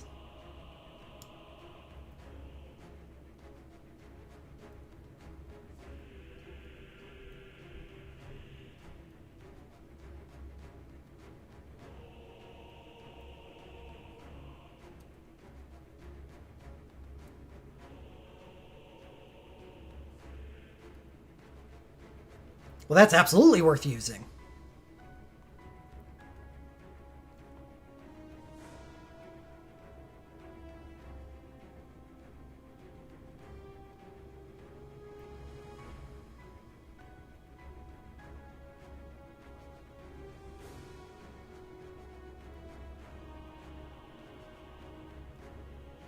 Bad? Doesn't it basically just refund itself? Unless you're combining... her Awakening doesn't even give dual cast.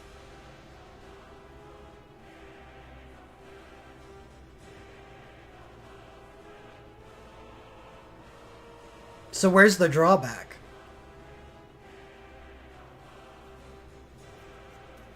But say the synchro's active for 15 seconds.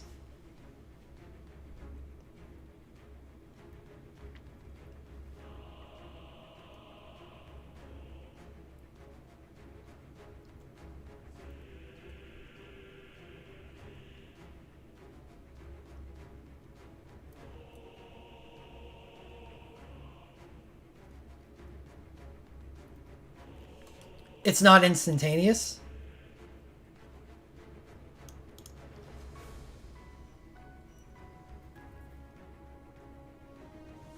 Yeah, well, that's just how trances are. It's an all stat buff. Yeah, it's not instant. Well, it's already QC'd because of the trance. It's NAT, so it's not going to benefit from magical quick cast. So that's a problem.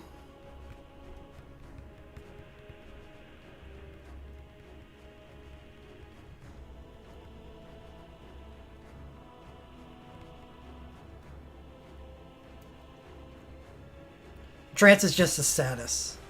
If it's named something different, then yes, it stacks. But I don't think you can get different trances on people. Notice it says it's Terra trance. It's not. You're not gonna.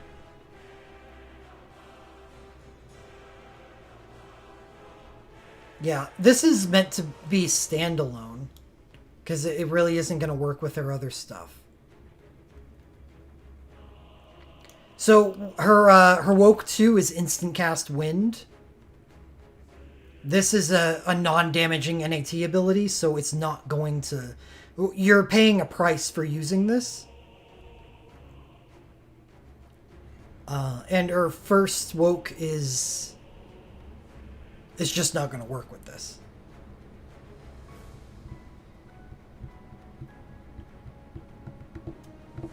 Yeah, I see it. But by itself, like, if this is all you had... so, what was the character that we kind of... Fang. Together? No. Don't use together. Use separate.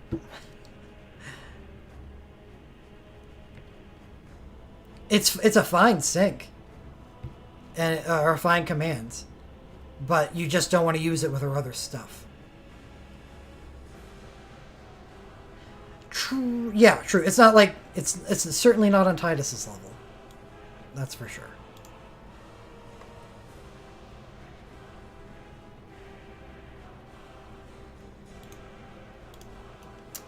Next up, we'll look at Ramza. Basic stuff here. So it's got to have good commands. You don't have good commands, I'm going to be really disappointed. Okay. It's It's one of these, huh? Yeah, Terra doesn't get anything good. Even her awoke. Her first woke. It just gives her trance mode, something she could already obtain. So, it just overwrote one of her good strengths. Yeah, Terra doesn't get things that are particularly good. Terra's just good anyway, because Terra's Terra. But there's a lot of characters with that stuff. I wish Terra got better things. Anyway, Ramza, +1 metal. Does he start with any metal? No. So +1 metal if he uses attack commands. Or if he uses Awakening at the same time, you dual cast that command. Could triple cast it with his Legend Materia. Defend command is where we start buffing the party with this metal. Party 100% crit chance removes all metal.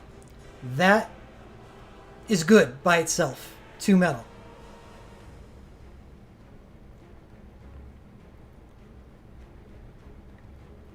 With 1 metal, 50% crit damage for 2 turns removes all metal. And with 0 metal, it self-insta-casts too. So if you did have the Awakening active, it would still provide this if it dual casted it.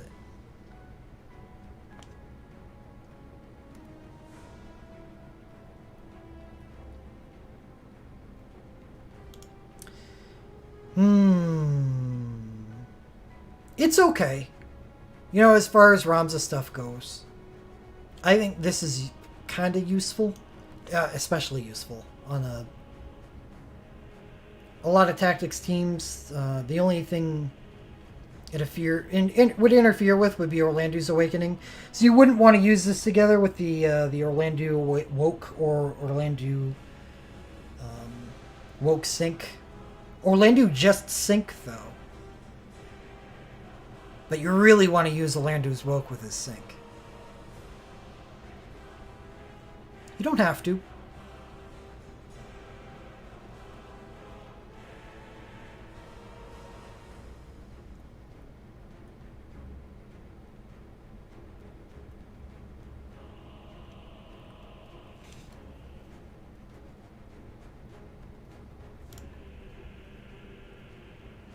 So what did Ramza get for a... Well, it's not 1 turn. 100% crit chance. This should be a full 25-second buff at 2 metal.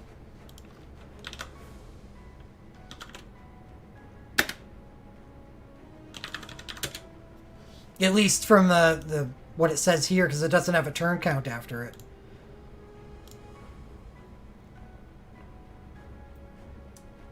Yeah, it just grants 100% critical. Yeah, it wouldn't overwrite. It's just Orlando gains no benefit.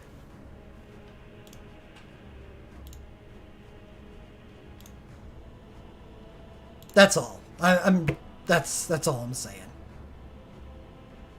It's kind of like using Imperil on a team with Gafgarian on it. Gafgarian wouldn't benefit from Agrius's Imperils.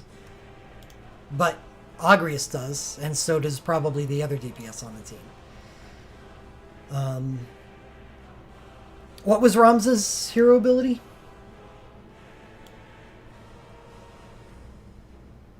High quick cast 1. 4 times holy. It's good because you kind of do want to be spamming the commands for the metal. At least at first. I don't know.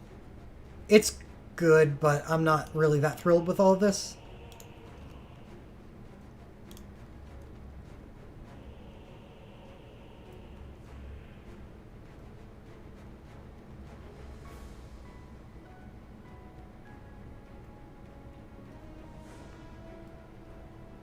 This is still probably pretty good.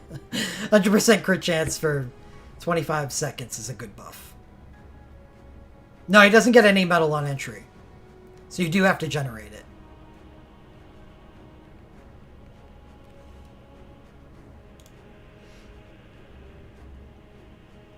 I think I'm just I'm downplaying this too much. This is a really good buff. It doesn't take him that long to generate it. All he would have to do is dual cast the ability. And all of a sudden you got 2 metal, you can activate it next turn. Alright, moving on. Alpha No, Synchro. Here we go. Continuation of the Witch Cat banner. Instant Party Kiraja Medica. Last Stand. Synchro mode.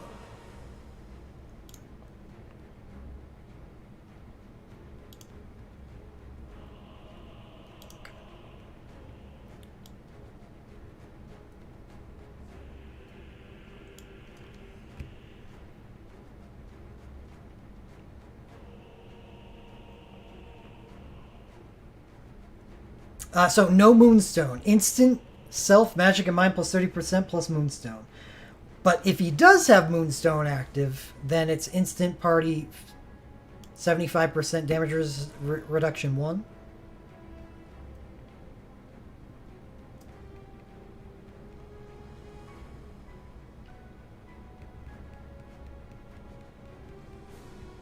Okay.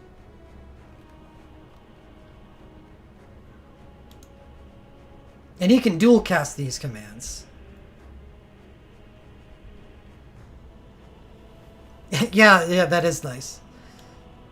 And he can dual cast these commands. Okay, here we go.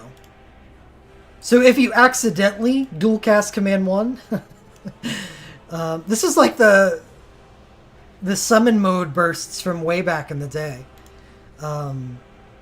If you accidentally dual cast command 1, you get instant 75% damage reduction 1, and it removes Moonstone. But if you're able to move along from the attack commands and just start spamming the defend commands, he starts spamming Medicas and 10% damage reduction 1.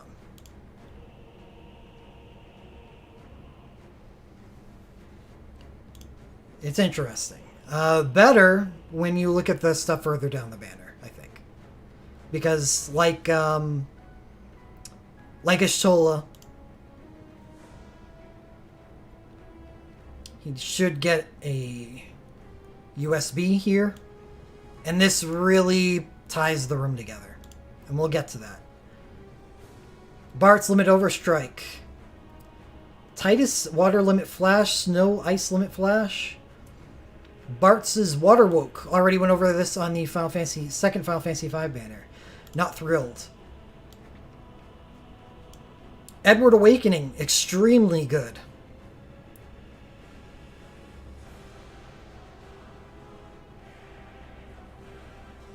It's a single turn of ATB times 2.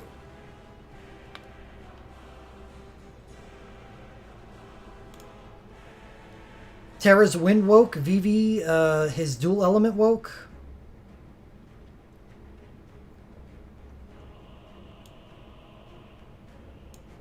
Now here we get to Alphanos Ultra.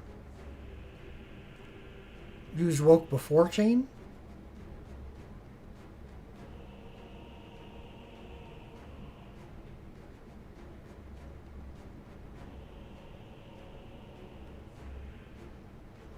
Sure. Yeah, it's got a Heiska, so you could first turn this, and if you got someone that can entrust him the second set of bars, you can do the chain. I don't think it matters that much. Unless you need the Heiska. Being able to get quick cast before is fine too, because his chain is a soul break, so reducing the cast time is nice. Is the effect for the whole party? Yes, it is. It's the only effect in the game that I know of at the moment that reduces the entire party's ATB charge. It is only for a single turn, but that's pretty awesome. That's 5 people. 5 turns of REM power. It's a very good awakening. Edward's Awakening is extremely good. So, Alphanos Ultra. Instant Party Medica, Cura Medica, Regenga, 3k... This is a lot of effects. 3k stock, and High Quick Cast 2. That is a spammable Medica on Alphino. That is a thing that exists.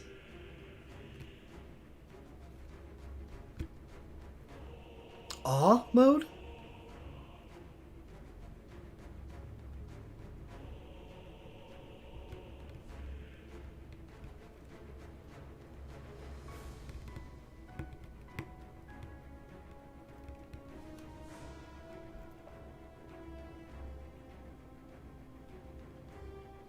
Yeah, that's a fantastic Medica.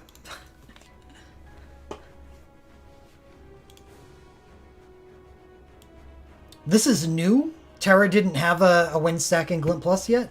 What's Downburst? That's interesting.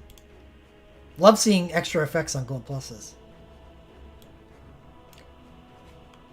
Oh. This may be better for her wind kit than her sync.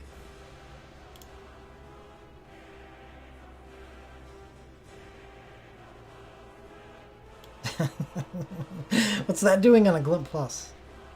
I'm sure it's not the only one that does it, but that's just free. And when stacking, it's a really good Glint Plus. What would you rather? Instant cast 1 for a turn or 6-hit chase for 15 seconds? I don't know. Genesis does it. No wonder people like Genesis. That's a really powerful Glint Plus.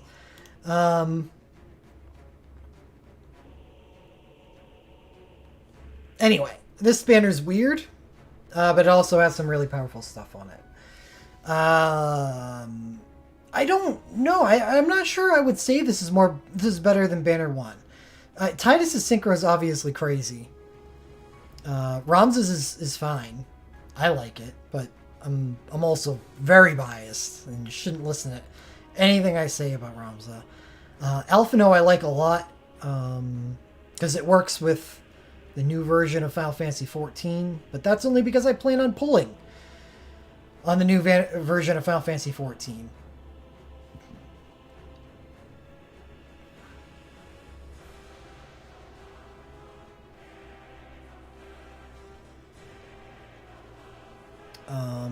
I like this stuff. But it's old, so it's going to be risky for some people. I in particular like Edward's Awakening. I think it's one of the bigger prizes of the banner. Yeah. Titus, Edward, Alf.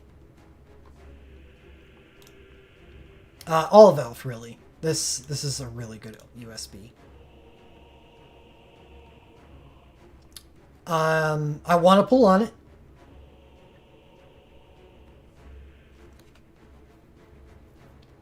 This is the banner that people hope is active simultaneously with the Final Fantasy XIV event.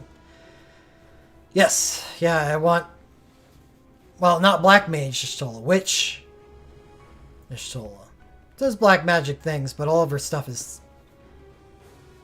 It's got Witch School. Witch Cat.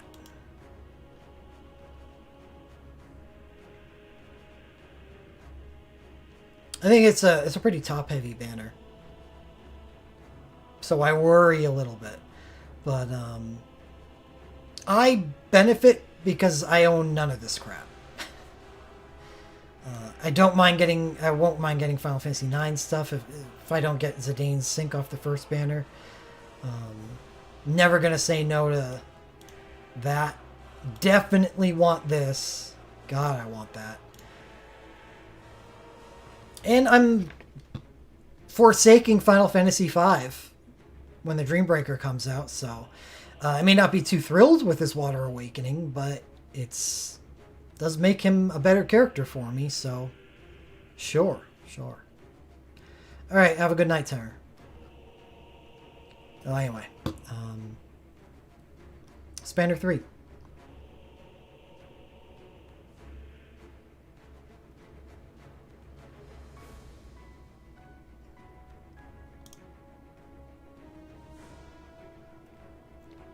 Banner 4. Y'all heard about this animal called Red 13 yet? Actually, you have, because we talked about him when his hero ability appeared above. His hero ability is a less powerful version of Vincent's sync ability. But that doesn't make it bad. It is actually not bad at all. It's extremely good. Anything to guarantee a 10% in peril every single time it's cast. I love this banner. Yeah.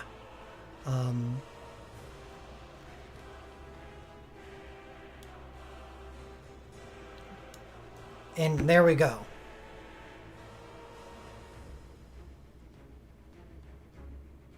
We see that on Red 13. And that's where things change a little bit. Red 13 may not be able to get those guaranteed imperils to stick as long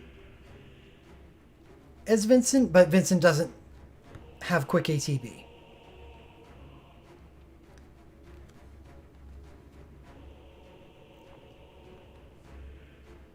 So let's see what his sync commands are. 6 times Earth. Party quick cast 1 and self Earth damage plus 30% for a turn. So is the idea here, if you can, to run Awakening on Red 13 so you dual cast with quick ATB the Imperil ability?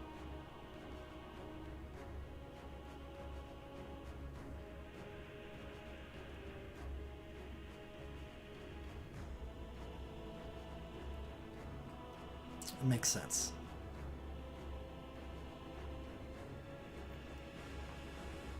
I guess you don't need... Well, yeah, you do need a sync. Yeah, pretty much. Okay. Seems good. Seems good. So Red 13 Awakening is on the table. Really, I think the most necessary part is the Synchro for the ATB. Because at the end of the day, if you don't have his Awakening, you still have access to the hero ability. Hero ability is guaranteed. So what you want out of his Soul Breaks would be the quick ATB first, and then the ability to dual cast. I would say so. Yeah, if you have to, the Command 2 would be pretty good. Party quick cast 1. If you're confident in the other character's ability on the team to deal damage.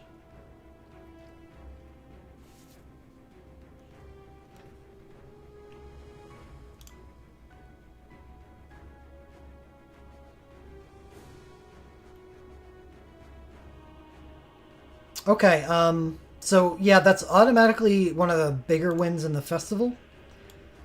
Finally, an Earth Mage. And I did not expect the Earth Mage to be Red 13. Well, not finally, because Rydia has that mumbo jumbo she does with her Sync 1 and her Awakening, so it's not finally an Earth Mage, it's finally a second Earth Mage. Gladio Sync.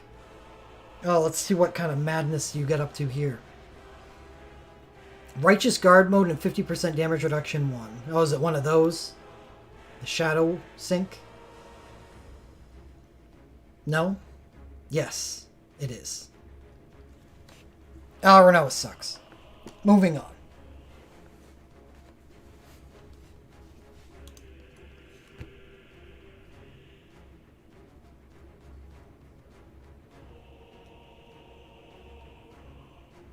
Oh, sorry. Righteous Guard mode is chase damage reduction removal.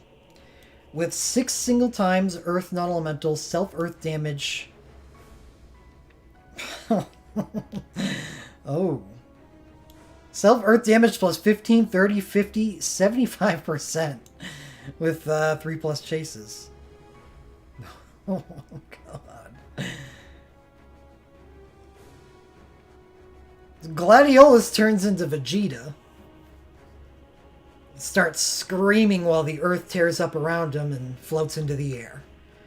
And powers up to 75% earth damage.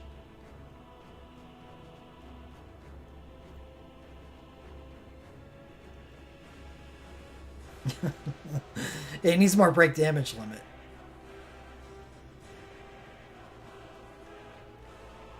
This is too much. This is too much damage. What do you do with all this?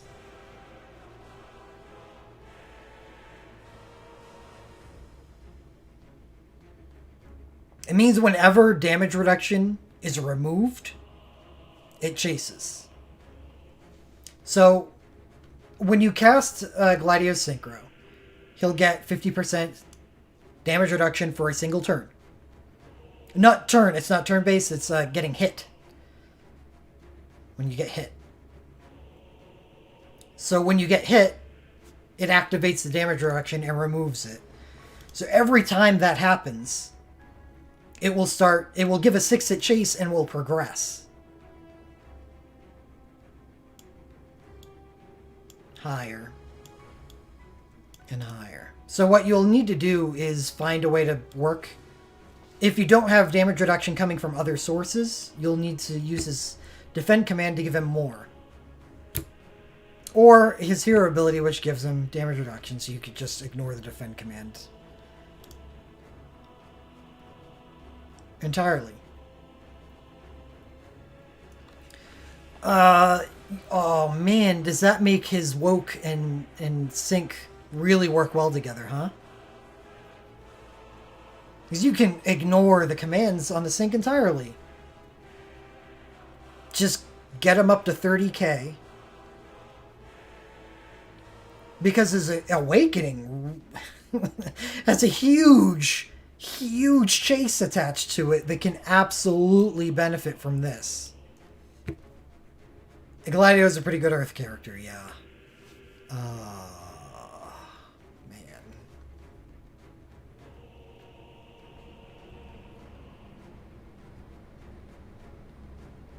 Arcane after the chase?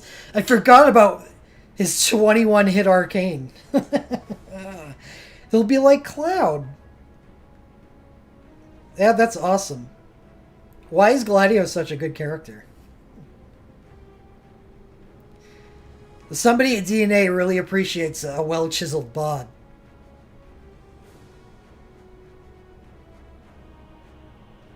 Fine. I mean, I'm on board. Give it to me. Next. I'm sure this banner is going to fall off after those two, right?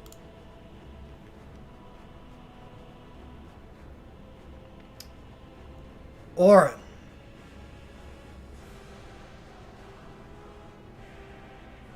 Instant area effect. Penta break. 50%. Party. Attack, magic, defense, and resist plus 30%. Synchro mode.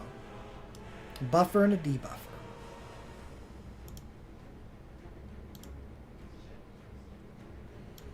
Attack commands. Cura heal. And insta-cast 1.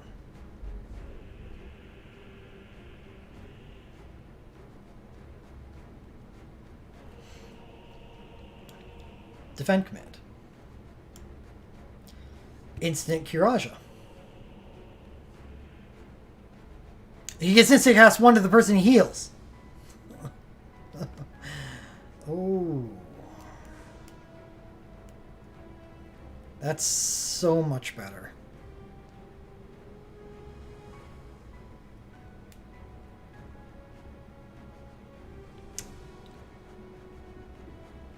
So what you're telling me is that he's meant to be paired up with Gafgarian spamming Demon Cross. Right? No, Auron with this right here.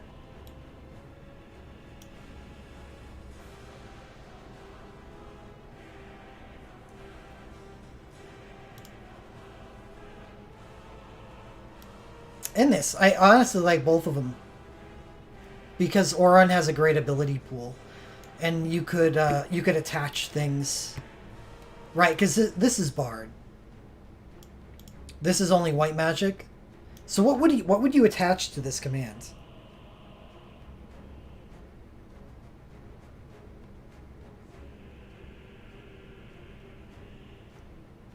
Yeah. This. Why bring Tyro to anything? Because you can only use the synchro once. Whatever.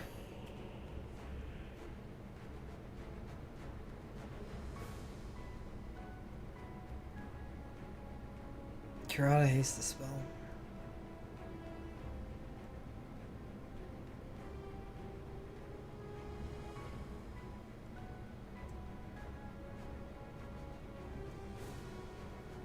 Yeah, so you would have to use the hero ability on the other one, yeah. Or yeah, ECM. So he can do a lot of stuff. Auron's hero ability is quick cast, physical quick cast 2 to party. Auron's great. This is a great sync. The entry works with anything. The stuff he does works with anything. It's super flexible. Okay, well that's his synchro, and there's more. There's more,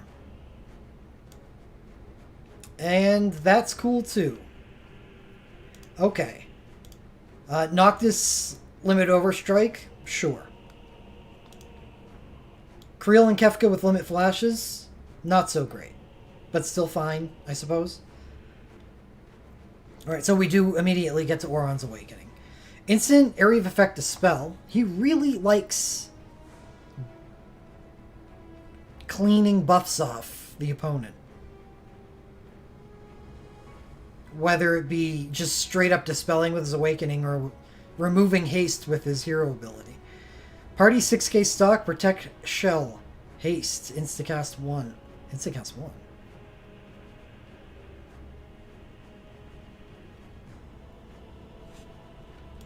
What is Astrologer Awakening?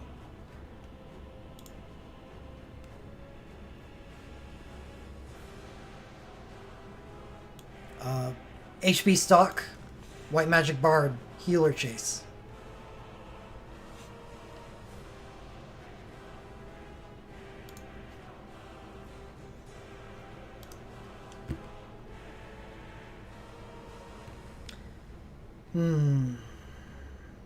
Immediately useless.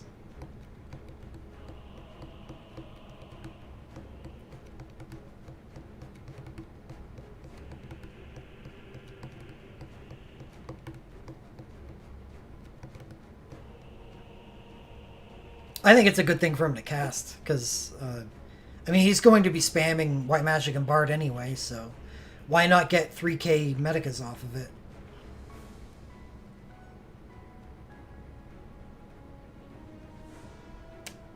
Yeah, I want all of this.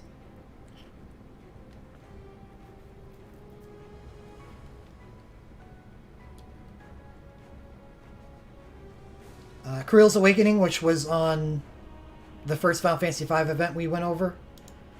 Just a twin element woke. Kefka's woke. Already have it, unfortunately. Was not expecting to see many dupes on this fest, and I suppose I didn't see many dupes. This is my first. Red 13 woke. Please stay on this banner.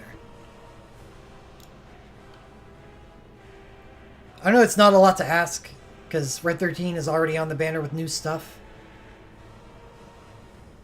But 1% chance of that getting removed is too much.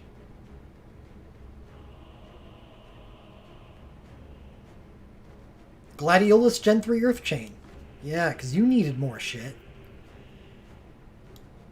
A free party damage reduction 1 with his End Earth stacking. It's a good Glint Plus. And I really like these Glint Pluses. Instant area of effect, defense resistance of mine, minus 70%. That's exactly what you want to be casting instantly for free. Whenever you're about to enter like a damage push with a party. I like these Glint Pluses a lot. Creel Glint Plus. And her Glint Plus is pretty cool. It's got the overflow attack on it. Free overflow attack.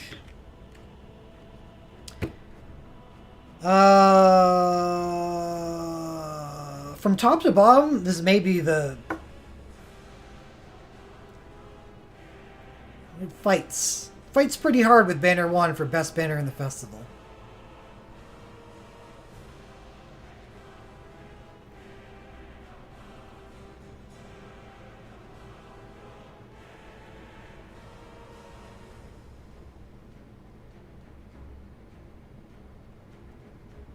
And it's actually kind of focused, not realm, but element. Not that I don't think that matters, because White Odin has different clear rewards for magic and physical, right? So it may look like it has a theme, but Red 13 and Gladiolus actually aren't on the same team. Oron does everything, so he automatically creates synergy on a banner. What is Kefka doing here? Kefka's woke in the middle of an Earth banner. You can... Well, yeah, I suppose why not, right? Red 13's gonna 60% imperil that boss. Is his hero ability hybrid?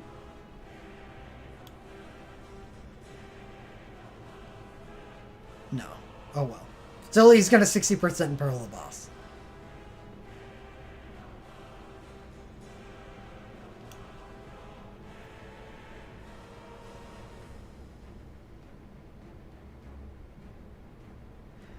So I really like this banner.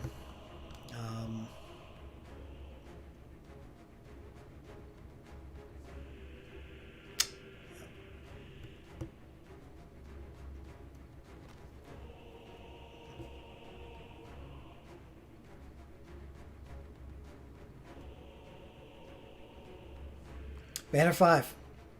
Orlando Sync. I don't remember going over it when I talked about the tactics banner. Other than the fact that, yeah, well, it's got some crazy shit going on with this. It's not that crazy. It's not that crazy. I'll talk about it for a sec. Okay,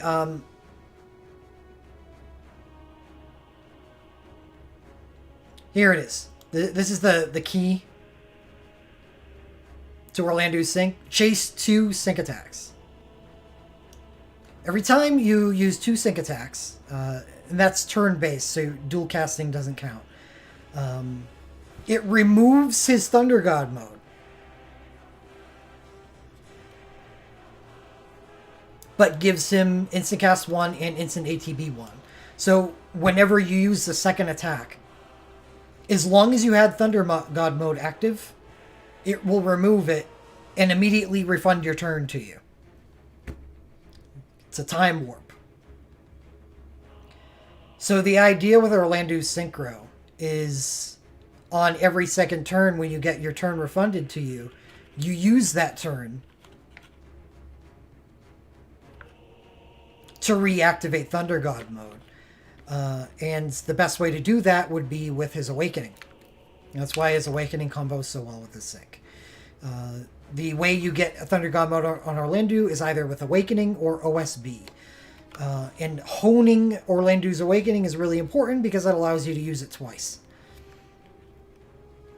Because you don't want to use the OSB if you don't have to. Because it's only 100,000 damage. Or defense. Sure, you can do that too.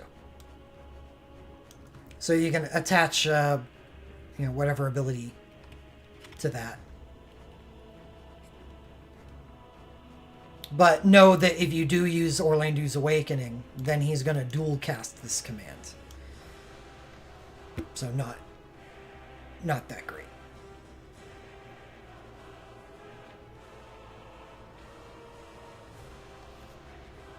You don't necessarily have to keep giving him Thunder God Might. But I would want to keep refreshing it so you could get as many instant ATBs as you can. So 2 Awakenings and then however many OSBs you need to use.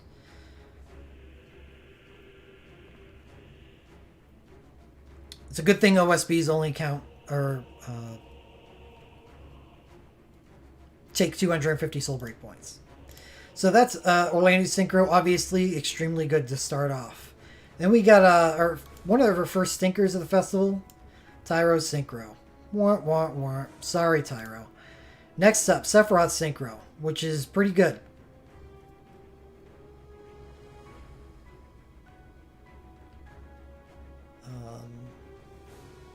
Because fights don't last 15 seconds normally. It's a good replacement for his Awakening. If you don't have it. And...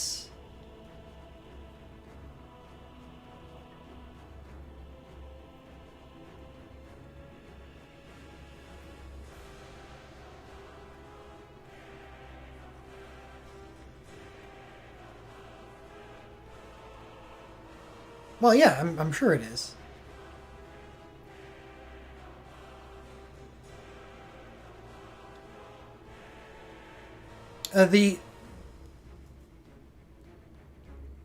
Yeah. The only thing wrong with the Synchro, because it basically does the same thing the Awakening does, is the Synchro doesn't give him 500 extra soul break points. That's it. Otherwise, it's totally fine. And that's why I kind of like it as a thing to cast after the Awakening ends.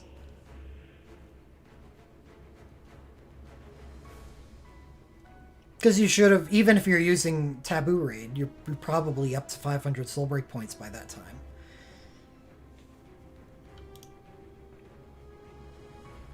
Anyway, Terra, Limit Overflow. Yuffie Earth Awakening, I want to see her water / ninja awakening on more things, because that's the one I really want. I wouldn't mind picking this up, but that's the one I really want. Ignis Awakening. It's last resort mode.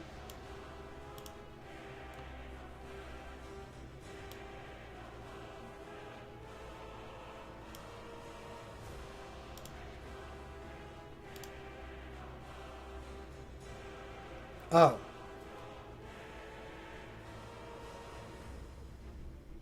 So, Ignis gets instant cast and dual cast on his Awakening. He just deals 25% of his max HP every time he attacks, but that's okay, because Ignis uses thief abilities.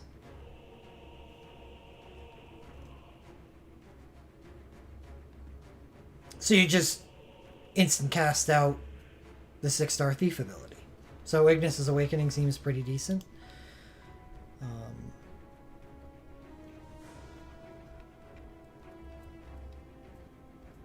Does the recoil happen after every attack?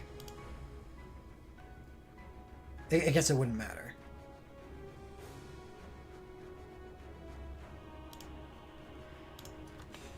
Bosch's Awakening is actually awesome. I didn't know this until recently, until I took a closer look at the Holy Chocobo banner that just ended.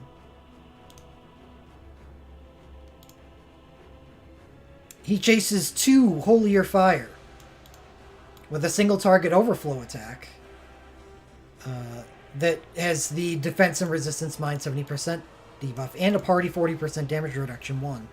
So on a typical 6-turn Awakening, you will hit this 3 times, getting all of this effect. So 3 damage reduction barriers, plus really extending this huge 70% debuff.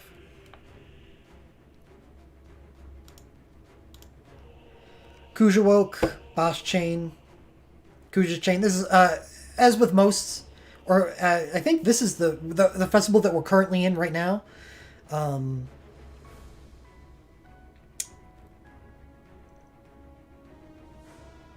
Banner 5 is all old stuff, so all old stuff is here. So I'm not going to go over it that much. But the Generation 3 Bosch or Holy and Dark Chains are here. Orlando's Glint Plus, which is very good. Sephiroth's Glint First Glint Plus, that's kind of interesting. good for me, but not good for people that missed it on the Banner 3 of the current festival.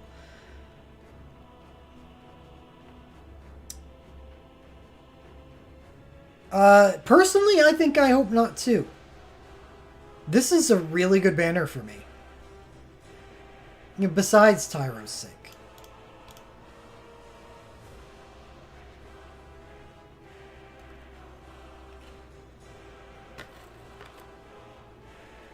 What do you mean?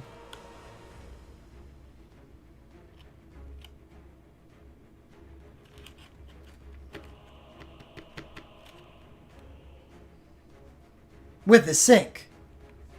The woke isn't on the banner, sure, but I mean, for the same reason that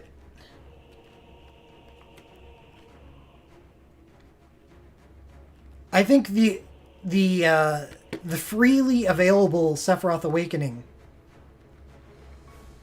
during 5th anniversary really changes a lot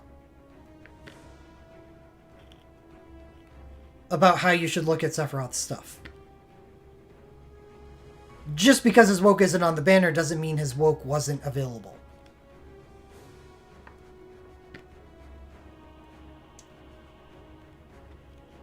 And it's not like, you know, that's gacha limited. Like, yeah, you only got that if you got lucky. No, you got to just choose it. And it was clearly the best choice.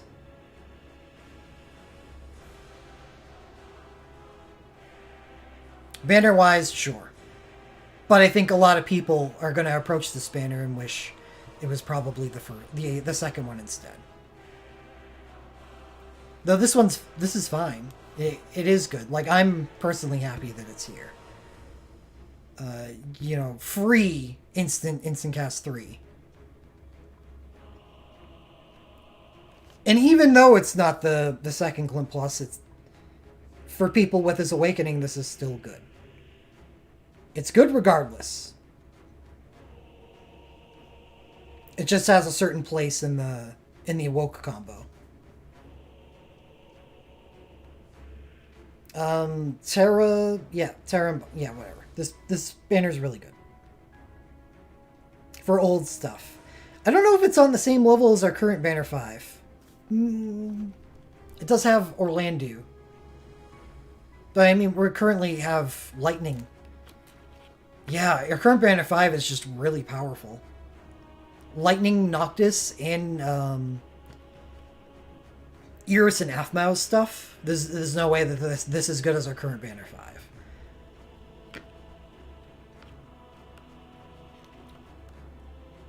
The fact that this banner is still fine. Yeah, you're right. The chains are fine. They are nice. I do still need a dark chain. Magic dark chain.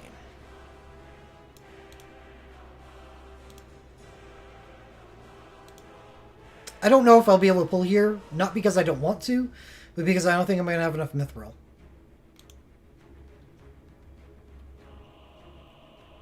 I think what I'm going to angle towards doing...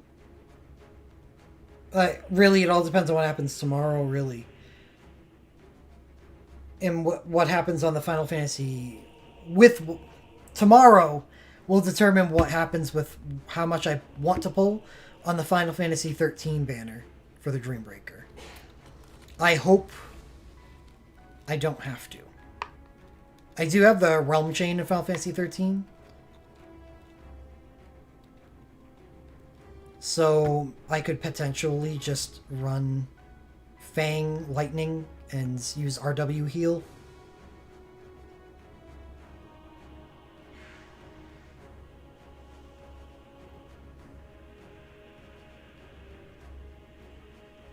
Which clearly isn't enough. Because I really don't have anything else. I don't think there's any way I can avoid pulling on the Final Fantasy 13 banner.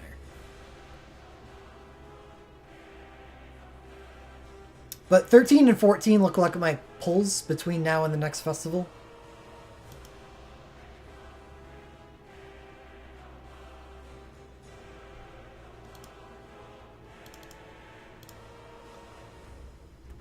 So, there's a lot to pull on.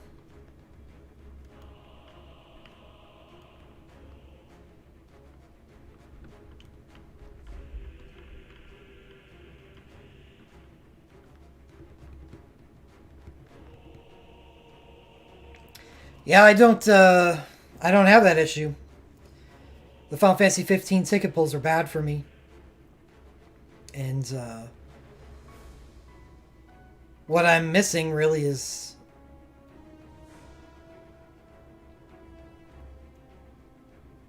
Lunafreya and Noctis' sync. This is Banner 5 really hits me where I have holes. Yeah, the 15 tickets are, especially now, would be extremely bad for me.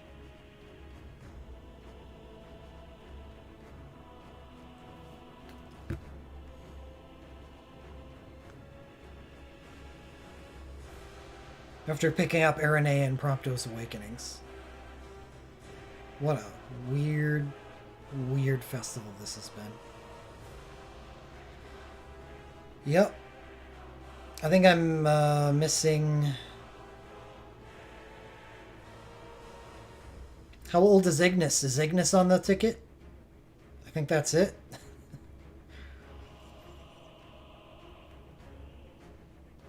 Core. Yeah, Core. Forgot about Core. Always forget about Core. Like Jack. It's one of those fire samurais. It's always... He's really good. Just always forget about him.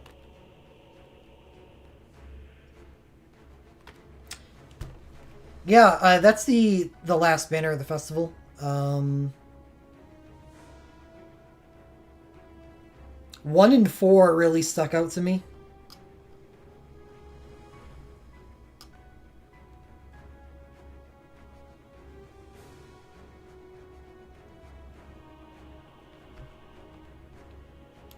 This is quite the top end.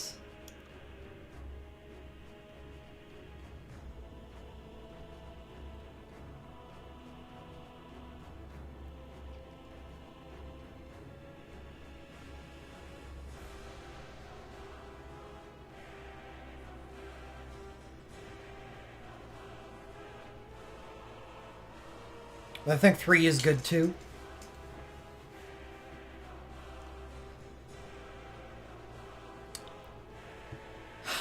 So is Banner 2.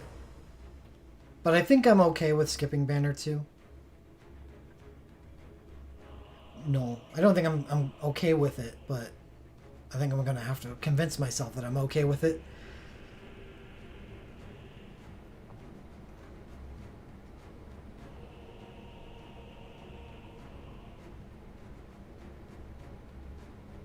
Which is going to be tough. So I don't have enough Mithril.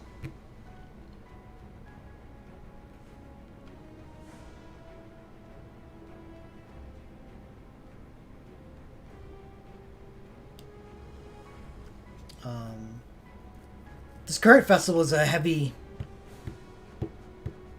Mithril expense. But I just don't think that I can avoid spending a ton on this festival too. Because I don't think there's a bad banner here.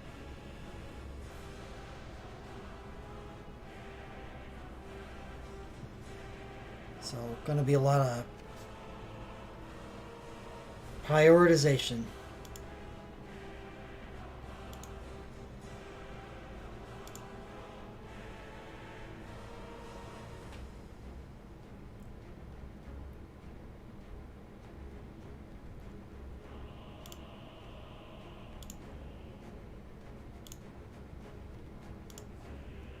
Yeah, yeah. Now that I actually need to. So what do I got?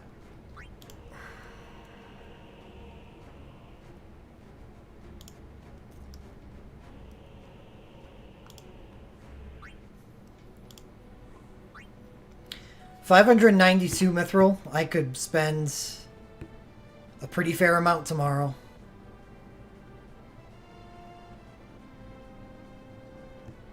$200, $250.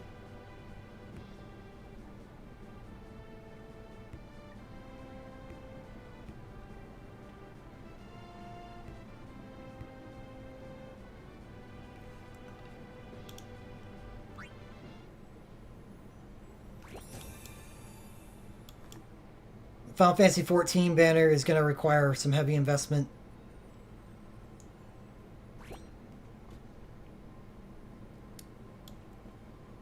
Yeah.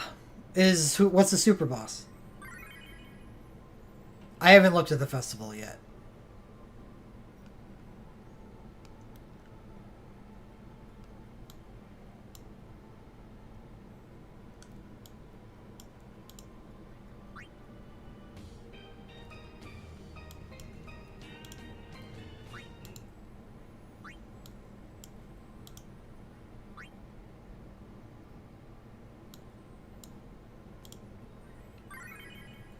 And, you know, I guess I'll get done. There's some Transcendence stuff that I'm missing that I wasn't paying as close attention to the game back then, I don't think. I did do Shadowsmith.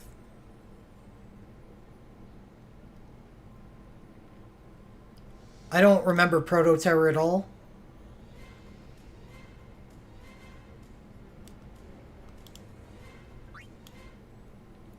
And Fury's Roar are two Transcendents that I'm missing. Just never tried them.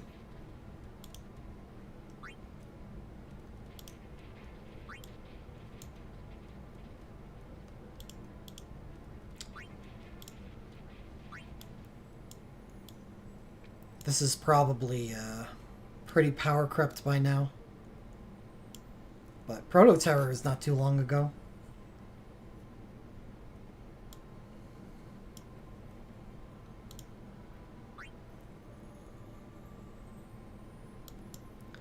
I always forget about them whenever a new festival comes around.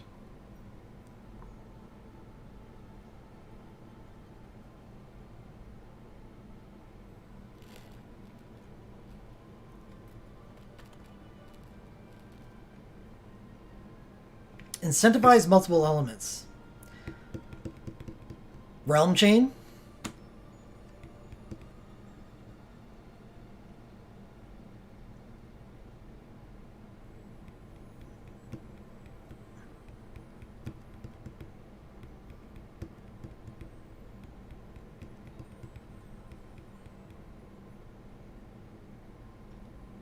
What Realm Chains do I have?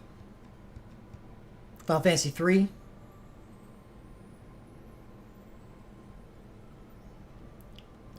Don't have a good Final Fantasy 3 team. Final Fantasy 5? Don't really have a good Final Fantasy 5 team.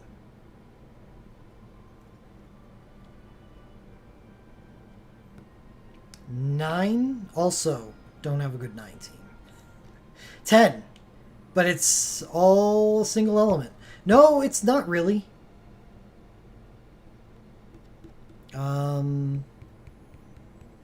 Lulu's ice, Oron is fire, and Titus is water. That's 3 elements.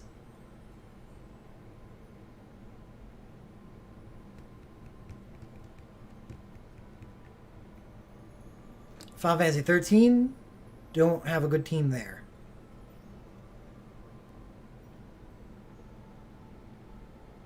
And that's it for my Realm Chains. It looks like Final Fantasy 10.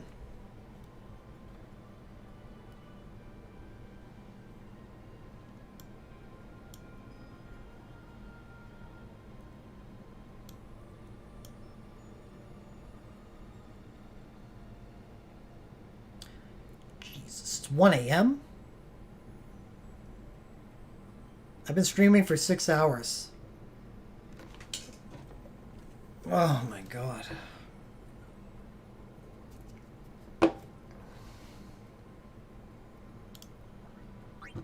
Shit, that reminds me. Oh no.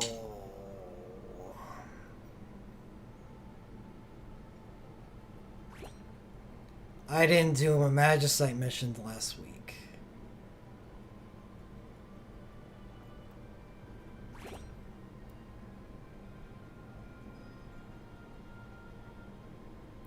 Eight of 10.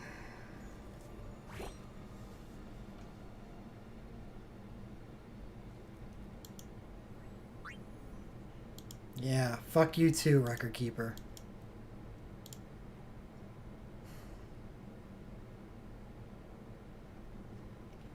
That sucks. I missed 2 days, too.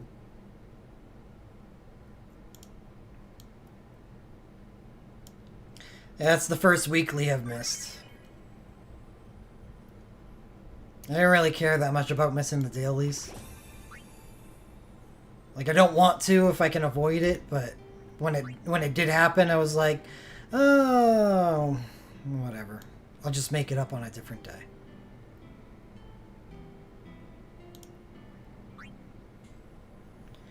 No, you know, the reason why is because I planned on doing speedruns today. I just never did. As I knew I was going to complete, like, Veil Force. I wanted to make a Veil 4 video. I never did it. I started streaming before I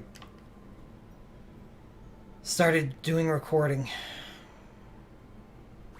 So I'm just not going to make that mistake in the future.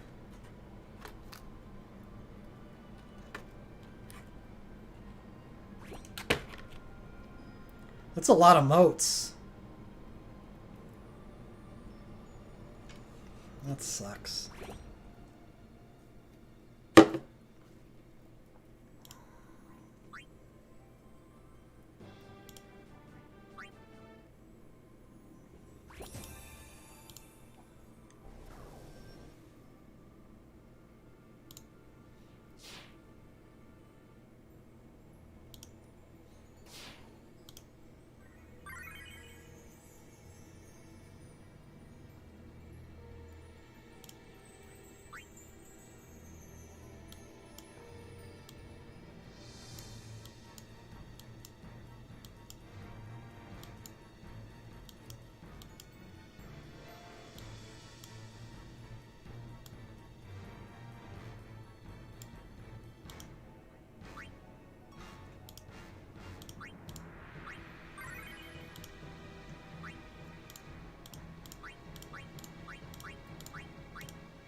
How did I make this team again?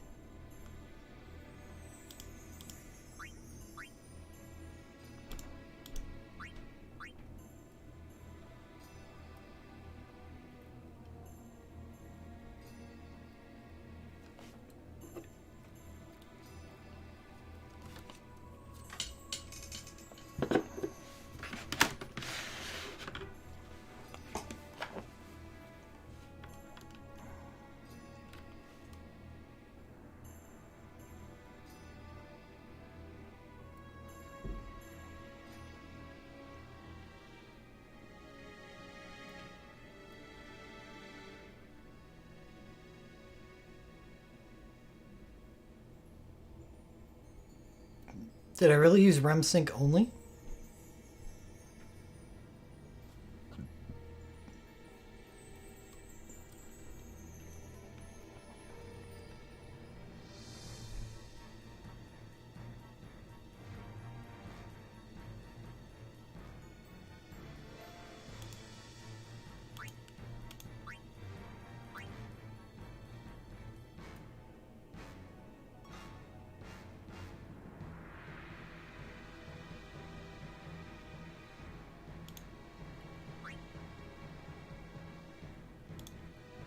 Yeah, I don't know where else I would get the soul break points.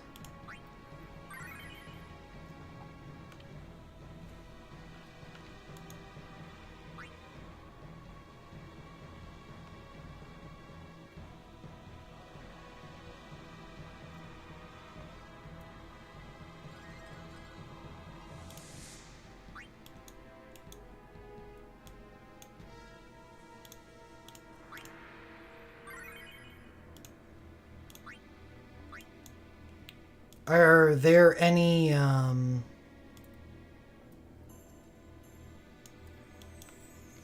500 Soul Breakpoint Glint Plus people that have support 5?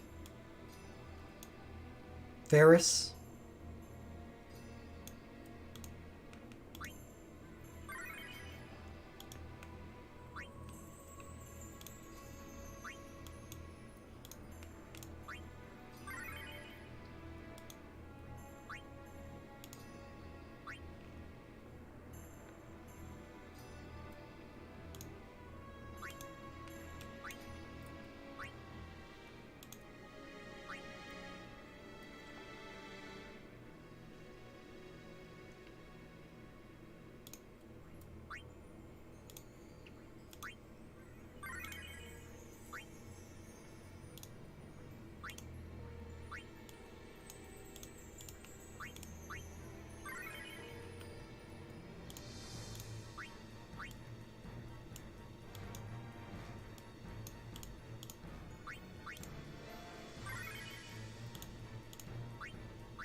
Well, it's officially Banner 5 Day.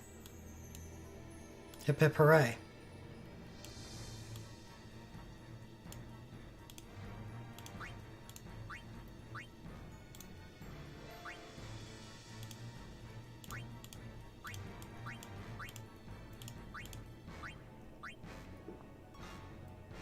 Really is just Varus, huh? Where's that?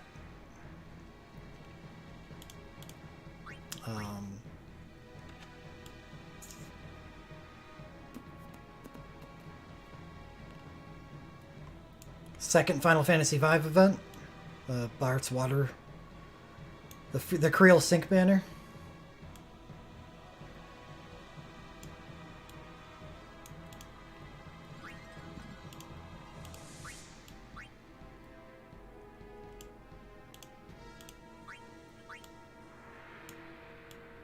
Where are you?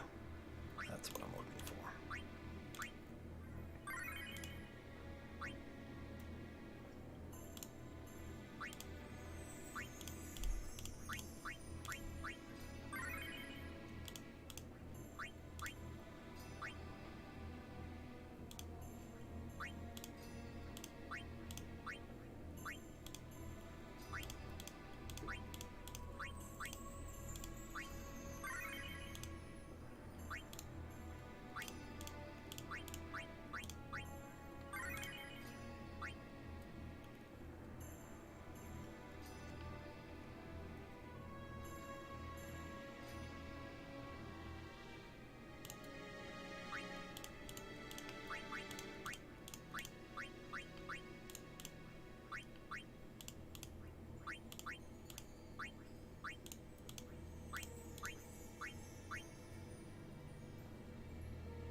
It's admittedly nice being able to use the auto mode for Sync Rem.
Fuck.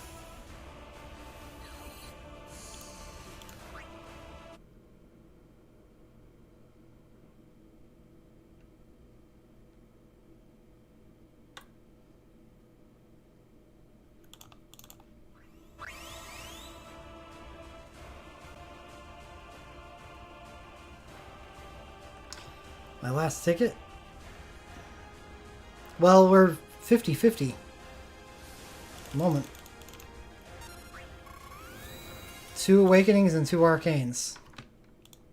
Have I really one of 10 done each one? That's awesome.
I should have OS speed. Oops.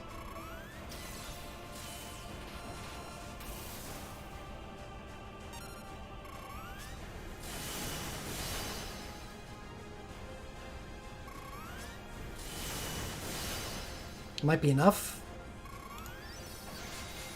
Ugh. Hope! Close it. Thank you.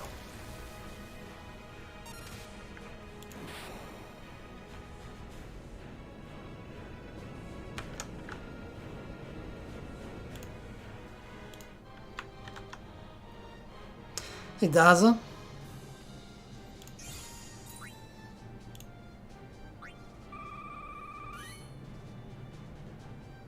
I guess I'm glad I didn't OSB. I should have sent those soul break points to Ark instead. Hope can't OSB in time.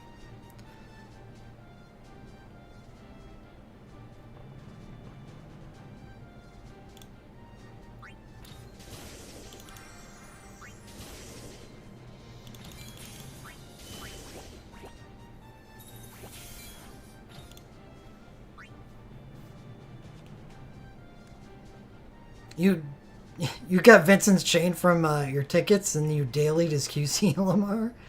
Jeez. Well, it's just because I'm streaming for a while. I started at a decent time of day, but now it's almost 1:30 in the morning.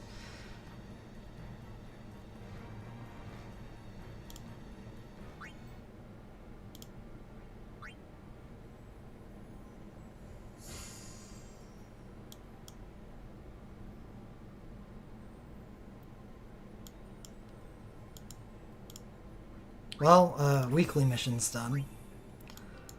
That one, at least. I gotta go and drown my sorrows in a bottle of tequila. Missing those 11 motes.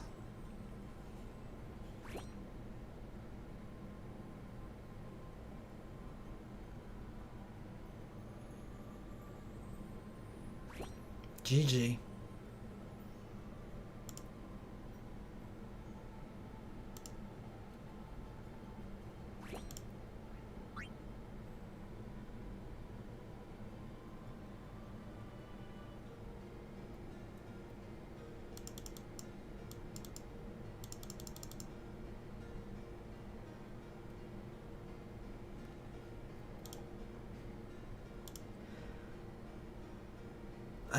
I'm assuming that there's some pretty fast arc runs out there. Yeah. Ricky got a 5.85.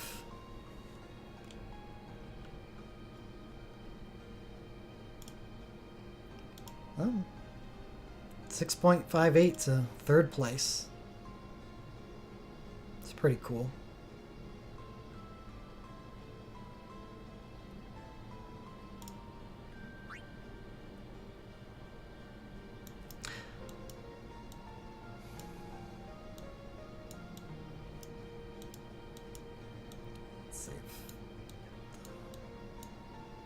Oh, I was actually looking for this team. And I just totally skipped by it. Well, I got a better team now.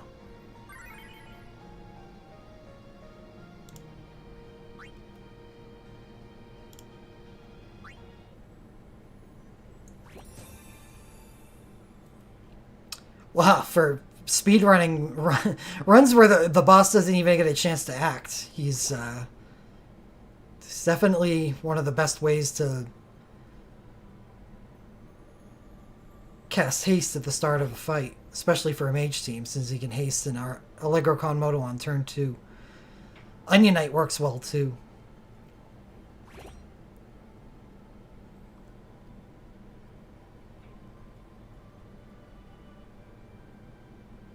But not on a mage team. Yeah, he's the best there is on a mage team.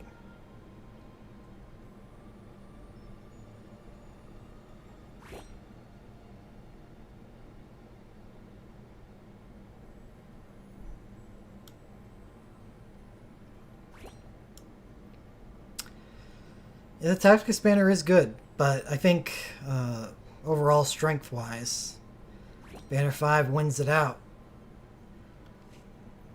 At least that's what I'm going to be doing. I'm going to pull on Banner 5. I think I'm going to skip Tactics.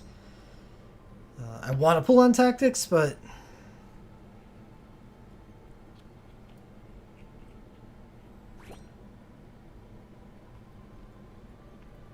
After seeing next festival, I don't think I'm gonna have the Mithril. I think my stash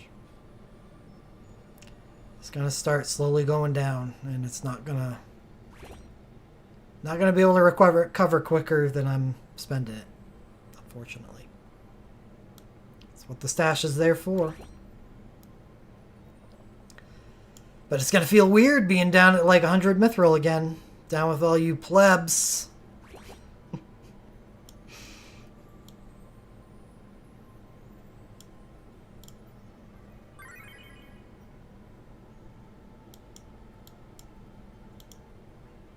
Actually having to worry about how much Mithril I've got. Don't look forward to that feeling again.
Let's get rid of some stam.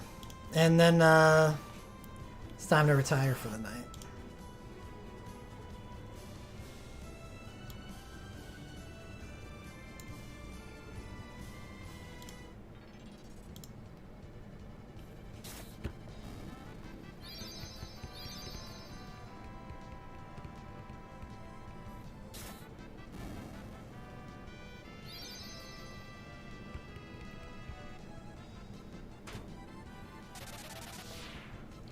I would assume that it would. His limit flash is new, and that's there. Plus, they don't really change banners anymore.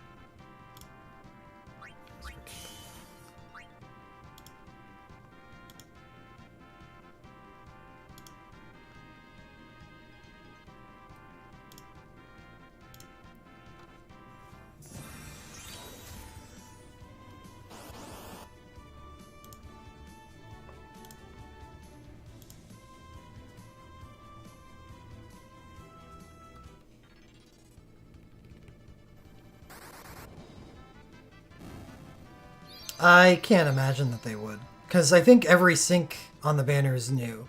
All the 7 stars are new. So they would have to not only remove his awakening, but they'd change the format. It's a lot different than swapping a 6-star for a 6-star.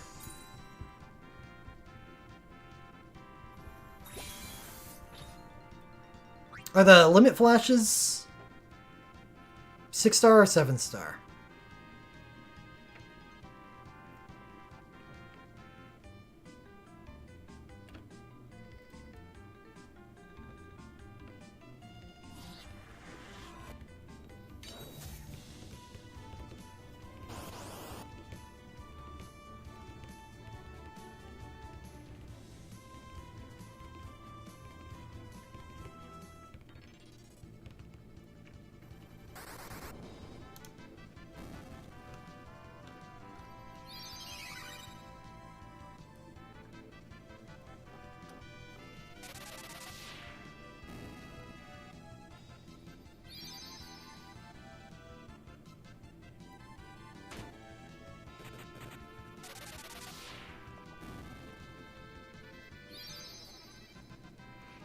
Oh, I didn't even read it.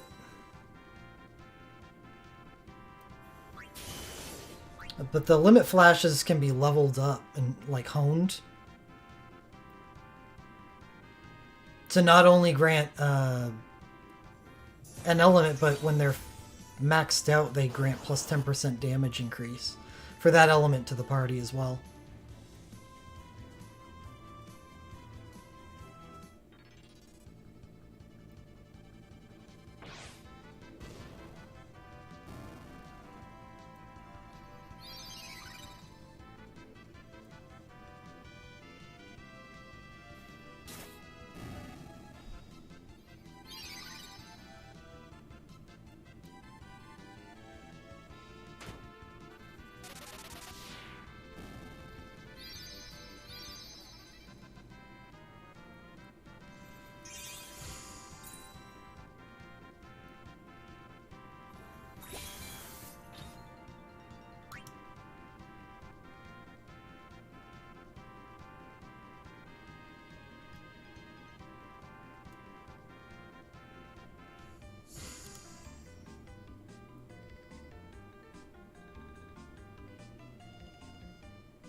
Alright, I'm out of here.